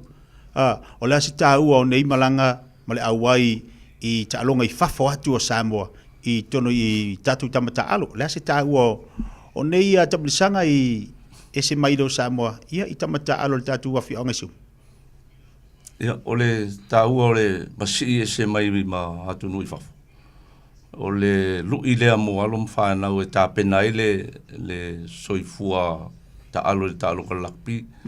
Ai mai se foi o le tamu whainga mga ruenga le whaia o ngale iai. O le wha moe lava na la inga toi ati ai laulat piene si O le developing. Kusa o le ati nga enga walo ma whanau. O le whaanga o lunga foi la leo le wa ai at whaia o ngā mal tapenanga le mato au ina ia masi.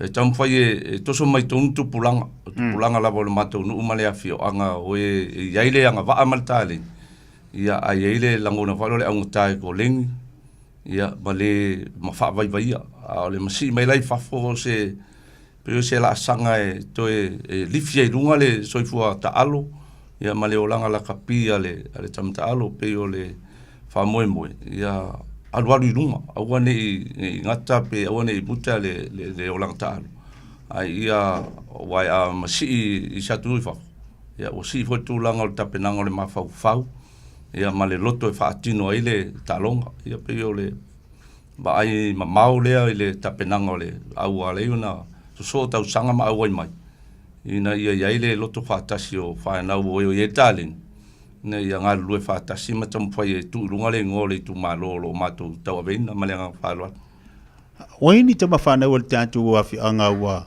awai atu le tātu man Samoa? Morsila fia i o le teimi nei, o le ave fu a le mātou kalapu i tōno le manu Samoa taito fitu, i o le usole i a motu o petai. I o le teimi nei, le squad fau, i o le whai aonga fau, leo ato e whailoa, i le whai lau ato e maua i male ava no le sisu i tuai o le tātou manu Samoa taito fitu. I o le usole i a si osi a sofolau.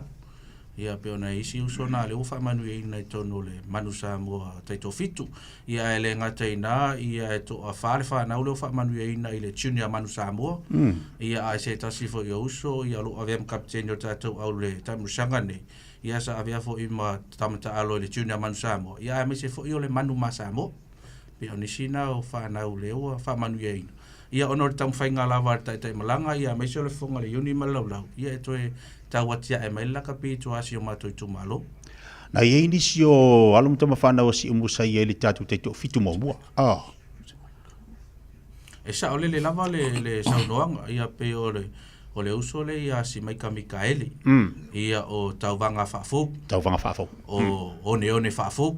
Ia pe o nisina o sui tu wai ia pe o nisira usona ia le wau mau nei Niusila pe le uso ia ne fafo ia le vo mato malanga mai ia le foi la ole ata alo le mato au e tamusanga ne ale maris lo winga la ole ia ina tamatu ia le wa am fai ona mai tatu au e so ni nei tamati foa ia esa ole le lava la usau doanga pe ole ia na uso to ia pe ole uso le ia si osi le alo mato mafuta Samoa ia le foi la mato malanga mai Niusila ia ole ava no to fo ia se tasi uso ia po tamafa na u mato no ia le uso ia o ne fafo ia le foi la utu mai de tau au ia magole leadership e tau ave im fa ta ia na ia lo fa na ula iti o se mato ta penanga le au malanga mai Samoa ia awal fa mo le malisi nei au kilani o ani ta penanga sa iai ia ai mesele lango le tu malo na ini fa fitau o ani ru tau sa fe ngai mal tatu au ta pena mai mo le tau sanga ia e tele a fafita uli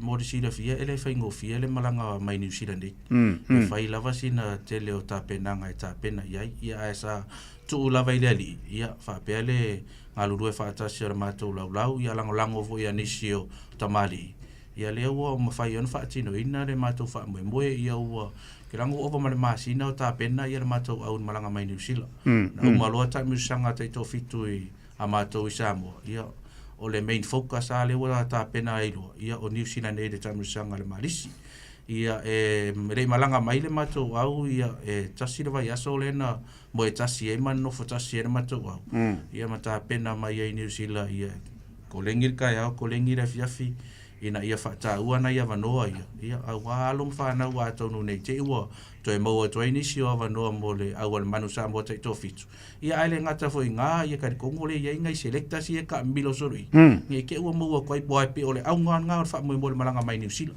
ia expose ia mato alum fa na wa si mato kala ele ngata Samoa ia New Zealand ia mai sila fia foi o to New Zealand le yo lai foi fai de la kapi Samoa ngo le foi ai pe ye ngisi e manga ku ma ku langa le ai e nai ta ma ko ka mai kilokos ia ai ko ia e ke le nga va ama ma ko mai foi ngai ka mai kiolo i Samoa pane e to fiel tatu o malanga mai ole a fai nga to la mal mato o malanga e la ve ai male pulenga e to los fulmatasi silfia to luana yalo o fa mai asuenga ia ona ele fa moe mai asu enga le so taia le so fa vai le ona malanga mai le sa ia e wai lava i tonu o le malanga i lava le mo metalonga ia le lava no te inga e inisi o tami sanga le vai asofou ia e mai la ua fa nga ilo la malanga mai ia e lua nei mafine o lo matou malanga fatasi mai ia o ila tu lava ia o lo ia ile tau au e lango ia mamatou fai paanga fatasi manga lue wale tam fainga walom fanau o taria tu le male fafsil alo faftai ia o se swing al tatu proklame lita o se le mana ia tala fon tu langa pe ona ia le la se mai le tatu prestenia me se tatu fai onga me se tatu kapteni o le tatu awal tatu te tofitu si umo ia se fon tatu watunu ia tu langa o le se tala le al fai onga la tau o ia le kapteni la tau pe a o ne te ua lu ngala lo ta longa pe vesi ta longa ia po le ala se tala le fai ale kapteni i lona fa to ina fo el au ai meso le tapenanga le o ia e se le mana yo tu langa le pe ona pa so malita tu wa fianga so si mo le ma malita tu pokala le tau le to fa fonga mai o le wa ila fa no o te rolita tu au pe ona yele nei tau ia le fo wa anga mai se ia to so o lava le la tu anga mai le tau sanga o vai ia pe ona ia le tatu tam sanga o tu tuila le na e fa fonga mai le na se un pini mai vai e le makau kia ke lo leosium a o le fu ko fe veisium ma ko ke aku inga i New Zealand si o mako popo fa le ia o ku ngai ku ke vesi mai ma tuk ya fa talo va tu lo fengal pestene me se la usunga le kapten o tatu o mai o se ki au ngi ka ya a tu sa ro nga ma fa tai ya o lo manuia la vol de tayao ya lo fu ma le tu ma lo so fu se fu manuia le sunga le kapten o tatu wa siu fu manuia le fiong le fonga le poklami ka manuia le lo fu ma le tu kau fefe ia le pio kau fefe le kapten ia le yo ro la so kai la ta va ponga el pisking o pe wa kau fefe le po ngai pa wa ka mai ya e fa pena la voia ne foi vai tau mata penanga ya o le fu fa sa ni fu kapten la to ia mo fa mo ya masalo lo to ma se taimi o lo su fai tu la pe ya ia o le fa mo ai o kapteni ia o le foi sa fa tal noi na taia to ar kapteni ma o le miti foi la kapteni pe ia ona sa no foi lau e fo ia si o mo male champagne tau sanga ne mana ia mani langa le o le ia tapinanga al kapteni mala na au ne foi tai la sungar kapteni a fa pene ia lu le talonga le aso nai e va ia tu foi le wa mata ona tau pole le au po kau fa vesi le au kau yengi me tutupu te ron talonga o angia wa wala pe ngia me tutia fa kapiteni ina ye fa malo si awa yau tamata tai mo le fa fsidi yo le power na nga yo le sticker le game plan le coach fa kasi mo le unsa yo la uso o le angi me kupu me ko kalonga yo le unsa ila va fa king ngi me uma ni awangi ise ma fo fa por le vale yo nga fa ile me ma le me e pe ngo ka o ki mo solo o le sticker e ke plan e sungal fa ya ya malong sa ia en fa yo nga kingi le fa mo moi o le na e awai ma le tam sangal to sanga te ne ya o le ala fu ala le to sanga nei lo ta penanga ma lo to fa fo no ta tu au mai sa mo o le ase swing o lo ta penanga fa kapteni malau au mo le nei to sanga ile tam sanga le tai mo le fa fsidi le tau sanga ma vai sa fa pena ona ma to pa o le ko ta faino ia ma le tau sanga fa ma vai e mo i lava ile i tele lava ni sio alom fa na fa pena ona fa ma ni le aura tunu ma le te minei yo fa isina to tele fo ile au so fa pena ona fa ma ni le aura tatu tunu o le tatu nu ngo fo ile nei wo yai wo ma so di lava ma fa fa ma to te fa e ma ni le tam fainga le nei tau sanga ia por kulanga ma ko au keming e pe ngo ka wo yo ko kele lava ia la usu wo fa pe naon fa mon yele aura tunu lona winga yo kele experience mal le taleni fo la usu in fa yo ma ko ka singior fa mo in fa yo ma ko ngumera kasi le fa mo ma li singi ka sanga e no lu tau al tapenanga la usu ngal kapteni a mesel tatu au le tu sanga le malanga mai ye paula vale i tau fo i le auso ia o le tapu inga se mātou tu malo whapenao na tapu i mai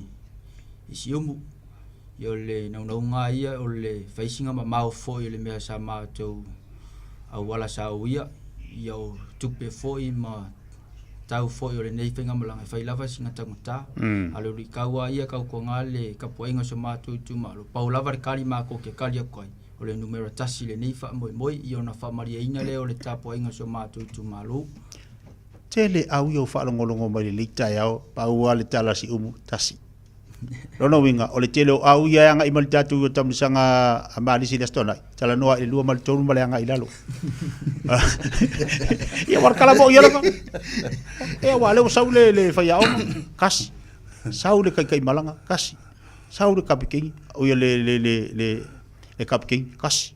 Longo winga o isi lau. Kalau ngua sa le dua mar kau le kau go sepul aku mai pere kasi sengkar ngua ko isi umur ngor kau pokala le te walungal tatu pokala ben le taya o lau sungal prestende amai aneli fa mo le astonai o ani si fo fanga la nga yeli tatu o pi ya o ya fo le manatu fo pulenga ya fenga ta fo le matu van no fo mal ta po inga le tubalo ne fo i tu o le atunu ya fo fanga la vaina ia fa pena fo onto ma wose mafutanga fo i male tu malo ya wa fo de la tu tapo inga fo ya matulanga fo ye pe ona matu mafuta fo ama ya fo nga la vole to fo lava to fo ya i samo ya ona onisi fo tulanga inga ruenga ya me se fo ya o fa na ya o onga ya o le ava no le leile ya wa ma wa fo se felo inga fo i mana ya inga ya me se fo wo mo pa anga o ne fo tu malo ya wa fo fa mo ya galo ma fa na wo tu malo pe ona malanga ma ya ila sto na ma o tadi ale na titia yo tala no asi umu ya o tasi ya ai fa mo la va le fo le tua ya a oni si fo ya ile la va se au o ta pena ma ya la ta pena ma ya o tasi uma ya ai pe o tala no asi umu ya le ne ya ya fa fo ni si au ya fa pena la va le nganga o uma ile la va se au ya ile fi manu malo pe o tape nanga lava ya alfa mo na le au pe mai fe lo ai male tu malo ine ya ona to malanga le ole au ya ai ya fo ni so fu ya lo fa pe na no mo fo ya vano ya msalo le amun muliatu pe mai fu ya i de masina fo ya malanga fa lo tai alo va te lo fengal prestene le ngato fo ilal tatu au fa fongal tatu wa tunu au fa fonga mai so si o mo lava i tono au kilani malaka mai le laku werinkongi au e fa fonga mai lewa fa tata no atu tatu au lo malanga mai Samoa au wale to sidonga malisi ile fa ungal ni fa yaso ta ua tele la malo to telo tamata alo pe baba ai mai ia nei tamata alo o lo fa tua matua fa tu muri atu au ta fale malai ile pati atu male popo atu ya male fa mal si au atu tatu tu malo e mesel tatu wa fianga lo minga awone misiela uta po inga lasto na inei aso tona inei ina i mangele ya olo ia i tatu wa malai o le ala mfai fa tonu ina ia tatu talonga fa ingol va yaso le o tala no si o mul am tangal pokalame o le tasia o le kasia kalango se vanganga ua le ilo arka ko kap kengi rongo winga wa se vanganga ua le ilo kap kengi ia rongo winga wa aber kanga kap kengi le to lunga tatu pokalame la ula fa tuel nei va ngole aso ila wa fengol fongal tatu wa malanga ya fa mai tatu pokalame ya a o no futa po ili tu malo ai message to wa fi angal ni tayau ya fa ftai mo la mangoa ko le wa ku me le lau mo piku fala wa pao ma wa ilua ngi foi fia mo singango se fa fonga ka po ya le ku malo ela foi fa singia foi o ku langa sai ai de mako mai ai si fa mang singa pele ako re kaukai ka ko fa pula le aku mo ma ka ko wa ku e ile ku i longa lofa malonga ngalile wa le pumongi o fuanga la vai ka ngaka o le foi fa ile ka o le ango e ka fia ile wa o le miki ma le fa le po nga o fu fa ka o kom fa ka kia ia fo ese ko sile masola ko sile masoma ko ai para la foi le ku o malo pe kingi pe le kau ia fa mo ye manga si ese ele kar ko ngunga ele la se au ele fia seu se akasinga la ngole aka e manga ye fia sili ele ka poinga ko ko ye aka uli la ngole aka e ku de manolo e ka de koko ia fia ngalo la vai sili ese o fuanga lulu e koe sele e whapenga lawa ngi whamoe e veia ngi abangoa ma ko ke whafkai e foi le langalongo sugar ka kumalo le ka ko mafukanga i usila ngei mai e yonga o si ia pa i ngai u mongo karkala yo ko pa ia mo ko mamat le ngaka foi le ka po inga ka kumalo i Samoa ai misio kamasa o kalileo ko fango ngo fa kangsia le ku malo yo le la vai le aunga e barbarusia le fa e le nganga mo fa mo e fa sfia foi menga bo nga wanga yalo makama fanga mo mielo lango le asko nga e ping fikala ye kikia e ka ko i fakasi la fo se kamu fenga alo mafanga i o ka ko lea ya ngi fo yaso mo ngi ya bangoa i muri fo nga fa fikai kikia le fiklenga wo mo so ma ko bangoa fa ka mo fo le ma ko au ia wa kala fo le lau ngei ku langa wo i fo fa sidia lau fiklenga ia fa mo i le ku langa mo warka ko pare fenga yai aswas fo vai maru puenga a feo de a fo se ma ku nganga o le kau kamari so polangi pe longo vale foi se ko fa fonga i upo e kapo inga fa ko inga a solo le faruke ia ko lo fa fa i ka a ngumi le lau ko so fa a foi masa sale penga ia kum u lau le makava a warka ko vangu fai ia e ma ko ka lava ia le fikalinga kikia ia mangunga fifa mailangi pide ngoi poku polo le ma ko malo ia ka oko pele le kiongei ai walo wala winga ko ko ia spinge ko ko mwanga uli a furi fao ia mikia sosio le dikai a furi alo fa ka fa no ka pukia fa sulu de ko le mamlama poko le akamai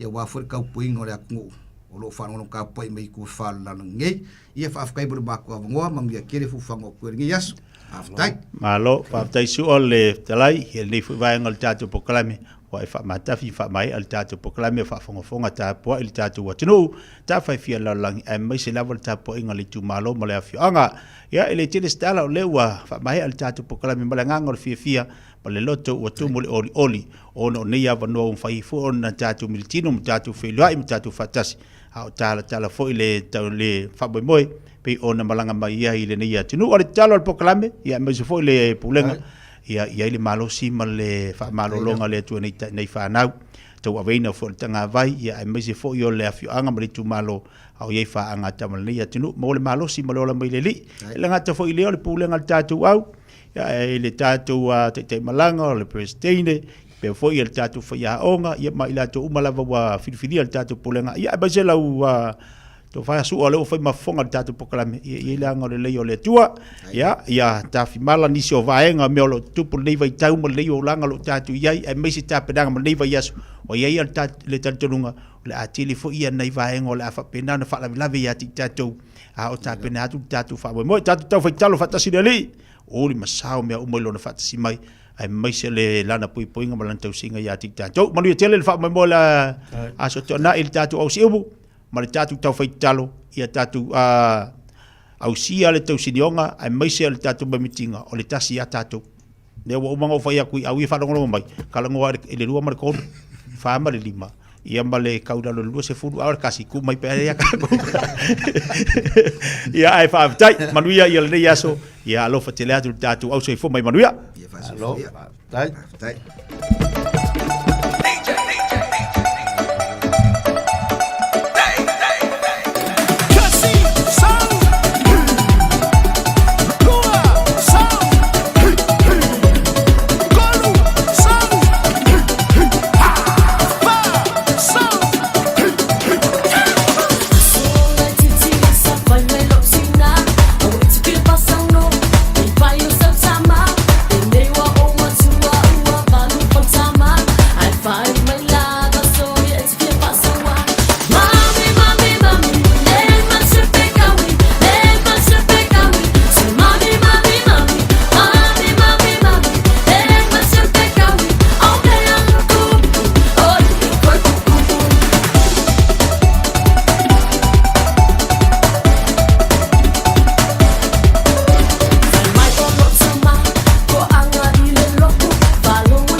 Leo to se fulu male fitu minuto na ta leo leitu la se fulu male tasi le lei o lewa se mala unang male tautua fo ya le Parkinson Pasco mo tatu le neita yao pe ona ile tautua check le fat se bailungo tatu le na wale tautua no tatu watunu abe se tatu ma tata nolo le Parkinson Pasco lo no winga la tatu faso ma tatu tata no tulanga o tatu ma fa manatu. Good morning, Jackie.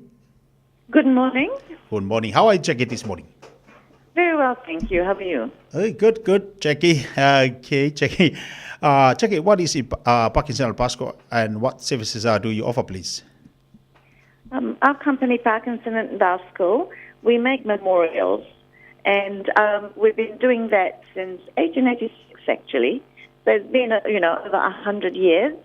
And what we do is we make headstones, we make plaques. We make, we install them, we export them. So that's basically what we do. That's what we do with stonemasons, and we make memorials. Jackie, how much do these headstones or memorial cost, please? Okay, so basically, it starts from, for adults, it starts from, say, $2,000 for little ones, for, say, cremation. And then from there, it goes, for upright ones for burial. So it goes up from, so for upright ones for burials, it starts from, say, $3,000, and it goes, and then there's different price ranges. And our prices, when we give prices, it's not just for the stone, it's a package price. So you get things like, a photo, a certain number of letters, artwork, vases, and it includes installation as well. Okay. How long does it take to produce a headstone, Jackie? It takes 12 weeks. It's quite a bit of work, but there's things we have to do for the customer, like, ordering photos, permits if it's being installed, organize shipping or making crates if it's going to be exported to the islands. Plus, the last 4 weeks we have to actually do the actual production, which is blasting the stone, completing it with, putting the letters, the photos, the artwork. So 12 weeks is the lead time that we need, the minimum time, yeah. Oh, good. Nice. Where are your showrooms and how can we contact our Parkinson Pasco? Okay, so we've got 6 showrooms, and we've got one in Onehunga opposite the train station. We've got one in North Shore, which is in Bush Road, Albany. West Auckland in Great Nelson Road. We've got Papatoetoe, corner of Puanui and Wiley Road. There's Tauranga in Brereton. That's the only one that's outside Auckland. And then there's me here in Otahu, which is in the Otahu Shopping Centre, corner of Mason Ave and Great South Road. So we've got an 0800 number that clients can call, and then they can be put through to the showroom that's most convenient for them. And that number is 0800 733 433. Thank you so much, Jackie, for your time, and have a good day. Thank you very much for calling. Okay, ele mafutuma tatu watu leita yao lungo tatu kalame leo titilo atu leo watu tatu telefoni le over sela fitu tolu fatu tolu ya ngai mai lunga tanga ilungo tatu kalame pe ona ile tatu al Parkinson Pasco o le over se lau fitu tolu fatu tolu sifuru lua vai aso fai ona fatinu na ia tatu ma pe afa pe te mana fai se maa e ngata fo ilia ia ta ua ia lo tal noa malo fa so ia teki tulanga lo ia tatu ma ai mana ia le vala wan le telefoni lea le o te va over se lau fitu tolu fatu tolu ona manino lo lea le telo tatu wa no fuanga ia na ele tula tala tatu ia oi tala no ma cheki ali sa rungal tatu pakala mi to tele ni sol tatu wa tunu o lo ma fai ona awai atu fa nga ina latu tautua ma latu nanga o stala fia fo ilea o lo anga ia tu latu ma fai lo atu fata tano anga lunga le video sa mo ia o se tala le leile mo tatu o la fu mo fa ma venga ia mo ila tu o lo anga ia tu fai ma fa manatu ni so pele a i latu loto ni so ainga pele yanga ia ai meso tautonga malai titla ko ia wai alu ma kamanga fe ngole ma leito as fuma tolu milito de tale o leitu la subaltasi tali tu la subaltasi ona watu foi lo tatu tal falling under bread tali se benisi ne o tatu falinga Malo soy fua, ol si fufonga Samoa, Radio Samoa, tasilima iwatolu amo, se kia Radio Samoa. Masala ua e vaai i fale fo mai, po o taa vale ale fono ma e whape ane, ua nao au nanga tau soifua malolo ina, ma nifo mātau te whaia. E tele le fesosoani e maua ia mātau. Fesosoani mo le ola manuia o le mawhauwhau. Polo kalame e tau fia ai le tau mawhatapaa. Fesosoani mo tina ama pepe. Fesosoani mo whaia o siaki i le fale mai. Fesosoani mo sauwanga i a inga. Fesosoani mo whanau ua i umale a onga. Mo nisi whamatalanga, tanga i ane i lupenga ta whailangi www.thefono.org.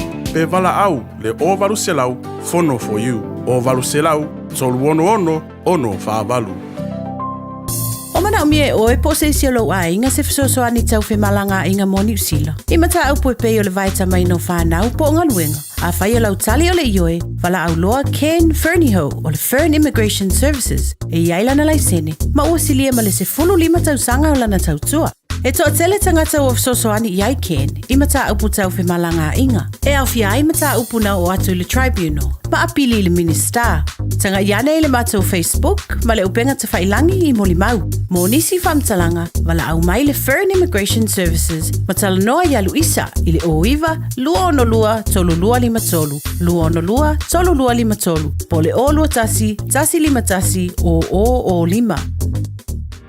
O le R-Dash Travel o le company numera tasi le taungo fio pasese mo whemalanga inga i Samoa whapea le malanga bai i Samoa i New Zealand ei. A whea de loa i le ofisa o le R-Dash Travel tasi valu lima Great South Road i Marurua. Pe vili mai i le telefoni tolu iwa lua o wha o. Tolu iwa lua o wha o mo le R-Dash Travel.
Yo nei whawhiwhianga mo tātou le leita o le mawhutoma le tātou a tinu leo tolu minuta le tā leo o leitu lai se whutmalitasi.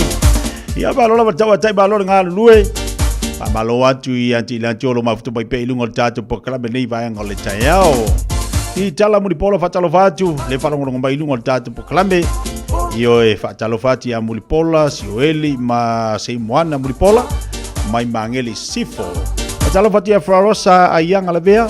Lucia pesamino fila fatalavatu le fatisibailunga tatu tautua tonu tarioa malolo sai fa malo tfe fa fo win tanielu fatisibaina papa toi pelerina fitao kalifa ya aisa ole malai le fesili mani sol tatu watinu po fe talonga ole malai na ina manu ka rovers fa pe ti lo le mele anga ya tuna I fea anga ya tu lunga le pekense nga e aluif nga ifo ila loinga ila luaku I kaule run about nga ye pe ai lor me pe ken save nga mangele I nga I peda try aluaku ka urola ia le nga ile ka ko run about le alunga o le kolisi ava sangeli o ya mangele ai nga vale lola ia le vale po ai do ering ole walanga kaulo inga ia ila le onga po vai county ering ole onga nga se so o kulanga nga le man malaya nga ikwa so o man motu wait ya wai ka uma wa mai le ka ko mala le fasi ngot o ina le fa tonu ina ita tu ta longa le fa ngol va yaso ya ta tu to fitu te lo le to tele ta tu o le malanga mai ya o le temi fo le so o le ta o nei o le am fa yona fa ta no le ta tu o malanga mai America Samoa ia ile ta tu ta sia o tu ile le sa ta tu to fitu le au te lope limba ia au mai ta tu polu ia male tasi atu tuila pe ono ia tatu o marang mai mana ia tele tatu taun sanga lea ta ua yo lo au mai lango tatu tatu te to fitu lea o ifoi e lori malolo si o tamata alo o falongolongo nei le mori mau te male na faile pokala me tatu le tu asinsina no falongolongo ia so lea matu na le matu e kalise metisi e ulo tanga tapo le au mai lea onga pe o ia sa ile lo faltu to no la avoka ia sola le ke kau makua au tu upu mai matu talinga mai au tu talinga mai ia tu langa sa ia fo ia kau makua mai lo le kulisi le matu I piula ava pela te umai lo ina I fe foi I le kulisi ngai sa ulola ia le asu eso fa le tua asu ulola ia le kalu sa o inga ile avoka o inga la mo ia le fa le kuor kanga kape ai umai kwa I piula ia ngi wale ko su ele avoka yo ole wa fa ia le fifilinga fanga le fifilinga I kwa Usa, eu ngala tala foi dia o ese foi mesa yanga I lava temi ti lo foi sa ia ni so kulisi fa pena le te tau mana tu ati no wa fea le sa no anga tama ava pe umai lo ia il tangata mai e piula ia anga isa ola la avoka pio inga ka ke kilo foi le ia ke en la avoka ia wa ka ke ni lo kai la avoka ia o pio tala no te whaalonga I tono mantu foi e kalesia I ngate vai ia ar ke mingi o lo ko e puia ia ke lo ko e filifili mai avoka sa le wa filifili mai ta fai fia lo langi o lo filifili ngalanga ia ke le ia fo a fo nga wa e ke lo ko e filifili mai tono la o so lo wa e filifili le lasi e o fa pia kai ko inga nga ngore a po kai ba tori wa se kia ko ngi vai kai mi so ia so ia pa wala vai kai mi a mi si ia ai uma ia nga le nga tatu le nga le tua tai bela wati lo tatu nu lava le tu las mal tasi la tatu se atu tatu tal fore nga Britania mai ava si mai lo le tau sala po kala bel fifia mai a wa tatu talo to mai Samoa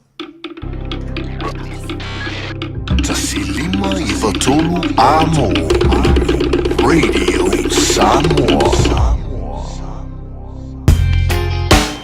Radio Samoa. Tasilima Ivatolu Amo Radio Samoa. Tasilima Ivatolu Amo.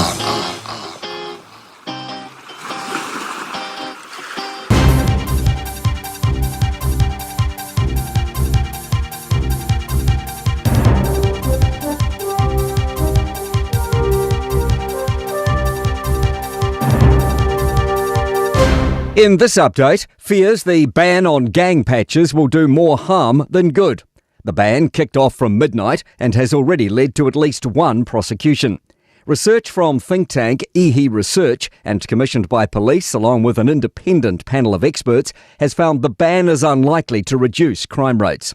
It's also thought the ban will foster distrust between gangs, families, communities and the police. IHI Research co-director Catherine Leonard says to tackle crime, we need to be tackling the underlying causes. Poverty and employment, trauma, the intergenerational nature of our gangs in New Zealand that have come out of state care, that's evident in the Whanaki Tia State Care Report. The Child Poverty Reduction Minister says their new child and youth plan works across government departments to make change. It has 3 priorities for the next 3 years: supporting children and families in their first 2,000 days, reducing child material hardship and preventing harm. It set a target of lifting 17,000 children out of material hardship by 2027. Louise Upston says if they try to attempt too many things, they won't achieve anything. We do know that we have to focus our investment where it will make the biggest difference, and that's why we've prioritised these 3 areas.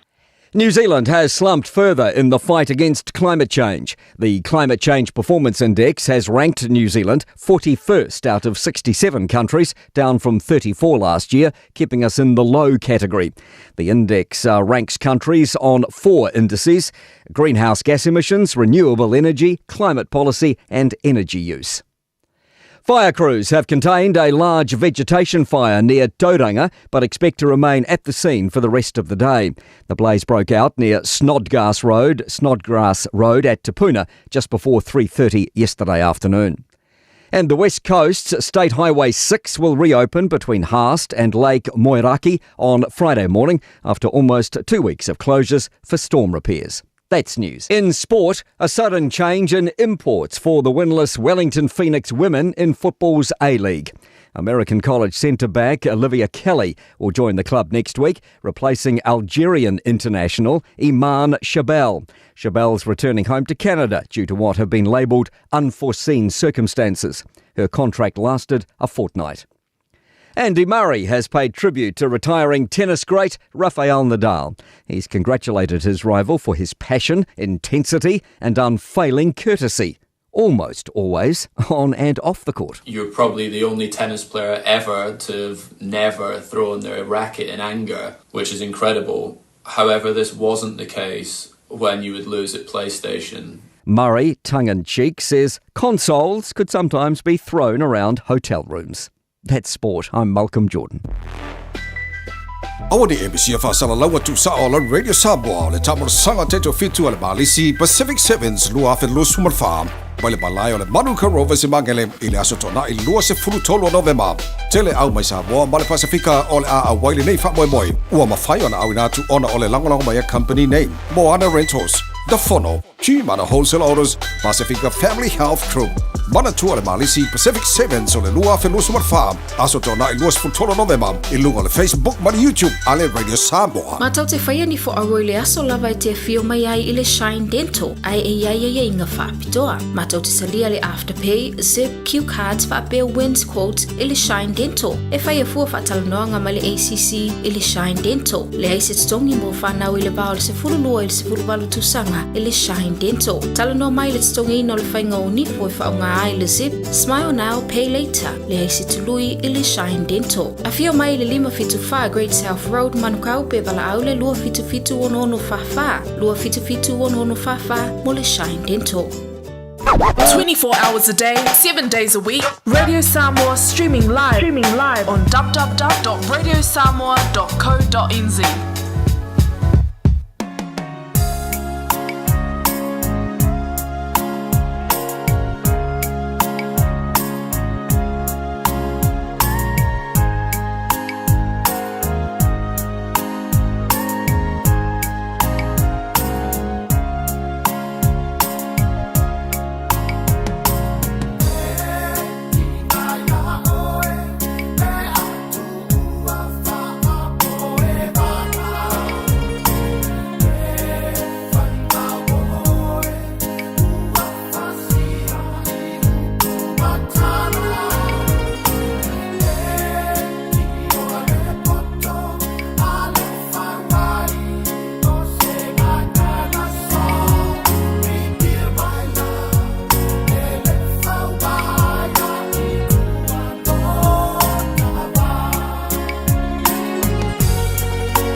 Ia se fonga mali ani se tu fale moe.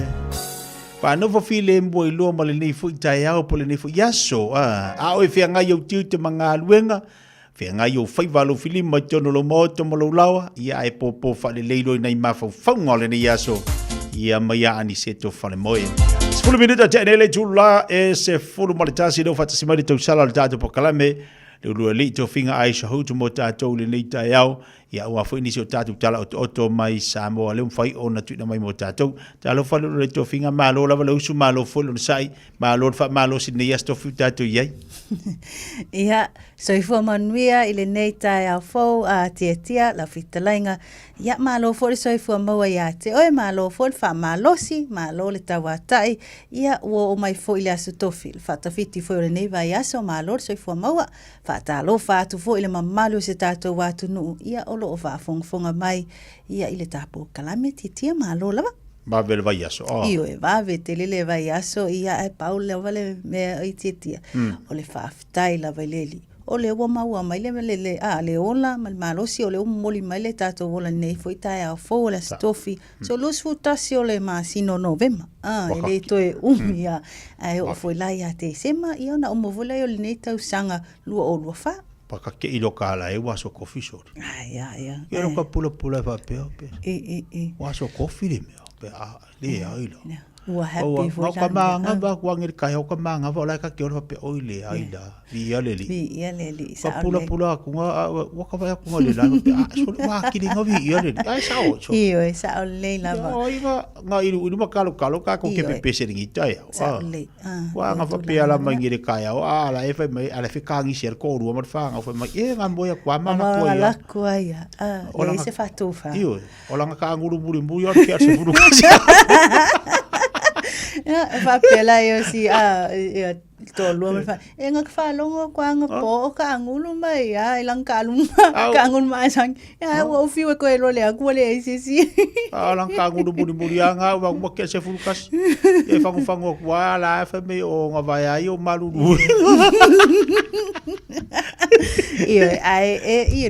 e tati ai ole fa fitai lava ia ile alofa fa so mai ole li ia le malosi ia e fai ai foi la le tele nga luenga e fuanga ia o fai va foi o fa penau na nga luai to tele o manda tu ai le wa nga le tau de sa nga fionga ia le aki pe ko ai ala mo tau no lu fa fitai ia ele ninga mai le o fa fitai ia por sa mana no nga fa fitai le ola fa fitai le malosi fa fitai le ia fo fa fitai me fo fa fitai me tuai fa fitai to lua fa fitai le fa nau ai lo le ala mo lo ka wika tau ai o fa marsi au fo era fo ngalu ngale tua ia e tau e fo tatu fo longa mo tatu savalinga ia mo le nei tu sanga le tau fa tini tatu va ia awali tu langa sa il tatu fo longa mo le tu sanga ma le tele tatu tala to mo ma le tu va yati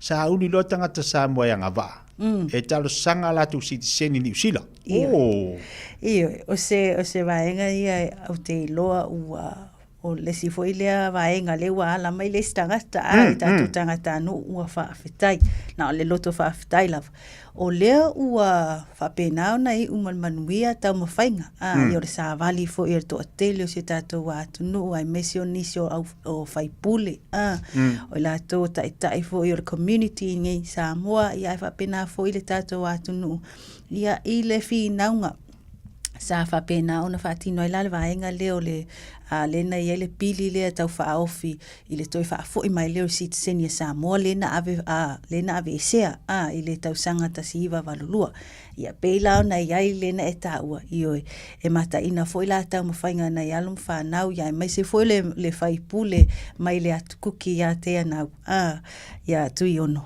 ia ilana fo ia anga lofa ia malifiso swani fo tatu tangata ile fin naunga la le ua fa pena una pasia le fai taunga lona tolu o le pili le ai toi fa fo i mai citizen ya atangata Samoa ile ia pe fa pena una citizen New Zealand ia le la pe ona taua ia o le ua sauni ia le to atelo ila to ia o nai tamam tina matutua o lo fa pena una soifua mai pe ia o loo anga vai la lo lea foi pili. Lea o le afa pena ona fa atu la fonoina.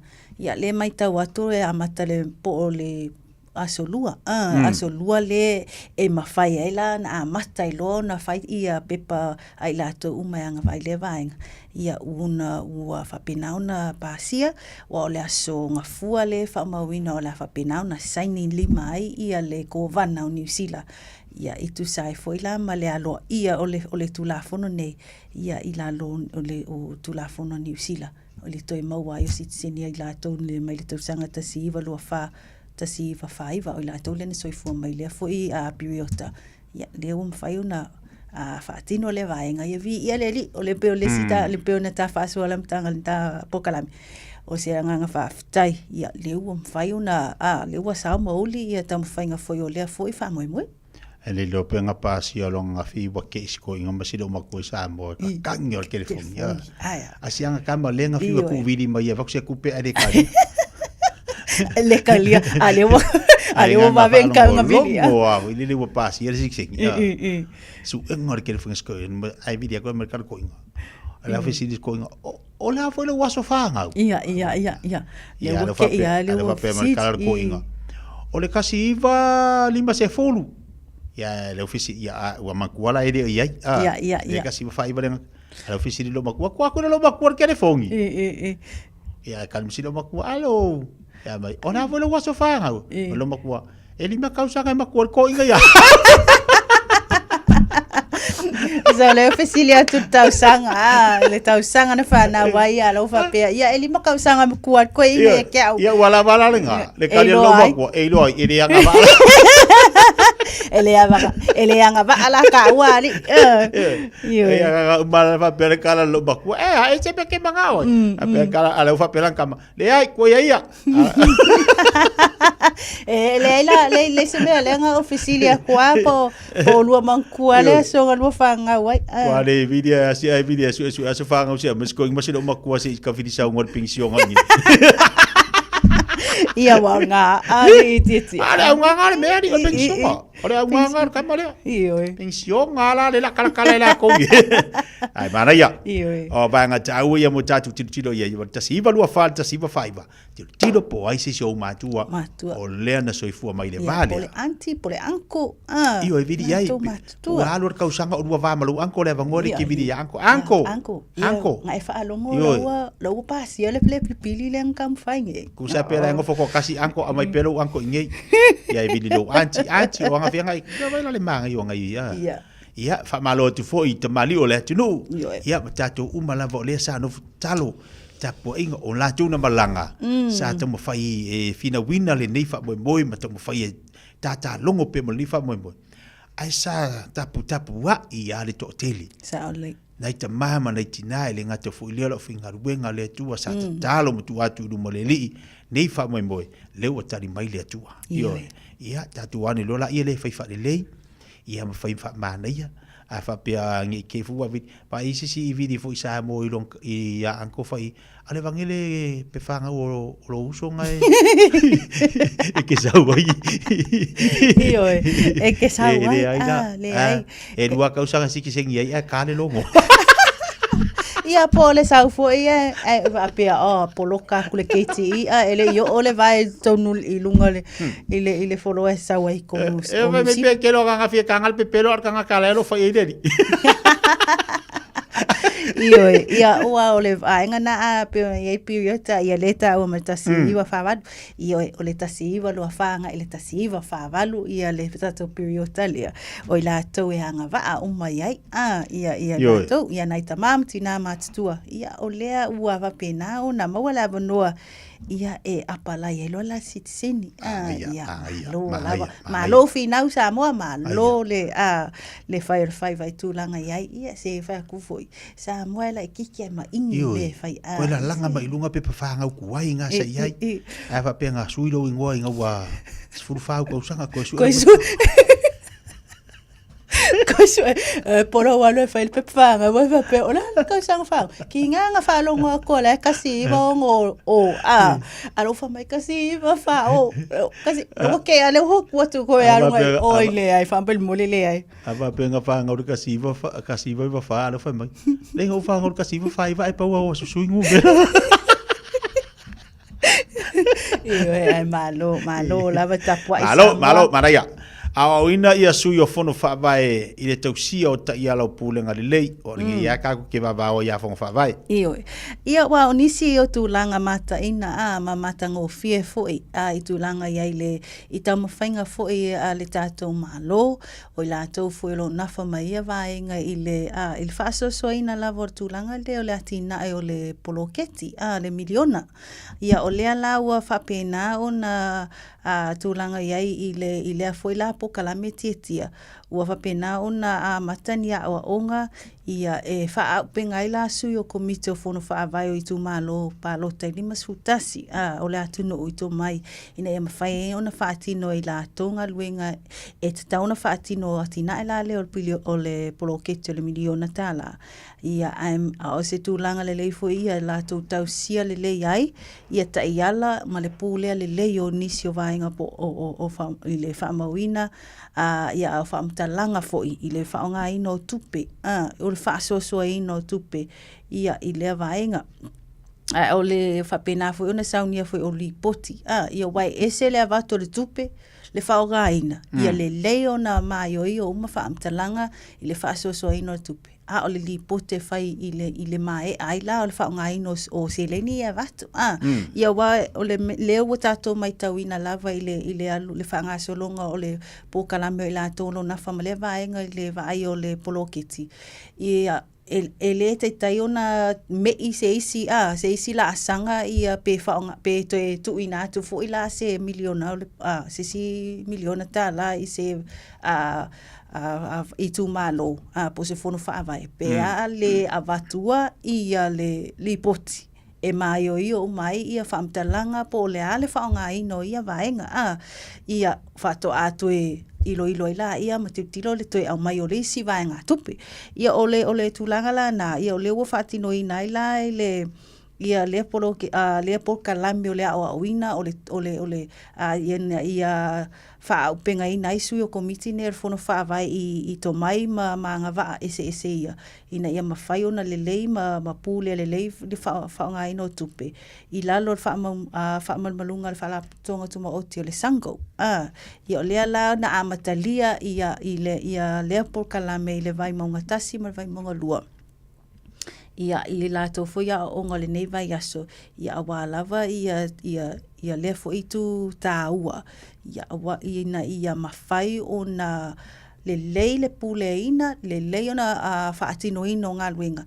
ia ai mese lava ia tilo lava o le leile fa nga ina mo le manuia la tele o tangata nu ia o le itu malo ma le itu malo titi Mana ia malo o le mele tupu mai i tatu va ale o le Lady Samoa le fa pe o tafia ia le Coast Guard va i si pase si o Lady Samoa ia o le tulanga le iai ia ile mata pulea le fa mawina se lau no se fulu le pasese le na fa pena ona mawala va no e malanga mai le Lady Naomi Lady Samoa Lady Samoa fa ile malanga le fa pe e tau no ile fa ngol vai aso se vat nei fa ngol vai aso ia pe ta e na le se lau pasese na mafai ona sau ile malanga lea ona ile pela na ta ona ta fi ile Coast Guard America ia lisi pasese mai leo anga ilunga ona tulanga o le saunga le mu ona o le titilo i lato o le titilo inisio vaenga o le saunga le mu pela ia va faola ia po lifeboats ia pe fa pe e se vaenga e ono tula me se fa la velungo le vasa o anga i mele malanga ia o ele o a tonu ele o ia se tūlanga e te tau ona pe o le lava foi pe ele o fale tonu foi inisio vaenga ia o le puipuinga ia ona o le tilo lava o tangata le saunga le mu wa a fai ai tupu se fala vela i le vasa i le taimi fai le taimi le fai ngā malanga ai le o lava pe fale tonu foi le lifeboats ia e te lela se afianga ona o le afa pena ona fa sauina na o nisio tangata ele o whapena ona whaasawina umale to atele. Le ala ua iai le mata apulea. Le ena whamauina mai fo inisio tātou reporti ia o lea na whapena ona tāo whialo le toa ono se fulu. Ia wane ia ngai ana o le toa se lau e mawhai ona malanga ese mai Amerika i tūlanga whapena o i titia ono le tiutilo lava saunga le mu o vaenga o le puipuinga ina ia mawhai ona whaasauina o matangata pa whape se pe whea e tupula i mai lunga le vasa. Mana ia, ko le taua i o le au nanga matautua ina i whai o ngā lu whatasi i a tunu e lua.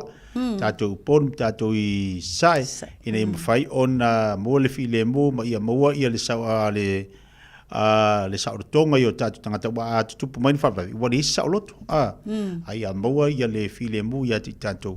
Ia ma maua le tūlanga fo i lea ia le lei pui ngone o tātou tangata i le whewa i lungo awala ia me se fo i o lungo sami la tau su ele va ale te don o lo ia whewea ia le fitu se lau kilo kalama o whala au whasa su ele va ai te don o lo ia whewea fitu se lau kilo kalama le whala au whasa Allah ia ole mta apulea a tetia ia o se tasile o ngai oinga foi ia po se operation foi ale malo ia MS foi la tolo o le New Zealand Defence Force ia pole Air Force foi ia o vaenga ia le ua whapenau na ngai e tilo ia e saili tau sa ilia pe su e foi ia le Air Force ia le vaa lea na whelua i lunga le sami ia lea e mai tauina o lo msalomia ia o talitoluina foi o lo o whea ila ia whala au whaasaina le pena e taua e silia male tusale male fitu se lau kilo kalama ia whala au whaasaina po le pauta ne tau o le methamphetamine ia e whaila wala sina te leo le vaenga o le ua whaatino lea operation ia po o ngaluenga whaatino fo ia i lātou nei ia o loo i loo nafa ma le vaenga ia ina ua whapena o na mai a mōlia le toa se fulu o tangata ia le amatanga le vai aso lea o loo tilo ato pe e ia se connection anga ia le vaenga o le tau mawhai lea e au mai tutono le atunuu ia whala a whasaina nei i tutono o Northland ma Auckland ia o lea lai e tilo atu ai i le vaenga o le whamawina wa o le toa se fulu lea le masalomia le connection anga i lea foi vaa le tau sa ilia i le fitu se lau ki kalamo methamphetamine le o lo lato tau aveina ia o le foi na mawai i le taimi na tau fia i lato nei toa se fulu e se lau tau se fulu afe ta la le tupe pepa la au malosi telefoni satelite ia ma le tele o telefoni fia avea o nisi na vaenga po asita ia na seas pena tau fia o mai leo le taimi na whapenao na whaatino ele ngaluenga nei a leo i le tau fia i o le toa se fulu lea ia o lea la e whaatino la to ngaluenga sue ia sa ilia ai lao le vaa le lungo le sami lea lo ufa mawina le avea le tele o whalawha saina nei titia le tawarunga la tawarunga tapo kala me sitasine o tatu tala pe ona iai walo iai suinga e whasa ia ona toe wa ia toni ngā kengi fo ia inu whanga whaitele tasilia vaenga o lea la walo o lo walunga ia tatu ni niusida ia tulanga i mo kengi fo ia la tu la ia po la tu toninga ia sa lea titia le ua whapena o nā loa ia le whaatino ai suinga lea ia i le tulafono leo whapena o nā watu fwe tau whaofi i le vaenga ina ia tā ofi ai lane toe tilo pe toe va ia se isi o kengi nei o ofu ia po la e ina ia o lato ofu nei po patches ia le o jackets ia le patches o kengi whailoilo la tō kengi. Lea lai whamawina o le whapena ona whaatino le vaenga pe vaia se tasi e ofuina lea ofu. Ia o le tstongi o le whamawina i whaasalanga o le tstongi tupe, whaasalanga tupe e 5 afe tā la po le whalipuipui mo le o atu le ono masina. Pe pe leu staia.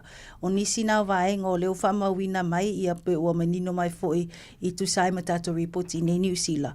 O nisi nau whaasalanga ua whapena ona tuuina mai. Mo i lātau e le whapena ona ustaia pe mulimuri ta ia foi i tūlanga ona o lewa amata ona whamalo sia le tū la fono ia lewa aloa ia masuinga nei. Lea la ua whapena ona ngalulua i foi la ia le mtanga luenga o leo ai maise o le i lātau foi i lea na whapena ona tu whatasia lea tu la fono ia e whatino ia wala uma ia mawhamalo sia lor tu la fono nei a titi. Mana ia o nisi dao tātou tala mo le whawhangamai le tātou wā tino leita ia o leo tātalatu le tau sala mo le pokalame ia mo tātou te mo umalawa i lungo penga te whailangi ia le tau tua ma le unanga a le tātou Radio Samoa e ala i tātou tala pia na matuna mai Samoa e mese melo tupu tono au te roa nei e sisi vaenga lulu le tofin? Ai, pau nao nisi o tātou o tō tonga mwhaiona tu whatasia le nei aso ia wāfoi le sila fia ia si tātou wātunu ia peona tā uar vitalai ngā te tia o lo maua uma ia le au te lingo tātou ripoti nei lungo peng te whailangi whaitau manino iai, whaitau tutoa ia sila fia e foi nisi o vaenga i olo tā ua i tātou ripoti ai whaftai lava te tia mola o avanoa le nei aso manu e tele nei aso le malo se tātou wātunu whamanu e tele le atua i whaiva matiu te o le awhianga iai ia e moa nei soifua ma e manuia. Beta Drive Doctors i le taulanga whaatau i mangele whapea manrua o le vaenga o so ngase pe amana o mia e whaatino e fo i matuipui pui o le whana witi o tuipui pui la COVID sfuluiva mo i lātou e sfuluan tausanga malunga atu whapea matuipui pui o le flu wala au telefoni 255-25 mo so wano e whaatino ai nei au nanga o fisa whama i mangele i taftafane o le McDonald a manrewa i taftafane o le whaletusi po le Public Library Beta Drive Doctors Clinics. Awani MBC Fasala Lawa tu Saola Radio Samoa le tamor sanga teto fitu ale balisi Pacific Sevens lua fe lo sumal farm Bale balai ole Manuka Rovers imangele ile asotona i lua se fulu tolo November tele au mai Samoa male Pacifica ole a waile nei fa moi ua mafai ona au inatu ona ole langolongo mai company name Moana Rentals The Fono Chimana Wholesale Orders Pacifica Family Health Group Mana tu ale malisi Pacific Sevens ole lua fe lo sumal farm asotona i lua se fulu tolo November i lunga le Facebook ma YouTube ale Radio Samoa. O mana umie o e po se siolo a inga se fisoso ani tau fe malanga inga mo New Zealand. I mata au po pe o le vaita mai no whanau po nga luenga. A whai o lau tali o le ioe, wala au loa Ken Fernieho o le Fern Immigration Services. E iaila na laisene, ma ua silia ma le se fulu 5 tau sanga o lana tau tua. E toa tele tangata o fisoso ani iai Ken, i mata au po tau fe malanga inga. E au fia ai mata au puna o atu le tribunal. Pa apili le minister. Tanga iane i le mato Facebook, ma le upenga te whailangi i moli mau. Mo nisi whamtalanga, wala au mai le Fern Immigration Services, ma tala noa ia Luisa, i le oiwa, lua ono lua, tolu lua lima tolu. Lua ono lua, tolu lua lima tolu. Po le o lua tasi, tasi lima tasi, o lima. Talofa, we're the Katinas, and you're listening to Radio Samoa on 1593 AM.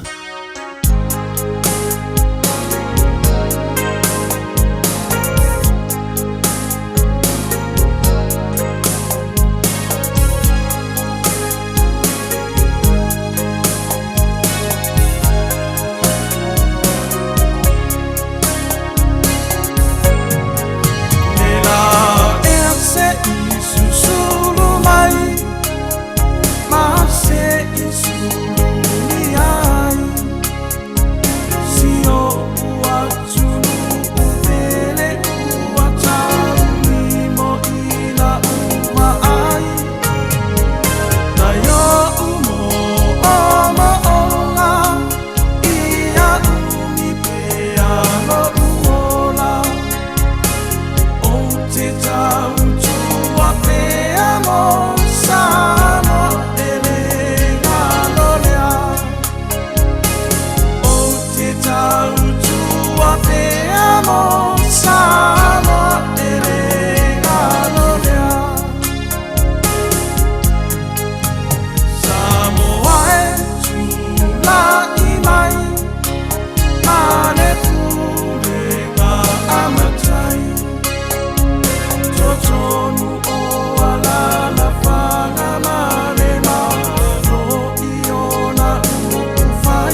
ngata ole soifuanga e tami oe inani o uli mai le talu ngata ole soifuanga.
Ua na o le Radio Samoa se furulima iwa toru a mo e tautuaina o e ilaungangana fitu aso le vai aso. Ua mawhai o na aura tula polo kalame le leimo o e aso taitasi o na o le langolango malo si le whale maliu a se alo le atunuu o ese tātupu Funeral Directors i Manukau City. Tala falava ele swafa malu o Yesu Keriso. O le maula apostolo Paulo ya Korinito o le tangata o ya Keriso o le tangata fawia. Mumua na maliu Yesu ine tātou feoti. Pe ina ia fasioti le olanga tuai. Na maliu Yesu ine tātou wola. Na maliu Yesu ine tātou tofo le sua malie.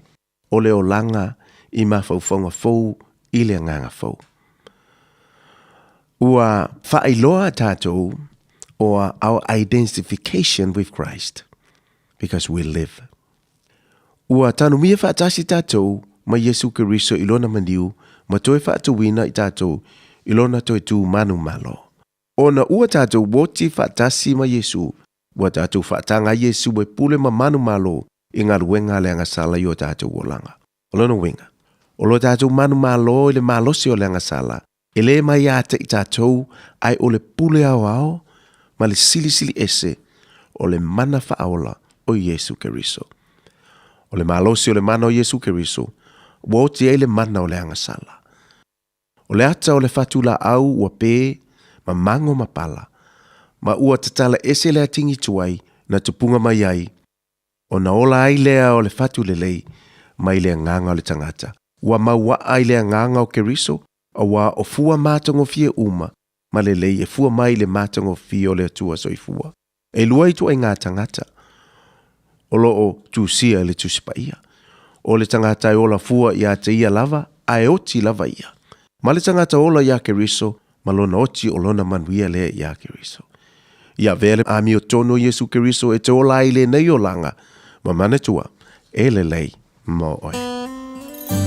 o le ese tatupu Funeral Directors o se fale maliu Samoa o le tali foilea o taimi whengata ona o le malanga al maliu maleoti e mawhaifoi ona latu awinatu ma awina mai tino maliu o e pene mai so o se atu nuo lalolangi pala auno le ese tatupu Funeral Directors i le lua no lua tolu fitu o pea fiu ane ele se fulu male balu Norman Spencer Drive in Manuka City.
Kalame le mo e pa le fa fonga ba e fa tafiti o le na po kalame mo le va yaso Ile sunga fa fengainga ya solia longa Joshua ya via le li fa tele tua le lava tatu te mo le bono te fa fonga ye mo fa ngolongo ile upo le tua ta ua yo tatu fo langa mo tatu savalinga wa fo ilu tau mo fita ma le finga tau le nei fo langa ai tatu te fa ngolongo lo upo le tua o se vai la au sili le o se fa mama abenga le o se so swani fo ile mo tatu le upo le tua sa tonu lai le fa fonga mai le ya so fa ngolongo fo ya mati tatu fo langa fa marsi au mo le fionga le li to longa le so atayao o te misia nei pokala fa le nganga lo fa penana so tau o atu ya o so sani ya tau ya ma ve o se fa manianga ya titato le afionga le tu pe na tatu fa ngolong fa tasiai o nei le fa sfuma tasi le na tu e mo le tatu fa tatananga fo ile mal au malanga mai am sa mo pe tai o le mfai ona mo mai ya po le mfai fo na awai mai lungo tatu pokala mele so o no te lo fa sipiso la tou ai a tonu la sa ta la mo di se tatu au malanga mai sa mo fa tatano lungo tatu pokala me ya si tatu fa vai foi ma tatu fa ngolongo tulanga lo ye ta penanga tatu au malanga mai sa mo le wa fa tsibai ia le sunga le pula le tatu fa tavale ale omeka cans le sunga le pula ya tong sia la titi ya wa fo le tatu ino le tatu wa tulu fa tafiti ola na unanga mo le tatu mo leva ya so tala fa tong sia lufa la sunga le di pasala fatalo fatulava mal falwalo la sunga tetia el tayo tapo kalame el fieti mai ese matungo fio la fatalo fa ai mulmuli mai tu balla titi o tele lola to e pe la titi tongsia po ni fala iti po la tono fio mo tungo tuale le au ngor fano anga tetia tongsia e la titi tongsia o tau mau tongsia e la titi tongsia mo fa tai ia tai ia Fai mai si tongsia afa pene e singale do tangata pe o tau mai le tatu matua ai le lo le anga ile tala fo ile santus pa ia o le famarianga o le sina ia o le mea e la itia e la titi fo tongsia wai mo fa wasinalo ti o tongsia ai le titi se vanga na e tula lo tongsia fa tau lo matua ai le ia tula lugar mais singa ai ele singa te le ao tia yo kau amaka maka ya ao a tia ao te languma o famanyanga le tangata famanyanga le tangata fo ile le swinga le soi wanga la toi ma le soi kulo tanto soi kulo ni la langi yo la vita tunga wae tia Nothing tafiate se lenga ato tulonga fa fungtamo yo se fulu rua o tau sanga o mai e singa le ngolo foka su nga ko sanga a se mala se ko tinge ke bem e le malo fole tu ya we no e le malo fole tu na mana o te alu fatino e por mela to tu no le tu fa tango ka vale a te tia sa o le to sia wa te telefone la tu ya sola te fa ngolo fo ya o lai ti fa me yo solo singa le ulu ya wa u fa kwa singa nge ya a fa be a sola lai ti a singa lo le ulu pe tasi pelua me na to singa so ai ya sa le ya te tia yo e ka ilo e te sa o ye me e o me mo te me le o siri mo le fa fa yo o ye le singa so ai la le go solo ulu e va lo stogi ya le da tai mira la fatuela suga le pule le ya sol fatta fitio la to tubra da kam tatu watunu tatu tavali ya fa pete tia po anal tala to shele ni ta fa tai la sunte tia malo mato no ya fa muni pele tu la sunga fa talo fa lo fa anga samwa o fe la ma o ne fa salonga fa business e fa talo fa to shele la ke la mal fa no le ma to mai la ma o tele se i pa ia mo ngai fa talo fa tu la fenga to file tu so se pata fa taulanga lo fatino pele pina ngalo lo tanto sa paule langi ya wala ba lo na malo tuto tasi ai fatal fa tu si fa malo sola mania fa malo fo tawa fa malo fo lo sai ni mai tau a mi se la ta to to no te wo yo ya wa le tu to mo fi fo so fuanga fa ina ta fo me mala ba tu langa mo di tu langa ya o so fonga wa la numa ya fa malo lo sai ai fa pera si fa tau se tabale se sala ainga ya awan ni ngalo le ngotong sia pol omega cas yo e tele fa monianga e tele fo i fa mama abenga e mo te tonu na tu falta vale ia te nale ia o le lava ia to lava le lunga le fa numero de le tato falta vale ti fa tauna te tau inga i te tono le maketi ia o tau tata vale ngai lunga o tato fa malama tau ta vale accordingly il fa tau ti fa tau inga le maketi ale mea la tau ia e pule la bot ia o meka la tau e tau an ia ta vale la tau ia e ma fai na tutu ngai tau ta vale accordingly le tupe e ma pu my finance ale to tele malo tunu wa fa man ia ina ia te tono le tatu falta vale a te nane foi mana tu au ni ngalo fa ilo mea tung sia mai fa fonga ne fa salama fa businessi ia o mea nga ba ala e ta fa ia ina la tal sanga le tatu tolto sanga voi le matu te ba ai elu sa ele le stala indo lang tabale tolu te sanga ele se met tongi yo le se atinga le tabale pale wong na fitness ia walu sanga le mulu mo al tele ya vai fu fo ele se met tongi eu fo se vecina lang tabale pol maintaining lang tabale ya e fai fu fo tomsia ma le mega kas ele se tolu te sanga mana tua e nga fa pitole nei fa sala ma fa business ele foi tatu fo si a mania o le bolo sa bawa lau si ya man wi fa tatu tau ai ngai samo le li bisala talale fa il fa tau tatu tau ai ngai samo ta fa male no matulanga to finance ai suman tala mai au le lusa lau ke bi man kau tele tatu ta mal le fa tau man na fi dit ka ko ka fo isi ta mal le tatu ta mal fo mas ka ko second hand mai apang le wot to ne tatu lo to ma tu atu tatu storage isi ta mal ta pe si le tele tau el si le pe suman tala mai au longo metum sia Petalia tong siam so ni tiajoy.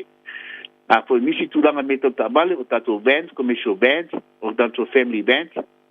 Pa pera tato mini band. Tato me tato pikepu i kako tuinga yutu ya.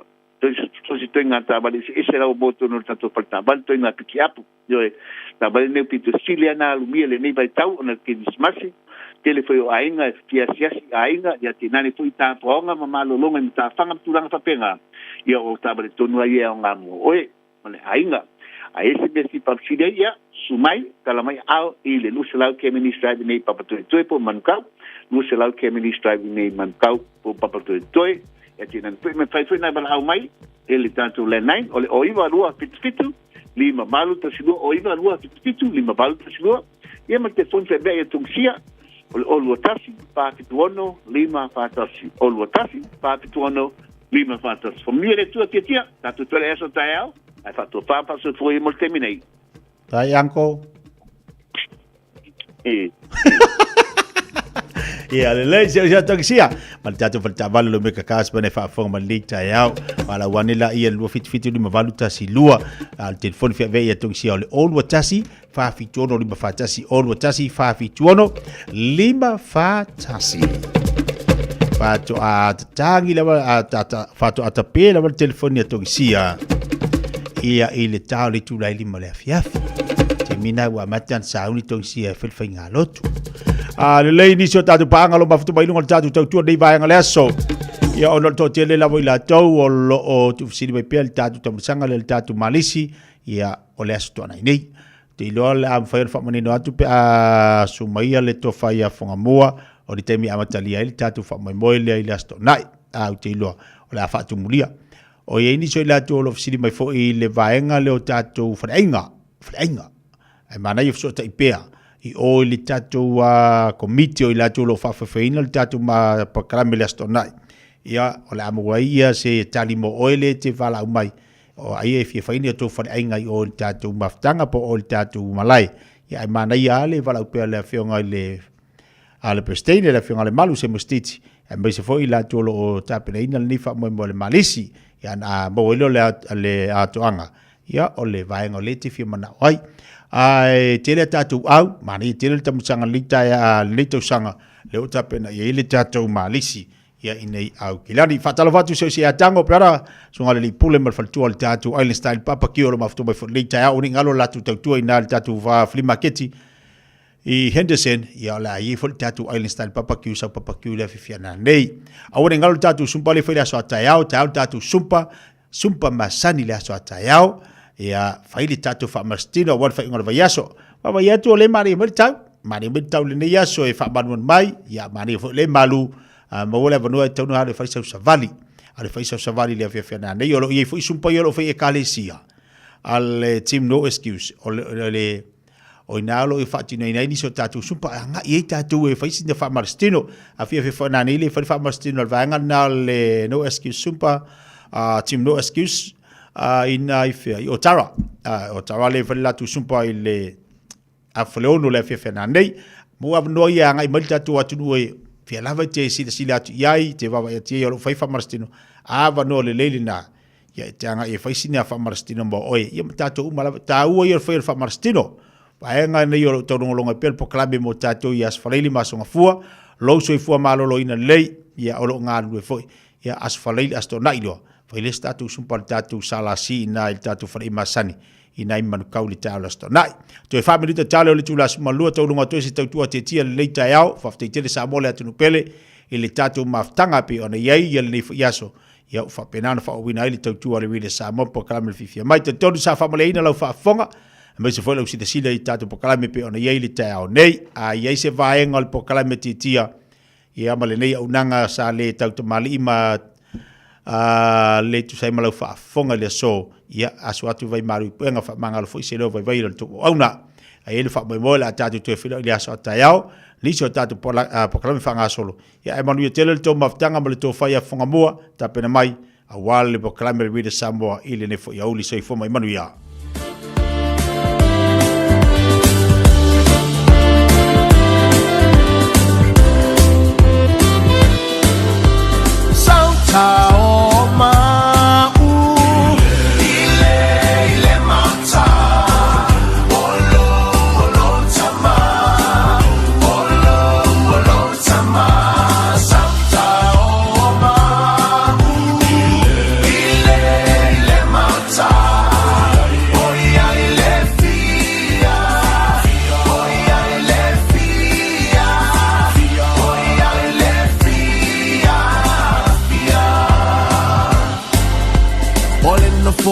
Feel le tala lele Salta o aine All in the four I feel le tala lele Salta o aine Hallelujah All in the four I feel le tala lele Salta o aine Salta o Salta o Salta o aine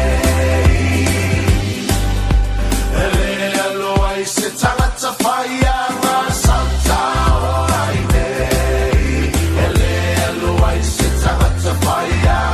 Salta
Samoa. Radio Samoa. Kasilima i Vakuru Amo. Usi mai alau whaafafonga. Telefon mai Samoa ia sa taitasi. Wa au mai amo oe ona o le langolango mai a le talofa voucher. O te whatalofa ero tātou utunu, o le neo tātou whero ai foi, i usi mai alau whaafonga. E leo mautino ai whaamaumaunga i Samoa i le teimi nei. Pe to fia nisi na so i fua ma whana nau mai le vau le tausanga e awhiv se lau rua wha, ma le tausanga awhiv se lau whaiva. I la tau ia e ngā waa le tūlanga tangata no upo le Citizen New Zealand. Ina ua pasia le Parliament New Zealand le salulu o le vaya sunei le whaitaunga lona tolu. Ma le whaitaunga muli fo i lea. O le tūla whono tau whaofi po o se piri na tu inatu. E le whaipule o le vanga wha upu whai o le Green Party. Le fionga i a tea nautu yono. O le tūla whono tau whaofi na toe whina wina aide whaafoi. O le tangata nu New Zealand o tangata Samoa. I la tau na soifua mai le vao le awhiv se lau rua wha, ma le awhiv se lau whaiva lea na ave sea, i se tū la whono le pāle mene lava o Aotearoa. I le teimia pule ngā maro le li pāle mio se Robert Muldoon, i le tausanga e awhiv se lau vadurua.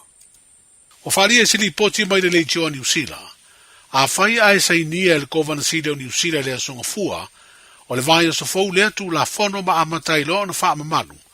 O le ata tala i loa le awano i tangata Samoa, i lato umana soifua mai te usanga e pe ona whai lo atu, e taro sanga ai o lato tangata anu po o Citizen New Zealand. Wa nao i lato lava ia e ngawaa, ai o lato whanau e le o au fiai, ma ua whaali ai le li poti e lele i tio whawau malo, o le tasi leo la sanga o le awhina wai i lato, na taula mua e le whina wina o le toi whafoi, o le Citizen New Zealand o tato tangata e ngawaa. Ma ua whaali ai e le fionga anai a wha anai le leitio a New Zealand, se isi leo ana tau mawhainga, whaatasia i manisi o lo langolongoina lea whinaunga. O se lau ono se furu le pase se na wha amau ni a wanoa e malanga mai i e pia mai Amerika Samoa. I le malanga le Lady Samoa wha mai pangopango i le wha ingo le vai aso na tenei. E na le toa se lau le pase se na wha tanga i le vai ingo le puipuinga, o le saunga le mua le ngata i whale o le malo o Amerika Samoa, po le US Coast Guard, o na malanga mai ai le Lady Samoa wha. Na mafua le tūlanga i pe o na li patia le tala nei news i Amerika Samoa, o na oni wha le tonu na maua le Coast Guard, i wha whaola le Lady Samoa wha lea e whapea, e le ola le awhi o le isi wha whaola po le lifeboat. Na maua le wha le tonu le siaki masani le vaenga o le puipuinga o le saunga le mu, o le ngata i whale o le territory. O lea wha le tonu na mafu ai o na tuai o na tuua le Lady Samoa wha, pango mo lana malanga toe fo i mai. Le ana fito atau nu i le wafu i matau tu i pia, i le taia o le aso sanat, nei. O le au nangan wha la aptonga tu maoti o le to manga mo e popua ngā tia, na suru i eise tau ne le amo se fesoa swani, o na o le mamafo le tongi sala le pulenga o le lato nu. Na whaasala lea tau le se lau au matua ma le tasi lea whita la, peitai, na te lenga whatia. E leo whailo ine le Palestine o le tō manga i se li poti le newspaper Samoa Observer, pe ai se ana whaasala i lea tamatane le pulenga matai o le lato no. Ai o le whauntuanga le Palestine le whaletua i a siri niu Lina Jang, e te tau le nuu ana whaanga nisi a wala e whaatino ai le tōngi sala, e pe o le ngalua i se whaato anga se whaife au, po se isi ngā luenga e fesoa swani ai, i se a inga lima vai o le nuu, ai le o le whaio wha salanga ma mawhatu, i le ma whaio na whaatino pe a fua i le lima vai o se tangata, e a fia i se tong sala. Wa wawe na maua e whanau o le tātu o tunu o lo i le vainga le no whanga o le Campus of Hope al whalap tonga, o le to manga mo e popua ngā tia mea lo for kirisimasi, ma se tā whaunga fia le no whanga le Rainbow Park, o na o le hanga le leo le pulenga o lea no whanga. Wa whailo ai le to manga i se pepa o whaasalaunga, o se awanoa siri lea mo na i whanau sawa aina, i la tau o lo tausia le no whanga le Campus of Hope i tona i mato, o na ua maua le awanoa e anga i atuai, e wha fia o la tau loto, ma wha o ngā mea ta alo ese le Rainbow Park. O mamoli ai wha fitai le Palestine me le ufai ngā ruenga o le to manga mo e popua ngā tia, i le pulenga o lea no whanga, i le anga le lei le mea alofa mo whanau sawa aina, o le a mana tua i pere kirisimasi o le nei tausanga. O le wha au penga ino sui o komiti o fono wha vai o i tu malo palo te limas futasi o le tunuu. I to mai e wha tino ia lantu ngā luenga le wha tino ina leo anti nae o le polo keti tasi le miliona tā la mo le manui o tangata o lato i tu malo. O se tūlanga tāu o tele ua o le a tau si si ai mata iala o pūlenga le lei le wha mau mawina o wha mtalanga i le wha o ngā ina o tupe o le polo keti. Ai o le sauni a foi o li poti e wha ino ai wha mtalanga uma o le wha o ngā ina o se leni o le miliona. O i tūmalo palo to le vai maunga tasi ma le vai maunga lua na a wai sui o a lato komiti fono wha vai i se a o onga i le vai aso nei na wha tau teia lea e le wha malu o wha laptonga tū maoti le tunu u le sanko. O le autu e pe o na wha iroa i se pepa o wha mtalanga e tā ua le awa o ina o sui o komiti o fono wha vai o wa o lato e ngafa ma le wha tino ino ngā luenga o le ati nae o i tūmalo te tasi e tau wala mai i le polo keti tasi le miliona tā la. O le mai au le whainga palo talo na lua po le runoff election a le Territorio America Samoa i le asolua le vai aso nei teimi dei New Zealand ma Samoa. Ai o le asolua lea sifuru iwa November i America Samoa. Na mori mauina ai le tuu au whainga o palota, le furisia o le 5% o tangata palota o le territory, e whaia se suinga i ta i o lana whainga malo, mo le tofi ko vana ma le lutena ko vana.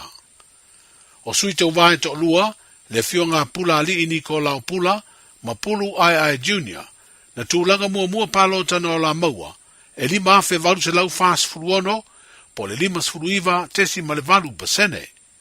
Ai o sui te uvae lo tūla inei le tofi ko vana ma le lutena ko vana, le fionga le manu peleti maunga, ma la apui tala uwenga ele a salo ale, e tolu afe iwa se lau 2 palota na o la maua, tu sa leo le fast furu tesi ma le 2%. E iwa afe iwa se lau fitus futasi, le au whaingo tangata palota na whaia lea whiriwhiringa.